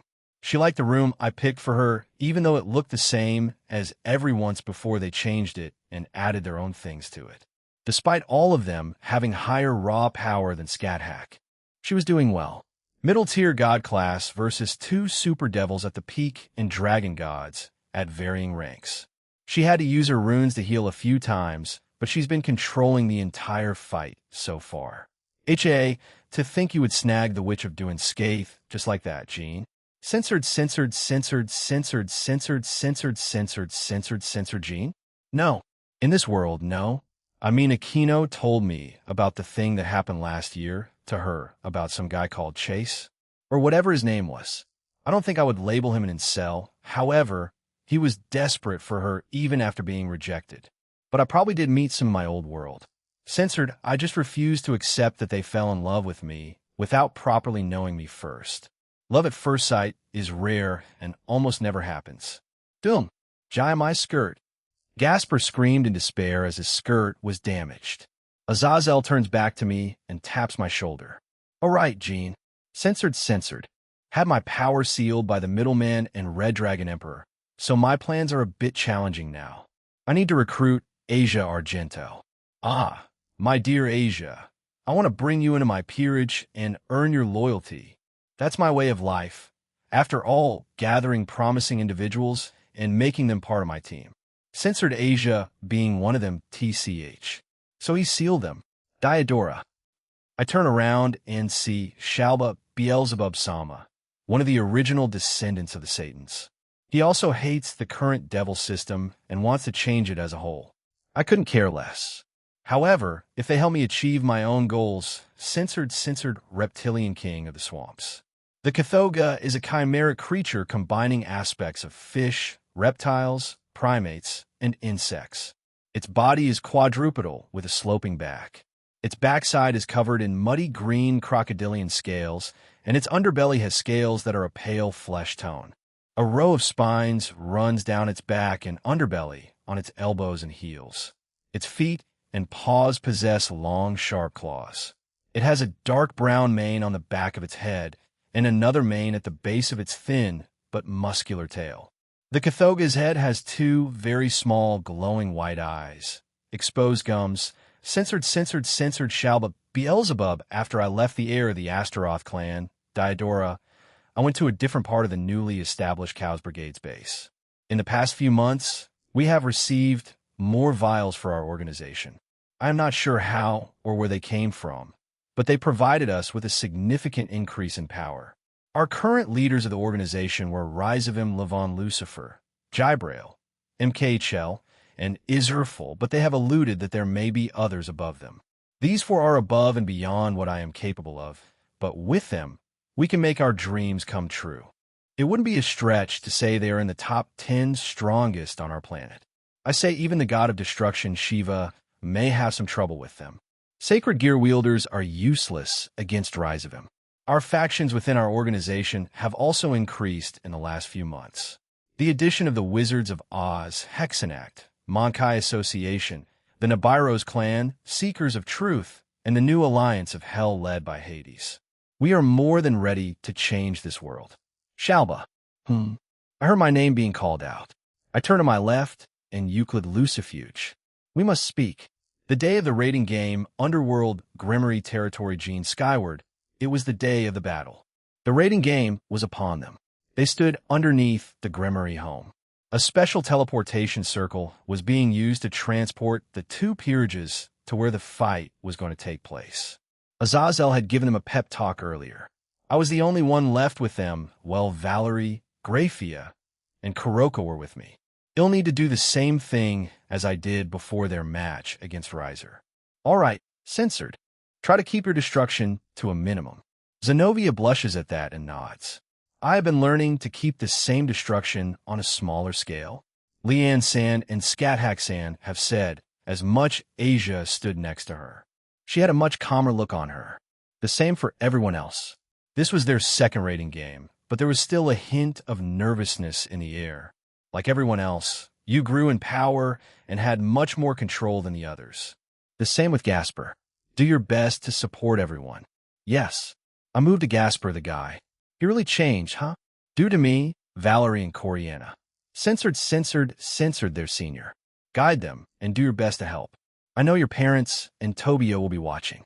Yes, if the Himejima clan Suzuku and the others were watching, they would be shocked by how much Aquino has progressed, while Suzaku, not so much. But those old geezers would be. Prove them wrong today. Censored. Wahaha. I glance at Seraphal as she waves at me. I shake my head. I can't exactly stop her from wearing something so revealing. I walk over with Surzex and sit beside Odin. Serafal also joins me with Grafia beside her. Someone else was also with Odin. It was Rosweiss. I glance at her, and she waves at me. Censored, though that's next to impossible. Tension was a factor in battle. It was often the case that the balance would crumble with a single change in that, and one side would quickly lose as a result. The reverse was also possible. I was an emotional pillar for Rias and the others. The reason for that was already obvious. In the past, dragons were known to attract others. I wasn't an exception to that either. That was a result of people being attracted to the dragon that was lodged inside me, whether that was Draig, Albion, or the outer dragon blood within me. Surzex joined his hands together and spoke with a serious look. Censored. It had many tables. I stepped out of this floor a bit and looked around the interior. There was a vast shopping mall there. Familiar stores were lined up within the interior, and there was a glass-ceilinged atrium. Light spilled down through the glass. This oblong shopping mall and this glass atrium, they were the ones that I knew well. I didn't expect that the department store near Kuo Academy would serve as the stage. I say as my family joins me. They were also taking a look around. Everyone the queen of the Lucifer group, Astery, censored, but I didn't expect Astery Gremory would be the one conducting it. Her introduction is slightly different from Grafia. That time Grafia called herself a servant of the Gremory family. Yet this time Astery Wani-sama clearly stated that she was part of the Lucifer group. Censored this department store, which had become our battleground, was a 2-story building. It wasn't that big in terms of height. However, it was a long shopping mall across its 2 floors in the atrium, so it was considerably large horizontally. The rooftop was a parking lot. Besides that, censored, our base and our enemy's base were at opposite ends of the department store. We were on the most eastern side of the 2nd floor. The opponents were on the westernmost side of the 1st floor. Around our base, there was a pet shop, an arcade center, a dining floor, a bookshop, and a drugstore. On the 1st floor beneath our base, there was a branch store of a major secondhand bookshop company and a sports supplies shop. Over on the opponent's side, there was a grocery shop, an electrical appliance store, a junk food shop, and a general goods store. During the battle, each side would have to respectively head toward the other end of the department. That was simple and clear, but it wouldn't go like that. This time, there would be special rules. Documents on this have been sent to each group, so please check them. Censored, the raiding game has that kind of battlefield as well. I thought about how each side had a base on the vast battlefield, and how we would have to run around on this field. It was like that during the House of Phoenix battle as well. Rather, the stage was the department store near our school. This was a place we often came to on our way back from school. More than 90% of the students attending Kuo Academy knew about the appearance of the store's interior. Jean, Asia, and I have also come here on our days off. We also looked over the document with the special rule that had been sent to us. Censored, a battle of massive attacks has been mostly sealed. Aquino put a hand against her cheek with a troubled face. She gave her opinion after letting out a sigh. Gasper Kun's eyes will not be as effective. There are too many places to hide in the department store. All the goods and products have also been replicated. Censored. I look back at the map and nod. Let's do this. Then it was the appointed time. We had gathered in the dining floor and were waiting for the starting time. Then an announcement streamed through the store. It is now time to begin. Furthermore, the time limit for this game will be a blitz style of 3 hours. Then, without further ado, game start. Jean predicted it again. There was a time limit and it was short. A blitz, huh? Your instructions are just as we agreed on before. Kaneko, Yudo, and Zenobia will split into 2 separate groups. Kaneko will advance through the store interior by herself. Yudo and Zenobia will advance forward via the parking garage. Gasper will transform into mini bats and do surveillance and reporting inside the store. According to the condition of your progress, me, Aquino, and Asia will go by the route of Kaneko. Censored, Kiba-senpai and Zenobia-senpai headed out first. They rushed out from the dining floor and headed down the path that connected to the parking garage. According to Kiba-senpai, it was confirmed that there were cars in the parking lot. However, they seemed to be mere imitations. So, charging using the car was apparently impossible. Now, then, I was next to leave after Kiba-senpai and Zenobia-senpai. I left the place behind and headed out. I was going to use my powers to the full, without causing needless destruction. President's reading was this. She predicted that the enemy would read our movements as following. I would burst into the base while avoiding battle as much as possible, but if I came across anyone, I would eliminate them. The quick-witted Kiba-senpai and Zenobia-senpai would move together and go around back through the parking garage to the base. Censored, and so did the opposite instead. I was moving forward just as President Sona would predict. They would also receive an attack. But our true main offense was Kiba-senpai and Zenobia-senpai. It wasn't a diversion, but a genuine attack. Instead, I would be the feint.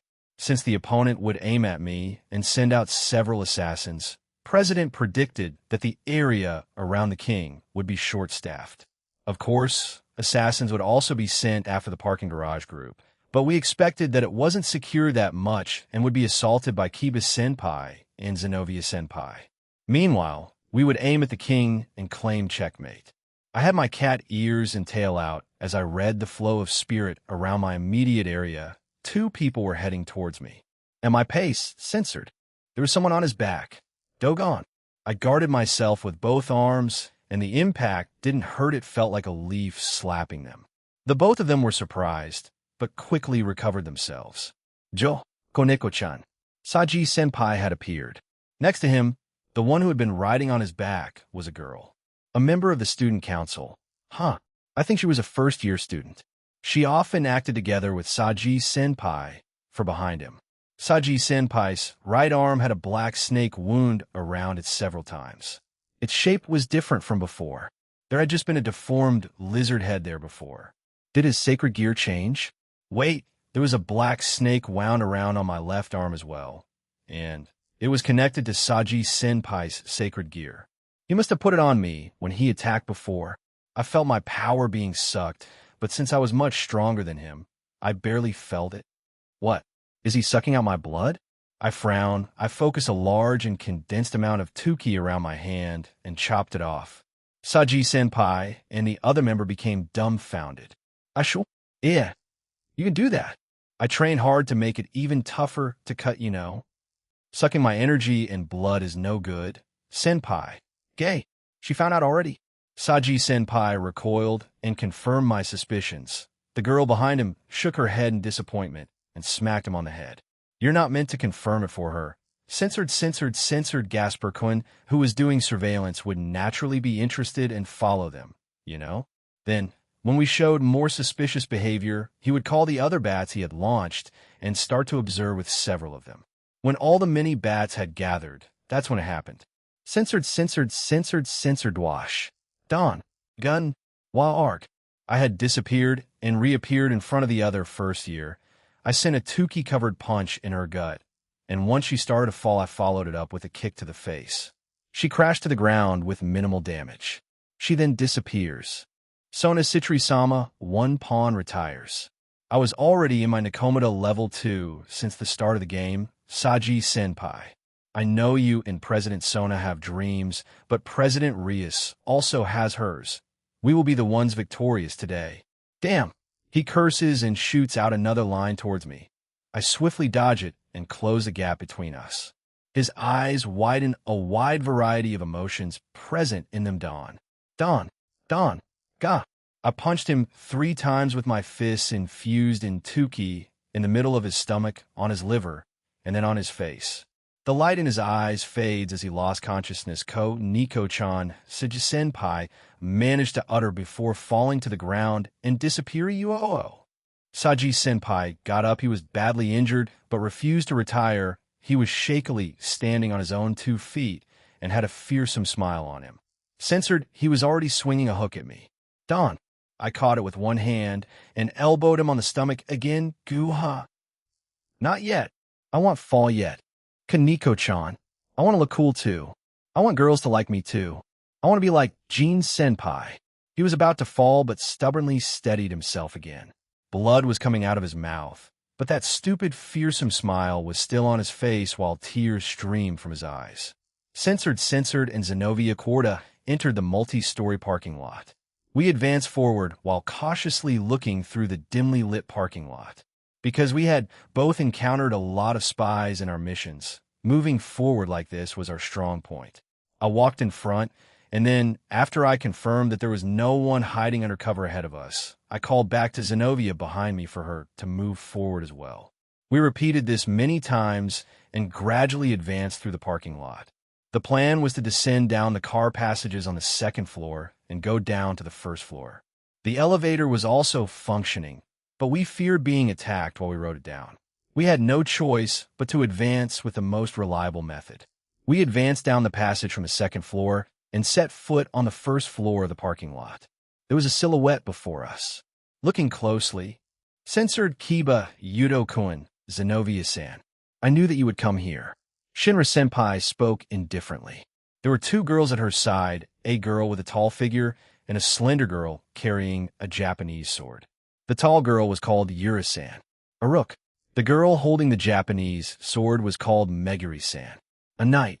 Yura-san excelled in hand-to-hand combat techniques, while Meguri-san was a member of a clan that made their living on the extermination of evil spirits. I see. So you stationed 3 people at the parking lot, President Sona. She read us well. She had secured this place. She predicted that we would be the ones most likely to attack. Zenobia summoned Durandal to her side. Normally with the special rule we would have avoided using that, but she had been training tirelessly during our break, and she wields it much better. Even during the 5 years, censored, it seems like we underestimated Gasper-kun. Nevertheless, we shall emerge victorious. Shinra-senpai said in a calm tone. The other two also composed themselves. I felt pride swell up within me. Gasper-kun and I had been training relentlessly during the 5 years, and as well as over the summer. Sen-sudgong, Don, KHH, HNNNG. At the last second, no, their bodies moved before their thoughts caught up and barely blocked us. Both Yura-san and Meguri-san were sent away from each other. Shinra-senpai was still standing in place. I nodded at Zenobia. We were going to finish this part and confront Shinra-senpai together. I dashed towards Yura-san. She had managed to correct herself and readied herself. I appeared in front of her again. She sent a roundhouse kick to my face. I easily dodged it by ducking down. Using this momentum, I sweep her off her feet with my leg. I changed the normal demonic sword I had with my holy eraser. I could have started to do something, but I immediately hit her with my sword again. Bang!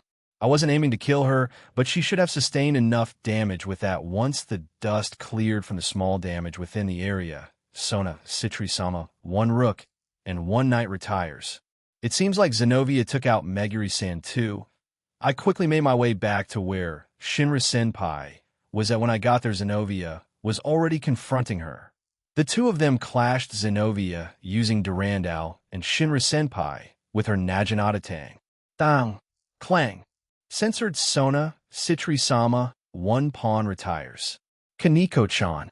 So, she beat one of them, but which one? Was it Saji-kun? Or the other pawn that President has? Dang! I looked back as Zenobia had disarmed Shinra-senpai. Her Naginata had been embedded into the wall. Zenobia brought her Durandal up and swung it down on Shinra-senpai, but she had a smile on her. Sacred gear, mirror of recollection, mirror Alice. A huge ornamented mirror appeared in front of Shinra-senpai. Zenovia's slash continued without stopping and crushed the mirror. Zuan, a wave was released from the broken mirror and attacked Zenobia. Zenobia quickly defended herself with a defensive barrier and blocked the attack. TCH, Shinra-senpai clicked her barato as Zenobia landed back on the ground. She fixes herself and looks back at us. When this mirror is destroyed, censored, she was confused, and I asked her to make me a devil. A devil? Why do you want to become a devil? Perhaps I wasn't as strong as a believer like Sister Griselda or Irina, but after finding out that God no longer existed, I started to question myself. Though something much more spectacular happened after that, yes. Censored, I can pursue things I never would have imagined. I also want to apologize to Asia Argento. Also, do you not need more pieces for your peerage? Rias Grimmery falls into thinking for a full minute before looking back at me. It is true that I need more pieces for my family. Then I welcome you to it, Zenobia. From this day onward you shall serve me. She pulls out a single piece my other night. I was mesmerized by the sight, the truth, as well Gene was some kind of unimaginable god. The place he brought us, the pocket dimension. It was a place we could train and gain strength while honing our skills even further, a perfect place for me. What are you waiting for? Go ahead. I look at Gene. He had an indifferent expression, much like the time when I asked him to move into his home per the request of my new king, Rias Gremory. I would have thought he would be against it, but he gave her, and I, the okay. Oh, no, it's nothing. I walk away when I felt someone grip my arm. I looked towards it, and it was Asia Argento. Zenobia-san, would you like some help? Even after all I said, you still have it in your heart to be kind to me? How far does your kindness reach? Will it ever stop? I smile and nodded as Asia pulled me away. I turn to look at Gene, and he gave me a small nod. I still need to apologize to you, Asia. Yeah. You're giving this to me? WY? I think it will fit you. Your compatibility with it is quite high. Gene had approached me during our time in the pocket dimension. He offered to give me his sacred gear he created a few months back. He called it Carnage Incarnate, Grand Chariot. Take it. I know you can handle it. Zenobia. He put on my lap and left. I was just given something unimaginable, though knowing what and who he really is, then it isn't really that unbelievable. Is it? Many things have happened since then. Today was my first raiding game with everyone else. I had swiftly bested Meguri-san of the Citri group. She was a fellow knight piece. I had finished before Kiba-Yudo, so I decided to confront the Queen Shinra Tsubaki-senpai by myself. I had been careless. I was nearly hit by my own attack, however, since I'd held back, so the attack wasn't as lethal, but it did leave a bad taste in my mouth. I had heard from Scat Hackshish that Jean had held back against her in their duel, however. It was at an appropriate level of strength, so I thought I would mimic it here. I didn't want to fight in too quickly, but we also needed to win. Dragon God class? Knowing I have strength like that is still quite hard to accept, but seeing how I was nearly hurt, I decided to use this. What is that? I had summoned a black short sword, Carnage Incarnate, Grand Chariot. I had experimented with the use of this during my time in the pocket dimension, and unlike Jean, I had managed to activate it without needing to stab it into the ground. I released my wings and float up. I can't destroy the surroundings, and I want to show the world this power the man that I adore made it. After all, I want him to see me use it. Carnage Incarnate, Grand Chariot. Censored azure flames also erupted around the beast, and as well as around me, while one of my pupils turned into a shape of a blue star. The beast then dives forward, consuming my entire body. A few moments later, the area around me bursts into a large blue light. When the light disappeared, censored. Shinra-senpai, I flew forward at greater speeds than before. This shocked the queen of the Citri peerage. I held Durandal above my head and swung down as I got within proximity of her. Swing! Great dragon shock. Once I was behind Shinra-senpai, the area around us reverberated, and a small yet powerful shock wave occurred. Shinra-senpai looked like she was cut in half, but that was just an illusion. This attacked from the inside. She started to fall down. Censored, I shall ask her about it after this game. Kiba-Yudo stood there and watched the queen of the Citri peerage plunge until Soneth Citri-sama, one queen, retires. The announcement was made, and she disappeared. I landed back down and left my balance breaker state. Censored Chiron Tuju, Sona Citri-sama, one queen, retires. It seemed like Kiba-senpai and Zenobia-senpai were successful in their battles. That means only the king was left. It was only President Sona left on the battlefield. Meanwhile, we still had everyone else with us. Kaneko-chan, I heard a voice behind me, and it was Gatsby. He had joined me. We had discussed that if he came across anyone else, he would have to defeat them and then join me. I had gone at a moderate pace so that he could catch up. Offense team, can you hear me? We're now advancing towards the enemy base as well. President Rias spoke through the communication device she had given us. I see. So President had finally started to move as well. The opening and middle stages were over, and we were heading to the last spurt all at once. After taking a big breath, I spoke to Gatsby. Let's go. He nodded, and we proceeded towards the final decisive battle. There was a place that looked like a central plaza in the center of the shopping mall. surrounded by a circular bench. There was a clock pillar in the center of it. Shoppers that got tired with shopping frequently sat down there. Once we had advanced that far, censored, it can all crumble if your opponent or opponent's power is much larger than yours. Sona and her peerage range from low to high class in power, while Rias range from super devil to dragon god class that vary in ranks. Censored.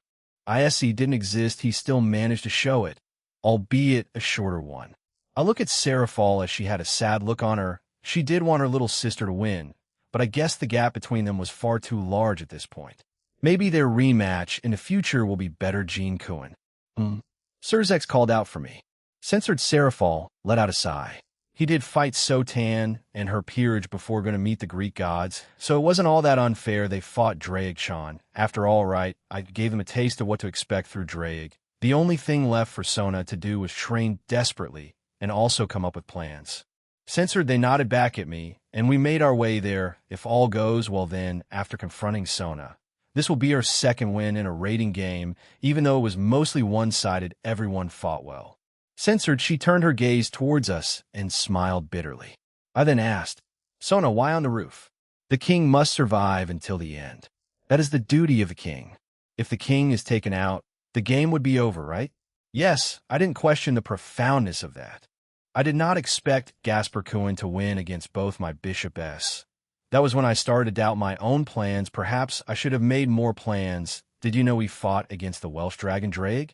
Yes, I know of it. Jean told us after he came back from Greece. I nod, and Sona let out another bitter sigh. The battle between best friends started. An aura of water gathered around Sona and gradually formed something. This was no ordinary amount of water. Looking at it, the water seemed to be collected from everywhere within the department store. As expected of the Citri family, whose specialty is water magic. Censored. I fired magic bullets at my friend Sona Citri. The number of bullets was endless, like that of a machine gun. The bullets were only about the size of softball, but I could feel the magic of high purity in each shot. It seemed that the results of my own training were showing. I wasn't attacking Sholi because of the rules. I had confidence in my control, so I decided to make quick work of this. Zabayan. Sona manipulated the water and made it into a wall, stopping my attacks. The instant that my magic hit, the water was also annihilated. But because she was gathering it from the entire building, it was unlimited. Now then, Rias, I shall thoroughly display my water techniques to you. President Sona transformed a large amount of water with magic. This turned it into many hawks that flew in the air, serpents that slithered on the ground, valiant lions, wolves that herded together, and several huge dragons as well. So, she can make this many different things at once. Her magic skill is even greater than before. She's trained a lot too, huh? Just as I wished for, Sona. Smiling fearlessly, I gathered a large amount of power of destruction and started to condense them into small bullets around and behind me. If you weren't strong enough, you will die if one of these hit you. Both of us excelled in the quality of our magic, but looking at it like this, censored, but I lost. I probably looked so pathetic. That's not true, Saji Cohen. From the door was Surzex himself. Saji looked a bit startled as he walks over to us. He stands beside me with a smile. Surzex took out something and put it towards Saji. This is? Saji was nervously trembling. Censored. His tears flowed down endlessly, and his face became disheveled. Saji, you displayed a gallant figure to a lot of people, because you fought a splendid battle. With that, Surzex started to leave the room. I added into the conversation. Sona was brimming with a calm sense of pride. Sona is also surely happy that her prided servant had gained such a huge estimation. Saji fingered the medal on his barato, then wiped away his tears with his hand and nodded strongly. If it means anything, you really did look cool out there, man. Yes, thank you very much. I had left Saji to himself as he asked for some time. I was headed back to the party. As I entered, Rias and her peers were being praised to hell and back. Many were crowding around them. They were trying their best to answer to some questions being asked. They're quite excited. Jean? Odin had joined me with Rossweiss behind him. I shrug and keep on watching from a distance. It's their night. After all, let them have fun. Will you be visiting us in Asgard again? You know, for the Alliance? I glanced at the old Norse god as he had a grin on him. Rosweiss just shook her head at him. Yeah, I will. Unless you want to tell me the answer now. Haha, you'll have to wait until you get there, my boy.